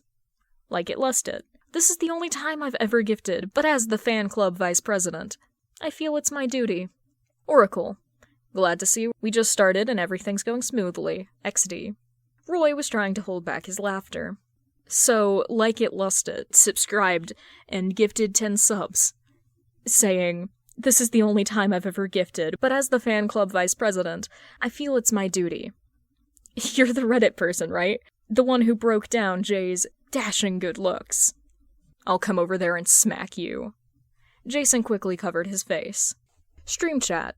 Like It Lust It. Has Jay read my post? Yeah. Jay sighed, seeing the message pop up. Kind of. Not directly. I'm only vaguely aware of Reddit, so I had no clue about your post until people started flooding in and talking about it. Even then, I didn't go and look at it until Babs read it out to me. The message took a few seconds to fully click with Jason. Wait, what do you mean posts? Like plural?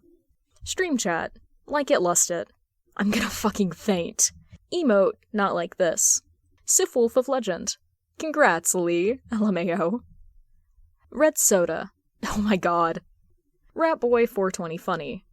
How embarrassing. Hedgehogger. Wheeze. Oh my god, Lee. Look, it's not that big of a deal. I mean, I guess it was kind of nice. Jason sighed. But real talk. I didn't expect to get into this early on, but I'm a pretty confident guy. You have to be in my line of work, but I never really cared about how I look, or really considered myself good-looking before. So, the post was sweet, and it was kind of refreshing to be seen like that. Most people think I look scary. And he is scary, but you nailed him on the head like it. Roy leaned back, glancing at Jason. He's got the moe gap. Tough looking on the outside, just a goofy mess on the inside. I still don't know what that means. Kyle will explain it to you. The only correct action was to then toss a pillow at Roy. So that's what Jason did. Chapter 3. Who is Jason Todd? Jason did not expect for the charity stream to go as well as it did. He definitely didn't expect to completely cover the charity's operation costs, which was double the goal he set. He definitely didn't expect to have to start planning his question and answer session pretty much right after the stream, or any of the other videos and requests he'd promised. Honestly, it would be a while before he streamed again. It was nice talking to everyone in real time and having an actual connection to his fans, but it was also a lot, and a lot he didn't know how to process. So, in a way, he was kind of glad for the work. Less glad, Babs had Stephanie helping her sort through all the questions he got. "How much do you actually bench?"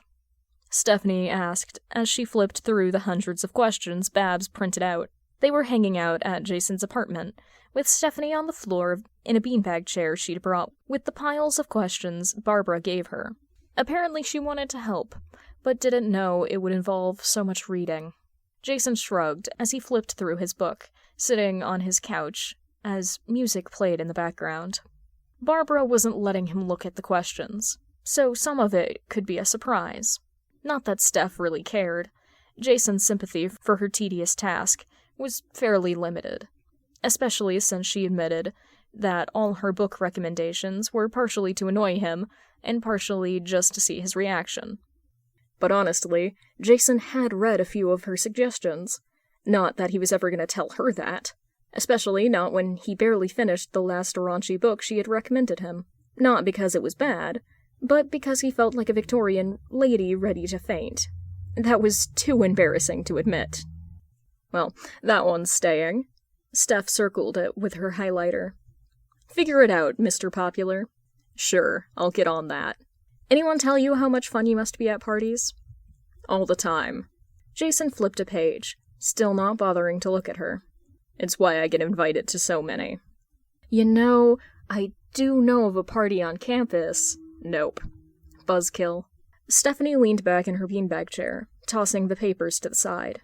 "Anyway, when are you going to use me for content? You gave Duke and Damien that okay." "They're my brothers." Jason flipped the page. "And I'm not your sister? You literally said yesterday, if Bruce was your dad, you'd vomit out your large intestine." Jason glanced over the top of his book to flatly stare at Stephanie. "Of the soul of Gotham's streets?" With a short snort, Jason finally put down his book and looked at Stephanie. "Okay, so what would this content be like? What do you like to read? That's actually, appropriate. Not just stuff you find on TikTok that you think will embarrass me." "Well, I have been putting off my English 1 readings." "So this is really about helping you with your homework?" Jason cocked an eyebrow. "I would have done that anyway." Stephanie paused a moment. "Maybe Duke is praising your tutoring. But no, I'm trying to bond with you, dummy. And it just so happens your hobby is being internet famous. I am actually really glad this all happened." "I've been getting that a lot lately." Jason rubbed his temple. "Roy and Babs both say this has been good for me, doing normal people stuff." "I mean, I agree." Stephanie slowly started. "I think a therapist would probably help you more, but this is close enough for now, I guess. Having external validation and all that." She waved her hand around dismissively. "But also just having a hobby and stuff. That is, stuff you do on your own time, big guy. I mean, I support you, but this is, identity stuff. You have to figure it out yourself. I just sit here and cheer you on." "Super supportive stuff." The blonde just shrugged. "Look, I've always known about this side of you. You fucking nerd. I'm just glad you've got other people seeing it. Makes me feel good." Jason was rolling his eyes, but he was also smiling. And then an idea hit him. "You know, part of my deals was a cooking video. How do you feel about making crepes?" Gatsby Reviews. Special. Cooking. Unlike most of Jay's videos, this one doesn't open with Jay on his black couch, but rather he is in a kitchen space. A clean and tidy kitchen with ingredients and bowls laid out on a large island in the middle of the kitchen. Jay himself is standing behind the island. He has his black mask on, but he's in a short-sleeved red shirt, and wearing a black apron that, in black text, says, "This shit is gonna be delicious." Jay is not alone. Next to him is a young lady in a long-sleeve purple shirt. Her long blonde hair is done up in a bun. She also has on an apron, but this one says, "Bitch can bake." Despite her own mask and folded arms, she looks rather pleased with herself. Jay waves as he starts the video. "Well, as most of you know, I really like cooking and baking." Jay gestures to the ingredients and equipment in front of him. And I've done a few Instagram posts about my cooking. And one of the rewards for the charity stream was, well, a cooking video. So here we are. But it's not just me today. With me, today, from everyone's favorite mystery board game, we have Professor Plum's cousin. The lady snaps around to swat at Jay. "This is Eggplant and you know it!" She then turns to the camera and seems to smile. "I'm actually Steph, Jay's pseudo-sister, because we were meant to be siblings, but his brother is a loser and his dad is an asshole. His sister, though!" Jay snorts and tries to hide it with his hand. "Okay, anyway." He takes a deep breath and straightens up. "I've decided I'd knock out 2 birds with 1 stone. I'd teach Stephanie how to make crepes, and get this video out for you.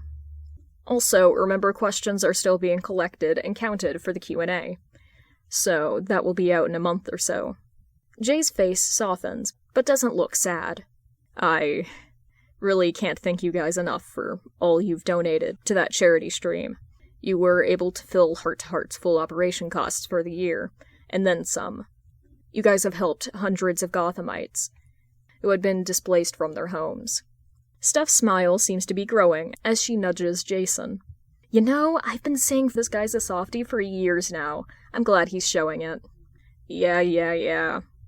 Jay rolls his eyes and nudges her back. "Anyway, let's get started. So typically I chill the batter overnight, but you can keep it as short as 30 minutes. So we'll have Steph do that while I teach her how to cook with the batter I made yesterday." 8,332 comments. At Cluemaster Sucks Balls. I made more crepes for my friends yesterday. Got lots of compliments. So, thanks, Jay. At Sifwolf of Legend. Wait, aren't you on the Discord? At Cluemaster Sucks Balls. Cluemaster does suck major balls, so it's probably a different person. A person with great taste. At Acenth. I swear to fucking God, if Jay gets any more fucking attractive. At Slayer K. Crepes! He can make fucking crepes! At Underscroll. This is so fucking unfair, man. He's hot, loves his family, and can cook. At Like It Lust It. I'm a feral animal. I want that man. Carnally. So, Barbara clapped her hands as she smiled. I got all the questions compiled, and Roy is ready to help film. Jason leaned back on his couch as Stephanie and Cassandra both raised their hands. Jason could feel a vein in his head pulse as he raised his own hand. "Stephanie?" Barbara pointed at the blonde. "Can I be the boom operator?" "Lame joke," Jason called. "I don't even have a boom mic." "We'll find a job for you." Barbara pointedly ignored Jason. "Now, Cassandra, what job can I help with?" I thought you could hold the signs with the questions on them. Steph, actually, you can read them out loud for Jason." "Cool." "Sweet." Barbara smiled and looked at Jason. "Jace? Who else knows about this?" Silence filled the space for a moment before Stephanie started to make a long sound. Cassandra was looking off to the side, and Barbara was still looking directly at Jason. Again, Jason could feel the vein twitch. "So," he slowly started, "literally everyone?" "Not confirmed," Steph offered. "We honestly don't talk that much about it." A groan fell from Jason's mouth, and he buried his face in his hands. "Even Bruce?" "Oh," Barbara weakly laughed. "Dick told me he watches it religiously. Did you not see? He actually tweeted about your show." Jason curled into himself a little further. "Look, no one really made the connection." Steph patted his back. "I mean, one guy did, but he's also convinced that Batman's a demon and Bruce paid to resurrect you." Fuck me. Why did I even do this? Because it's a good hobby that helps not only you, but also that charity you donate to. Barbara's snap gave Jason enough of a mental jostle to get him to lift his head. "Jason, I get this is hard for you in some ways, but it's good. Don't give a shit about what anyone thinks. Just keep doing it because it makes you happy. People love Jay Gatsby, and you have fun with it. Focus on that, you dummy." You could have left out the insult. Jason said as he sat back and took a deep breath. It hit better. Barbara smirked, pulling another groan out of Jason. Steph was still patting Jason on the back as Cassandra patted his knee. Wait, is that why Tim recommended me that book? Yeah, I can't believe you actually read the book Tim recommended, and not my recommendations. Steph finally relaxed back onto the couch. Things finally seemed to ease. Jason could still feel the knot in his stomach, but it was slowly unraveling. He thought about what Roy had said. Jason had missed so much of his life, even before he died. A lot of his childhood wasn't much of a childhood. The only time he really felt young was when he was living with Bruce, when he was Robin. But he could never go back to that. Never have it again. Jay Gatsby was someone people liked. People didn't look down on him as a street rat, as Bruce Wayne's charity case, as the aggressive Robin fail, the Robin who just wasn't as good as Dick Grayson. Barbara was still going over some stuff and talking about her new moderation, but Jason was barely listening. His eyes were cast down at his hands, resting in his lap. Cass slipped her hand into his, then Steph took his other. None of them looked at each other. Jason had spent so much time trying to be someone he thought the city needed. Even if he was unlikable, he'd be needed. He never really gave too much thought about who he really wanted to be. He really hadn't thought about it at all when he started, but now Jay Gatsby felt right, and he wasn't doing much, but being himself. It somehow felt like nothing and everything all at once. It was overwhelming. Bruce liked Jay Gatsby. The Batgirls liked Jay Gatsby. Likely the other Bat Boys liked Jay. Jason slowly closed his eyes. They liked him. Was it really that easy? Of course not. Jay was still the Red Hood, and that part of him wasn't going away. Granted, he had taken a few steps back from Red Hood as Jay Gatsby kept him busy. It wasn't perfect, but again, it felt good, and he wasn't alone. Stephanie was elbowing him now, talking about something, but her voice was faint against Jason's thoughts and feelings. Slowly, he pulled himself from the thought as he gently smiled at Barbara, who gave a slightly concerned look. Seeing Jason smile, her shoulders relaxed, and Jason felt his smile grow a little more. That sounds good. What else have you got for me? Chapter 4. Who was the Red Hood? Jason had been smiling more. He'd been generally feeling happier, even when he went out. A few goons he kept around even noticed. No one had commented on it, but it was a noticeable change. They all seemed to get that Jason hadn't really wanted to talk about it. He just wanted it to be. And, by miracle of miracles, he actually talked with Bruce. Voluntarily. Well, still as Red Hood and Batman. It was a miracle, not the full return of Christ. So, Jason tossed a file onto the Bat computer's console. I thought this might interest you. Bruce's cowl was still on, but Jason could tell Bruce was raising an eyebrow, and he stopped his work to pick up the file. He still didn't say anything as he flipped through the information Jason collected, but Jason wasn't that bothered. For the first time in a long while, the silence between them was comfortable. Jason didn't need Bruce's approval. He knew he had done a good job. No one had gotten hurt, and Jason had put together that what he had learned was connected to a bigger case Bruce was working on.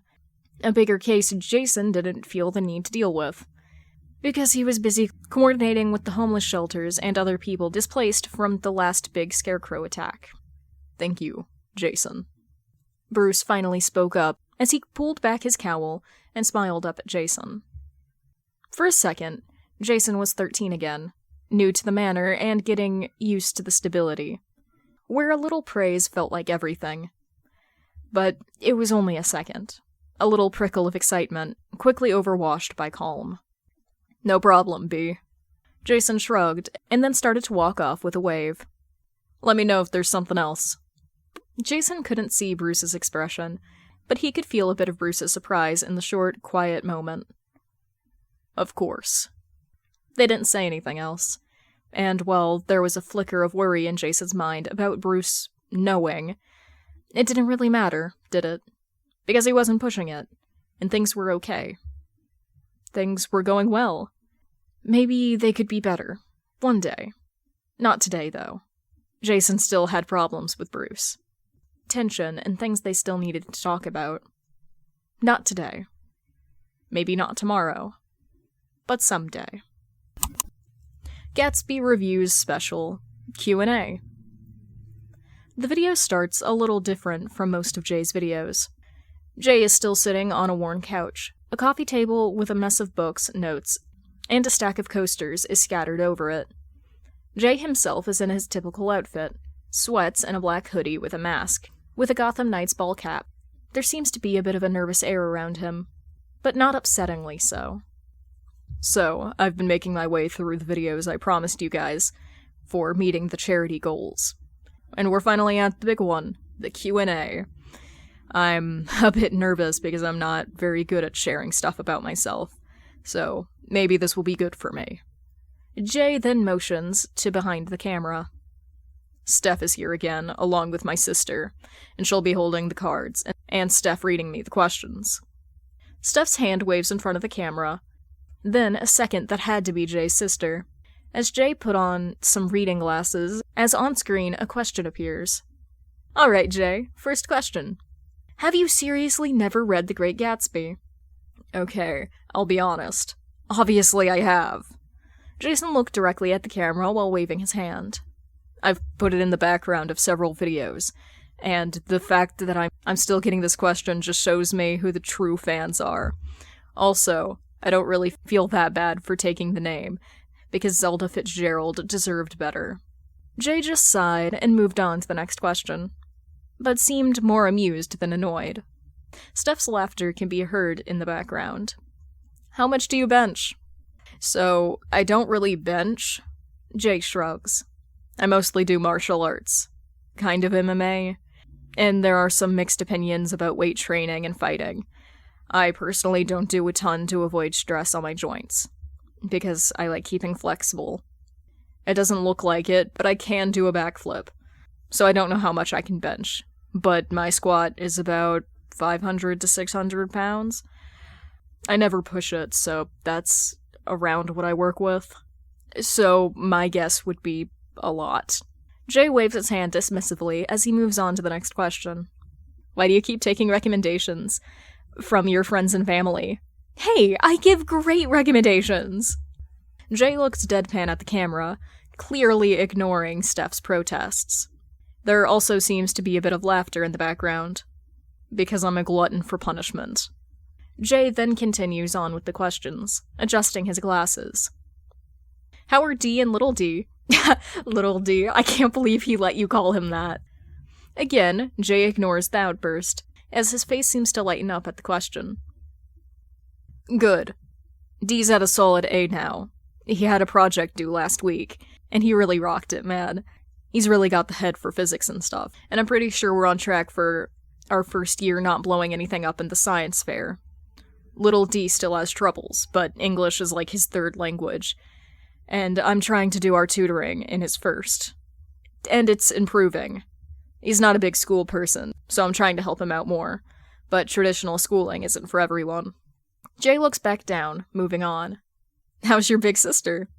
There's a pleased sound from behind the camera. Jay gives a little eye roll, but motions towards the camera. Well, since she's here, how are you doing, C? I'm doing well. Jay waves his hand, and Steph is snickering again, and more soft laughter can be heard. But then, Jay sighs and they move on. How do you know Oracle? Jay rubs his temples. I don't. Not really. I can't be sure, but it's a friend of a friend situation. I honestly couldn't tell you how they know me in real life, and honestly, I don't want to know. I don't really agree with some superheroes. I mean, save for, like, Wonder Woman. But Oracle probably has people they care about, and they've done good by me. So there isn't any point in me trying to figure it out. If they want to be my mod, then I'm grateful for the support. Jay moves on to the next question. What's your favorite foods? It seems like Jay is beaming now. I genuinely love food, so I have a lot of favorites. I really love a good sourdough bread. Fresh sourdough bread. Oh, wait, look at my starter. What a dork. A bit of a dork. Steph's voice, and the one that follows it, is barely above a whisper, as Jay disappears for a moment. Then he comes back and shows a jar with a pale gloop and a lot of bubbles in it. If you remember, my grandfather, he finally let me have some of his heirloom starter. I've been trying to take care of this little guy. I'll be making my first batch soon. Jay, the questions. Then Jay disappears, seemingly to put his starter away, as he returns to his seat and the notebook full of questions. Anyway, I like Neapolitan ice cream, big burger guy too. I love chili dogs as well. Man, I just kind of love food in general. So let's move on before I turn this into another cooking episode. Jay's face seems a little red as he pulls the notebook over his face. How many siblings do you have? A lot. With a roll of his eyes, and lowering the notebook, Jay explains a little. I have 2 older, then 3 younger. 4 if we count Steph, which you might as well at this point. She's probably gonna marry in eventually. Who? Well, I have a bet going. Jay paused at that. It's not gonna be me, though. I'm off the market. Not that I was ever really on it. My partner kinda dragged me out kicking and screaming. Again, Jay pauses. That's a joke. I'm safe and happy in a relationship. I'm just not exactly known for being emotionally intelligent, available, stable. But anyway, I'm working on that, so I've got great backup for it. God, you and your mush. I'm gonna be sick. 12,356 comments. At Spicy Interval. If I say a single comment making fun of how excited Jay was about his starter, I will hunt you for sport. At Starbite. Jay, a 6'2" giant of a man with mad aura. Also Jay, like an excited kid. Look at my sourdough starter. Your starter looks great, Jay. At Greenlight Artist. Hearts. At Legendary. This is what we women want. A man who gets excited about his books and his bread. At Detox Dream. We need more Steph. She and Jay bounce off each other so well. At username 3434. Honestly, I was hoping we'd have Roy again, but Steph is great. At Broski. His sister seems nice too. At Like It Lust It. Okay, but why aren't we talking about how much he squats? At Soul Short. I'll be real with you. It short-circuited my brain, and the fact he went right into talking about his bread while looking so proud, I forgot how he pretty much admitted to being 90% muscle. Then the partner line? At Like It Lust It. You know what? Fair. At Hedgehogger. I am shocked to my core. Like, everything we learned aligns with who we know Jay is, but at the same time, huh? He's so cute and so masculine. It's just At Too Cute Coward. You know, the more I watch, the more I feel like this is not just I am learning things about cooking and books, but I feel like Jay is learning too. And that last bit about working on it, I'm rooting for you too, Jay. Your partner is a lucky person. Jay stared at his email. If he was honest, he wasn't great about checking it. But since he started his fundraising and charity work, he'd been reminding himself to check it more often. And, well, he was glad he started doing it. Because he was staring at an offer to teach a course for another YouTube channel. One he remembers watching in the library while he was homeless, trying to keep up with school. One he'd watched when he was playing catch-up after coming to live with Bruce.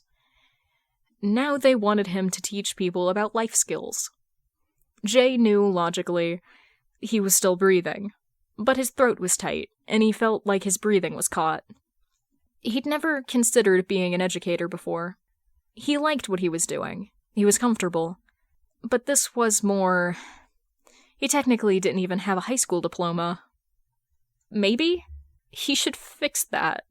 But first, he has an email to write, because he'd love to give this a chance.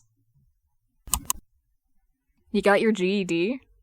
Barbara blinked as her gaze shifted from between Jason and the paper he had presented for her. Yeah. I'm working on an educational series with Crash Course, so I figured I should at least have my GED. I was actually going to ask if you could help me apply for some classes at the community college. Jason. Barbara finally and firmly set her gaze on Jason. I'm so proud of you. Jason quickly turned his head away, feeling the blood rush. It's not that big of a deal or anything, you know. It really is, though. Oh, you have to show the others. They'll be so happy. Jason just shrugged as he tried to hide his smile behind his hand, his gaze still on the worker behind the coffee counter. Barbara lowered her eyes back to the GED paper in his hand, before setting it on the table. The sounds of the cafe continued around them. How are you feeling, Jason? Good. Jason revealed without any hesitation, because it was true. I haven't felt this good in a long time. Like, I'm doing something right, and I don't have to worry about fighting anyone over it. Not that I need anyone's approval, but I'm relaxed. Barbara folded her hands and nodded. I'm sorry you've been alone for so long, Jason. Jason just shrugged, but Barbara wasn't having it. You are a traumatized kid, not an adult. We should have been there for you, especially when it was hard. But we weren't. And we can't change it now. I'm glad, Jason, that despite that, you've been strong and found a way. And I'm even happier you're letting me in. Well, you're still the Batgirl to my Robin. Jason looked at her, shooting a little smile. That got a laugh out of the older woman. Always, Boy Wonder. Always. Now come on. This calls for another round of desserts. On me. Jason bared his teeth in a sharp smile. Can't say no to that. Chapter 5. Who is Jason? Capitalism and Life Skills. Crash Course Home Economics. 1. The video opens up to a man who looks to be Jay Gatsby sitting in the middle of a kitchen set. His face is covered by a mask, but he's in a t-shirt and apron. He seems relaxed, even as he stands with his arms folded. The kitchen set had a small fridge behind Jay, along with rows of cabinets and an oven. In front of Jay is an island with pots and pans and a burner. Hello, everyone. I'm Jay, and welcome to Crash Course Home Economics. The camera shifts to a closer shot of Jay as he begins to talk. Home economics has been called a few different names over the years, mainly domestic science or family and consumer science. The goal was to give housework a more professional sound, and this will tie into something we'll talk about later, as it was to appease the world's growing population of educated women into getting professional and intellectual fulfillment through traditional roles of the sexes. So, misogyny. The screen briefly shifts to black and white photos of women working in a kitchen as Jay continues to narrate. But ultimately, home ec is still important, because these are life skills. The 7 traditional principles of home ec are cooking, child development, education and community awareness, home management and design, sewing, budgeting, and finally, health and hygiene. As Jay's narration hits each topic, a picture of each topic appears on the screen, before finally going back to Jay. We will touch on each topic. It's important to address these root thoughts, because I, someone who identifies as a man, use most of these skills in my daily life. And we need to break the stigma around housework. The only skill I don't really use is child development. A little cartoon Jay appears on the screen. He waves, a baby falls down into his arms. Cartoon Jay starts trying to take care of the baby, but seems a little unsteady. But I'd like to be a dad one day, so it's better I learn how I can best support the future little human. The screen goes back to Jay as he leans on the kitchen counter. Let's begin to break down how the biggest factor of home ec is capitalism. If a large group of people have a skill gap, that creates a market. A place for someone to sell you something. Now, having a skill gap isn't bad. Sometimes, again, the screen changes to a cartoon Jay working on a computer that starts smoking. The cartoon Jay jumps. You don't know how to do something, and it's fine to call someone who does. A little computer repair man appears and begins fixing Jay's computer. But problems are started when a dependency is forced. 2,395 comments. At Playback Punk. Okay, but this was really cool. They were really pulling out the stops for gaps in the education system. At Bruh Vibes. Jay Gatsby? What are you doing here? At Plasma Pastels. To be honest, this makes a lot of sense for Jay's content, given how education his stuff is. And there are already lit vids. At Bruh Vibes. I guess you're right. His Insta is cooking, isn't it? At Gaia Crafter. Who the fuck is Jay Gatsby? Like, the book? At MeBuzz. Yes, but also no. At Poetry. And here I thought I was a functional adult. Jason took his seat in the middle of the classroom's desk. It wasn't the most strategic position, being in the mess of desks, but Jason was trying to not constantly be ready to be attacked. He was trying to be more relaxed at school. More like Jay Gatsby. What didn't help was that he was a bit bored out of his mind in English 1, which made sense, but he needed it for his general education credits. What he wasn't expecting was for his professor to pull up his own YouTube channel at the start of Wednesday's class. Alright, Miss Corwell said, dimming the lights. Today we're going over some resources for your next paper. She walked back to her computer as the projector flickered light onto the whiteboard. First off, I'm gonna recommend you guys something I found last semester that helped a ton of students out. Jason found himself sinking into his seat as Miss Corwell returned to her computer, pulling up YouTube and typing in Jay Gatsby for real. And there Jason was, in a college classroom, watching his professor talk over as he watched his own masked face play on the screen. He tried sinking lower into his chair, praying no one noticed. For a moment, Jason was 14 again, as his gym teacher, who'd been obsessed with Batman, was showing the class photos of Batman and Robin and explaining what he thought their training was.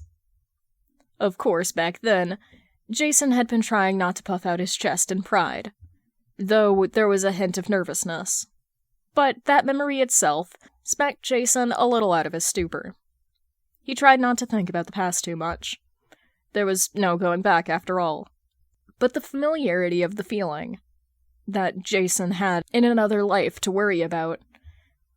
What would happen if people here learned he was Jay? Would his life as Jay be affected? Would his life as Jason? Jason slowly sat up and rubbed his face. His reputation as Jason Wayne wasn't great. A lot of the press clung to his street rat days, and his death, of course, was a hot topic. He knew he was in the tabloids. He knew most considered him brash and unpleasant. He really couldn't blame that on anyone because he was. So there probably would be a struggle to correlate Jason Todd Wayne and Jay Gatsby, and Jay's reputation would likely suffer. Jason didn't really like the idea. He liked being liked. Who wouldn't? But there wasn't anything he could really do about it, besides being careful. What really got him about the memory was that it reminded Jason he was alive again. Actually alive. Yeah, Barbara and Roy had talked about it, but it hadn't really hit him until the memory game was in the front. By now, the class had moved on, and the professor had pulled up a PowerPoint. But Jason was lost in his thoughts, thinking about life, his life, and how he was in a college class. How he actually had his GED, and how he was going for a bachelor's in English education. how he wasn't sure what he was going to do with that degree. But he had a choice. Choice. A life. At Jay Gatsby, for real, posted a picture. The image is of a book standing on Jay's coffee table, next to a cup of tea. The book's cover reads, "At the end it will take us all," and is depicting a barren field under a banner of stars. At Jay Gatsby, for real. So, this is a sci-fi novella that I probably won't do a full video on, despite how much I love it. And I really, really love it. This is the story of a girl, Celosia, who was born in space and forced to return to Earth after her parents died. She'd been taken in by what are essentially morticians. As Earth has become so polluted, people just use it as dumping grounds for the dead. Surrounded by death, Celosia begins to question if everything is worth it. It's not perfect, but even given how death-centric it is, it's hopeful. It's been helping me see how there's hope, even in death. Anyway, here's the link. 468 comments. At Like It Lurk It. Already ordered it. At Hedgehogger. Ordered from my local shop. At StreamScript. Alright, this jumps up on my priority list if Jay says it's good. At Underscroll. Well, I haven't read a book in like a year, but here we go. At Chiptunes. Well, just called my local bookstore and got them to order it for me, and the gal on the line casually mentioned she'd already had people call in for it earlier, lol. I think Jay just set off a tidal wave. How was I supposed to know that that was gonna happen? Jay scratched the back of his head as he stared at the article Barbara had sent him. Because... Barbara countered over his phone. You know your fans are, like, crazy about you. Jason let out a long sigh. Still, I mean, making a couple years old novella into a bestseller of the New York Times bestsellers? That's a little weird. No, not really. Jason could practically see Barbara rubbing her temples. Jason, your following is particularly rabid about you. No way. Jason shook his head. They all seem pretty level-headed. Yeah, they said weird things, but there's no fighting or anything. They seem pretty chill. They just like to tease me. Jason Peter Todd, they gave you over $600,000. Yeah, but that's like Twitch, isn't it? That's what Twitch is for. No! Jason, you're a smart guy. You are the most emotionally intelligent person out of us. Why is this your one blind spot? These are your fans, they care about you, and hang on to your word. Want it or not, you've got influence now, Jason. Influence. Jason had influence before. The Red Hood had influence. A promise of violence if you didn't follow the rules. If you chose to hurt the innocent. This was different, though. This was even different than Bruce's type of influence. Jason's fans had funded a homeless shelter, and they had bought a book supporting artists. It kind of reminds Jason of... like Clark. Barbara was quiet for a moment, but her voice softened after a moment. Yeah, kinda like Clark. I think you influence people to want to be better, to read more, to give to charity, to think about others. Oh, yeah. Barbara's tone was a lot softer now. Really came up from Crime Alley, huh, Boy Wonder? Yeah. Jason blinked a few times. It's just... weird. Good, I guess. But I never did it for this. For any of this. Babs, I just wanted to talk about books. Yeah, and that's okay. You're still doing that. Yeah, I guess. Jason let his weight pull him back to his apartment wall, and slowly sink to the ground. I'm alive, aren't I? Like, really alive. Like, I'm living my own life. But I'm changing things now. If I go again, people will be sad. Things will change. Right? Well, you aren't going anywhere, Barbara first clarified. But your death changed things. It changed a lot. And maybe not for the better. I'm sorry for that. and I'm sorry we haven't been there for you. Now that I only showed up when it was easier. I should have been around more, reached out. Babs, I know I don't make things easy. No, you don't, but that's not the point. I cared about you. I should have been there even when you were pushing us away. I should have been strong enough to not just say I care about you, but show it. But regardless, you found a way without us. Jason could see Bab's soft smile, the one she used to give him when he'd come to her after finishing a book she'd recommended him. And I'm so proud of you, Jay. They were both quiet for a long moment. The phone line still connected and pressed against Jason's ear. He could faintly hear the squeaking of Barbara's chair and the small huff of her breath. He wasn't sure she could hear his own heavier breathing as he tried fighting back the well of his own emotions in his chest. Suddenly, he felt tired, exhausted down to his bones. He felt as if he could just sink right there into his floor. Yet, it wasn't unpleasant. He tilted his head back up and looked up at his ceiling. He let his emotions roll over him. The pride, the fear, the anxiety, the happiness, the hope. Barbara. Yeah? Do you think you can help me find a therapist? I think I want professional help. Again, Jason could practically see the soft smile as she brushed back her red hair. Jason wasn't 14, though. He was 20, sitting on his apartment's floor. He was a YouTuber who had helped people, a college student, and a kick-ass vigilante. Yeah, Jason, I can help you do that. Chapter 6. Who is Jason Peter Todd Wayne? Jason was trying to limit his bookstore trips. Not that money was an issue. No, he had a whole account saved for buying books that definitely wasn't laundered money. The issue was space.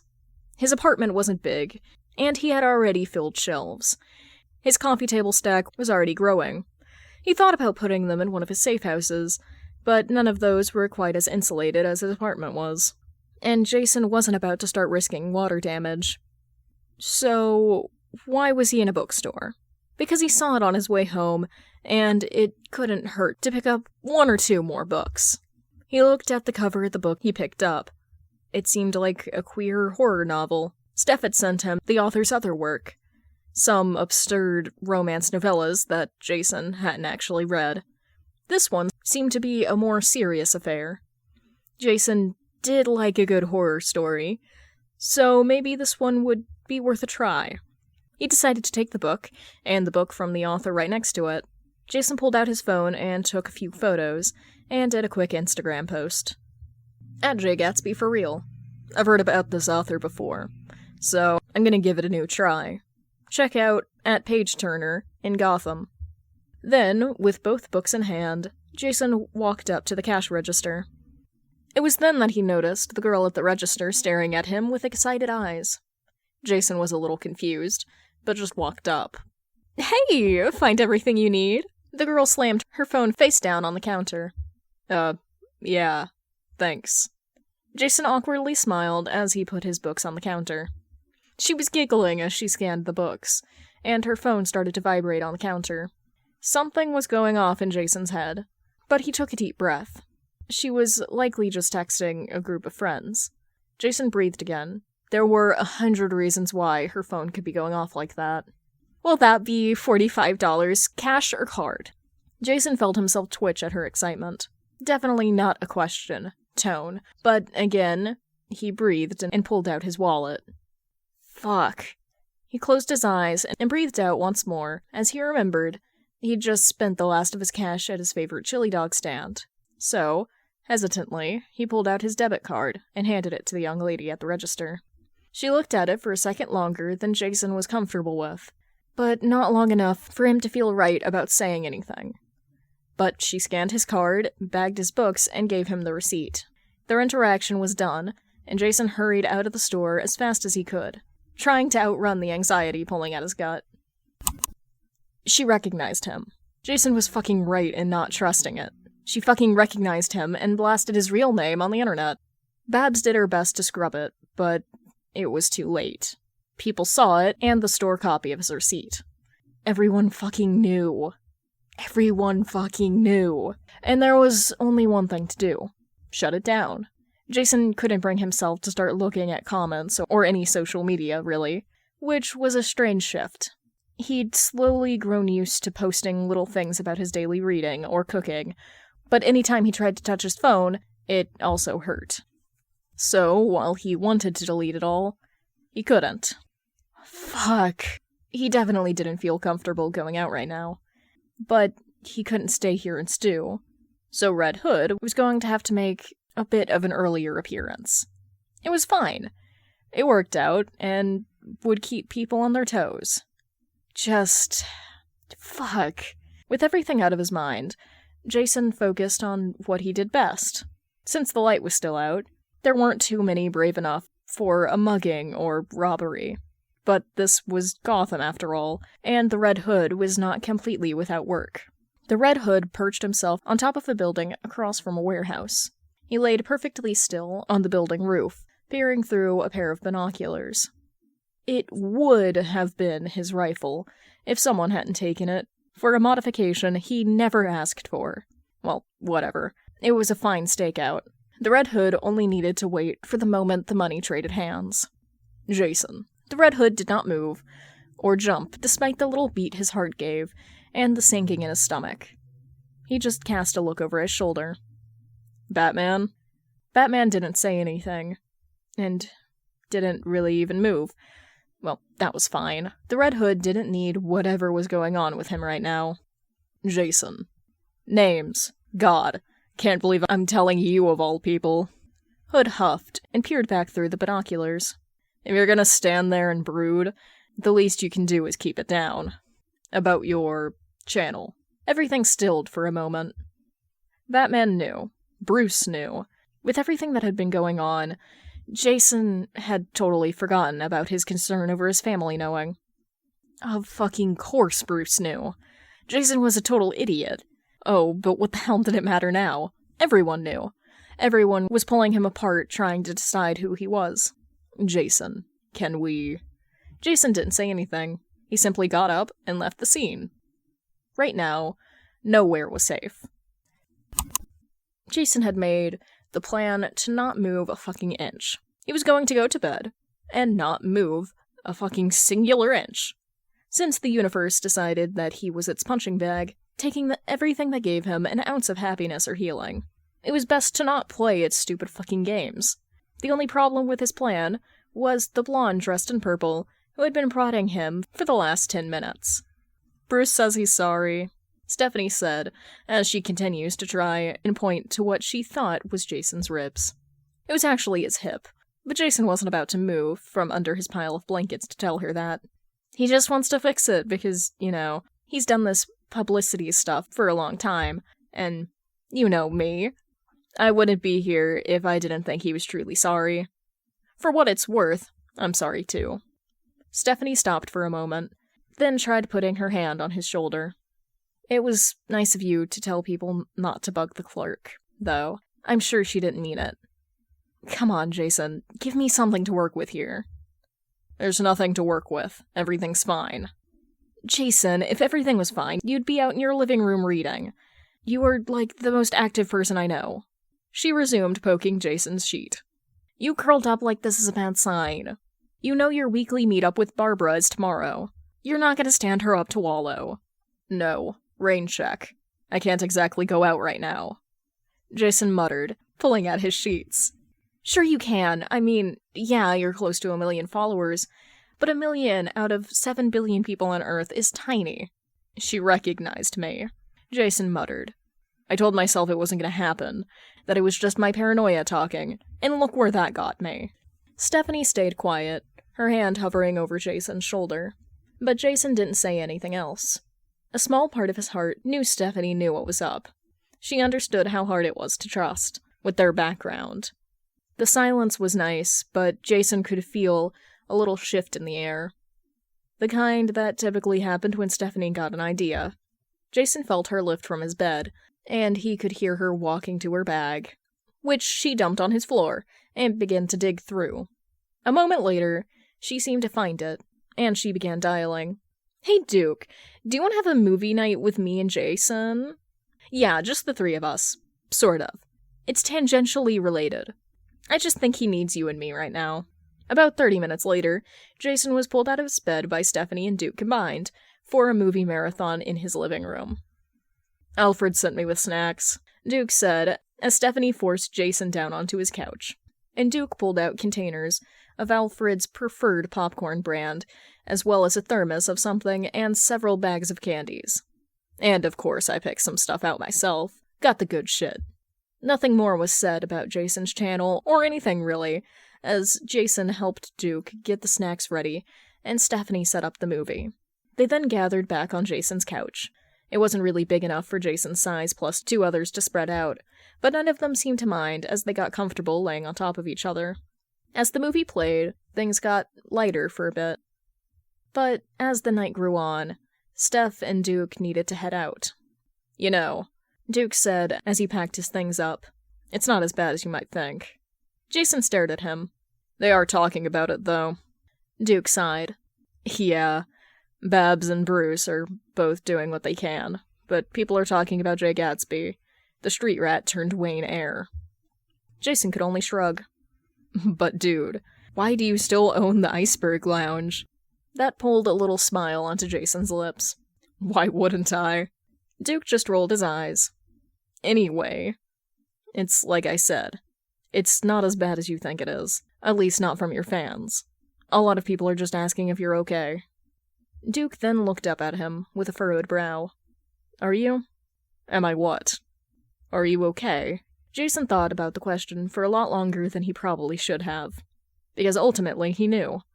It shouldn't be that big of a deal. It was just a stupid hobby he'd picked up.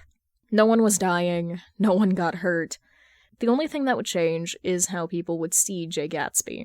They'd start seeing Jason Todd Wayne, the aggressive street rat, the new model after Grayson left. The guy who got into a fight, never finished school, and died was now coasting on daddy's money. And who really cared about that? Jason did. Jason cared about that. For some reason, he cared that, for the first time in his life, he really felt seen.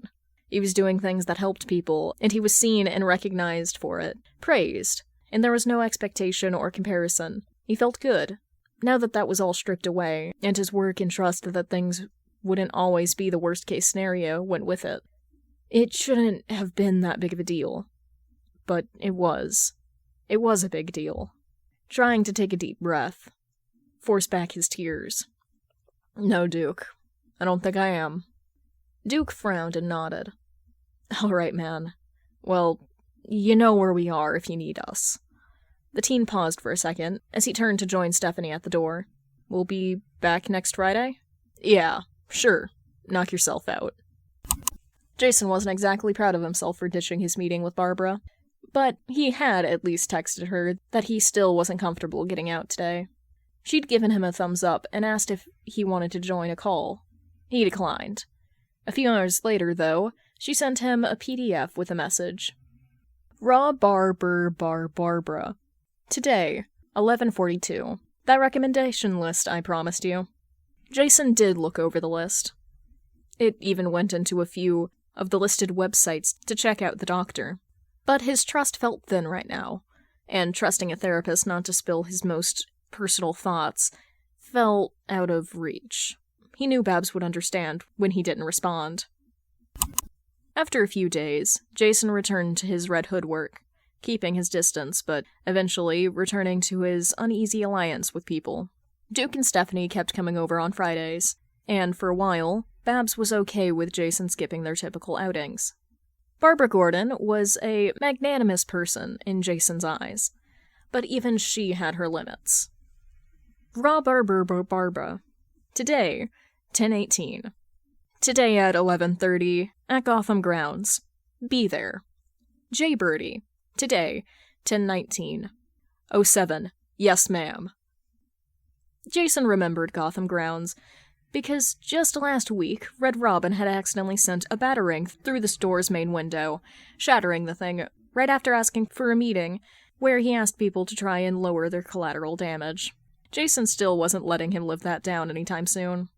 Things had been moving on, and getting better, but it was still a struggle to go out as Jason Todd.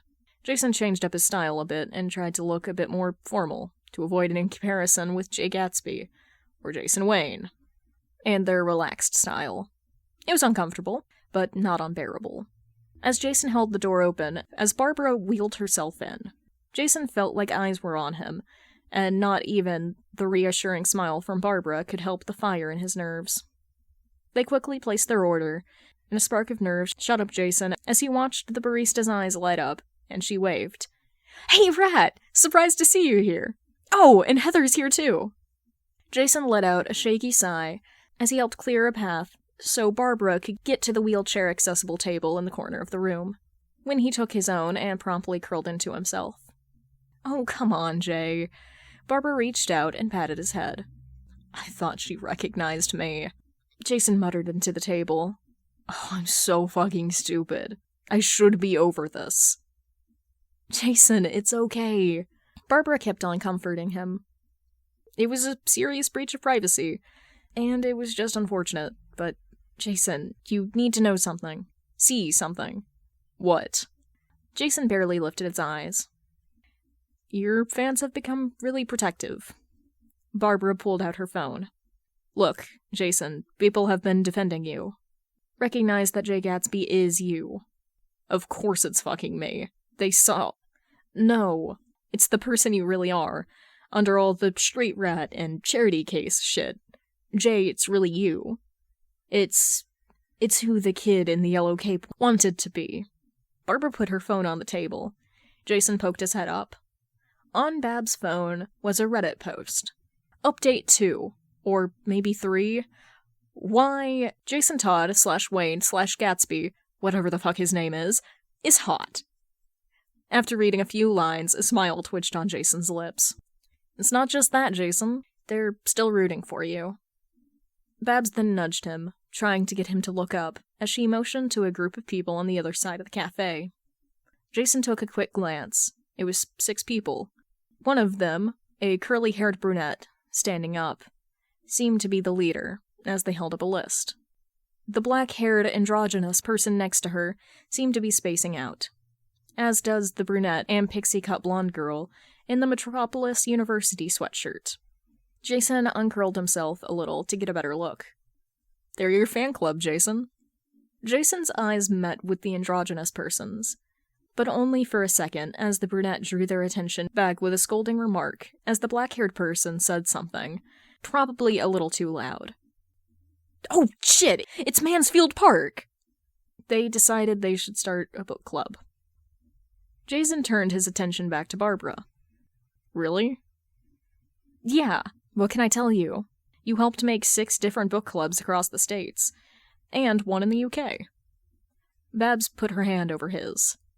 "It's okay, Jason. They might not know everything, but they understand. You built something good. It's okay."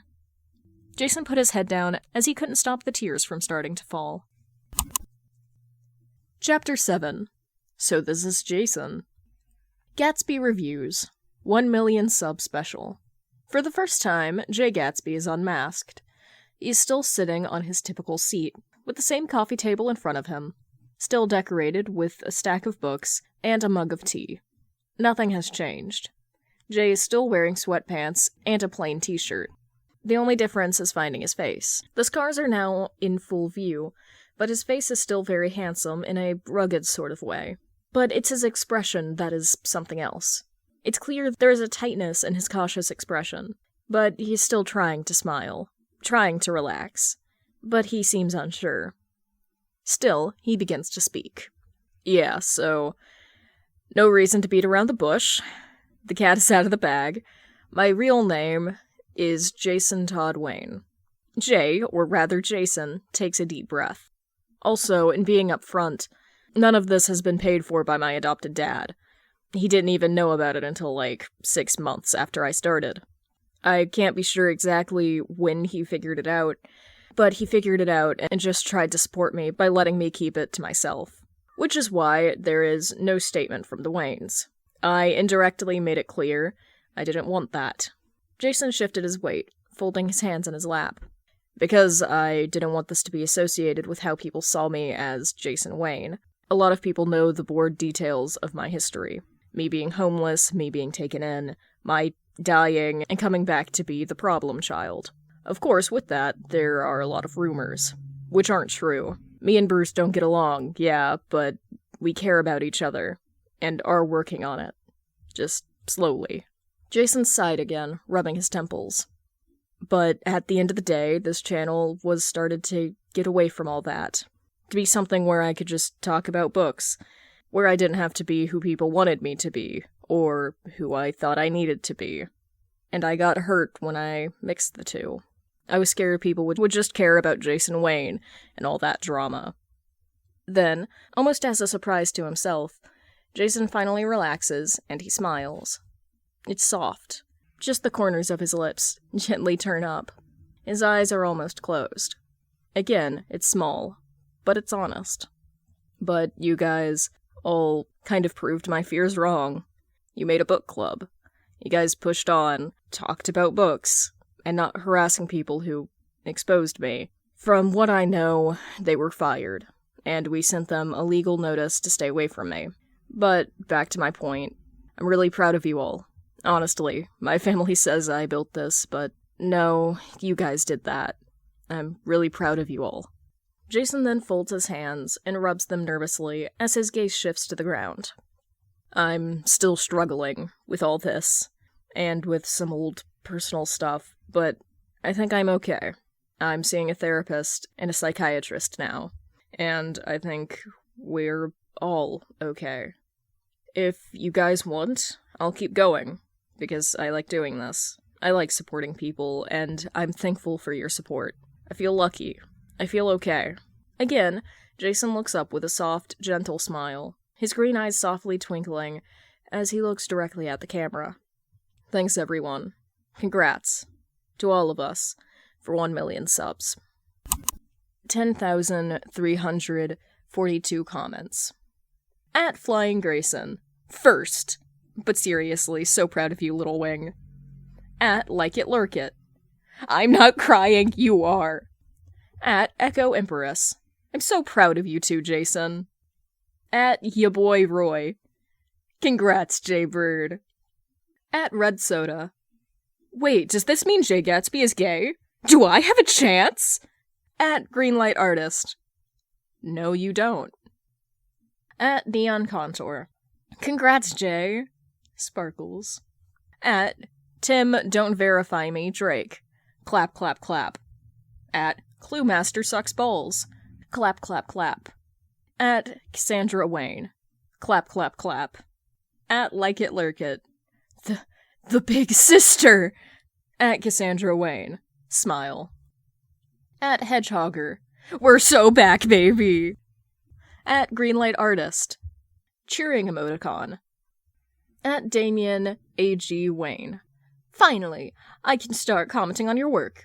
I would like you to actually go over the Great Gatsby next, and if you could not tangent off about Zelda Fitzgerald, that would be perfect. At Duke It Out. That's a tall order, man. And Jay does have a point, though. At Damien A.G. Wayne. That may be, but I highly doubt that I'll get a high score with the "he was a fucking prick." At Damien A.G. Wayne. Also, Mother wants you to call her. At Punny Hyena. Okay, you know what? The drive to Gotham for the fan club was totally worth it. At Hedgehogger. Told you, Haley! At Punny Hyena. Watching you get shot down by Rat's coworker was pretty nice too. At Hedgehogger. What the fuck? At Ratboy420funny. LMAO. At Ratboy420funny. Well, I guess I can say I made a YouTuber fucking cry now. At Real Bruce Wayne. I'm so proud of you, son. At John Cook, fangirly. I'm so fucking upset that this happened. But if Jay's okay, then I'll keep standing. At least now I know he's Jason Wayne, and I can fill out a new Ida bag. At PM Me Your Socks. Welcome back, our unproblematic king. At Oracle. Smile. Jason pulled back his sunglasses as he walked behind Steph and Babs. He let himself have a short, little chuckle. He knew he probably looked like a bodyguard for the two women, even though they were here to support him. It was his first convention. His first fan meeting, honestly. He doubted anyone was going to approach him with an invitation, as he'd been recognized a few times in Gotham, and it all had been so quiet and respectful. He really appreciated it, but he actually was excited to meet people today. It had been a long road, and he had more to go, but it was something. "Excuse me?" Jason turned around to see two young women running towards him. One, a pale, red-headed woman dressed in a sundress, being pulled by a dark-skinned woman with beautiful curly hair in a relaxed suit matching her partner. Both were about Jason's age. "Oh my god!" The dark-skinned woman started. "You're Jay Gatsby, right?" "Yeah." He paused, as did Stephanie and Barbara. The woman took a moment to compose herself, as her seemingly girlfriend patted her shoulder. "I'm Lee. I'm the New York fan club chapter president. This is my girlfriend, Sarah." "Hi." "Oh." Jason grinned. "Like it, lost it, right? I really appreciate all you've done. Not just supporting me, but, that large fans group. I'm gonna die." Lee put her head in her hands. "I'm actually gonna fucking die." "It's okay, Lee." Sarah kept trying to calm her girlfriend. "I'm sorry for my post." Lee seemed to be ignoring her girlfriend's comfort as she looked at Jason. "It made you kind of uncomfortable." It's okay. It actually boosted my confidence. And without you, and, well, that height guy, we wouldn't be here. It's not like you're the demon theory post," Steph added with a shrug. Lee instantly pulled out her phone and started texting. "Oh my god, I'm telling Rat." Jason let loose a little snort. "You want to know the truth? I was revived by a demon." Barbara instantly looked to Steph, who took a silent order to punch Jason in the shoulder. Jason just laughed as Lee and Sarah stared at him. "I'm joking," Jason said, waving his hand dismissively. "Anyway, it's nice to meet you both." Wait a second. This might be a little weird." Lee held up her hand before putting her phone away, and then pulled out an envelope.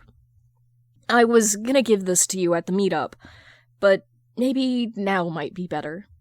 Jason blinked as he took the envelope and slowly opened it. "Wedding of Annabelle Lee Diaz and Sarah Byrne. We, met because of you." Sarah started as she took Lee's hand. "There isn't an expectation for you to do something or anything, but I can't thank you enough for introducing me to the love of my life." "Oh!" Jason rubbed his chin. I'd love to, actually." Stephanie was elbowing Jason with a wide grin, as Babs sighed into her hand. The girls made a little more small chatter as Barbara let them know Jason had to get to his booth. Jason wasn't really listening, though, as he stared at the wedding invitation. He thought about the two women, how they happened to look together, how excited they were for their future. Jason blinked. "Hey, Babs." "Yeah?" Barbara paused and looked at Jason, who was still looking at the invitation. "We're okay, aren't we?" "Yeah, Jason, we are." Notes. I really hope you enjoyed this Jay Gatsby saga. I might post some bits on my Tumblr, but this is pretty much the end of it. I'm happy with it, and I'm already moving on to different food-based work, which I've teased again on my Tumblr. But for the last time, thank you for reading.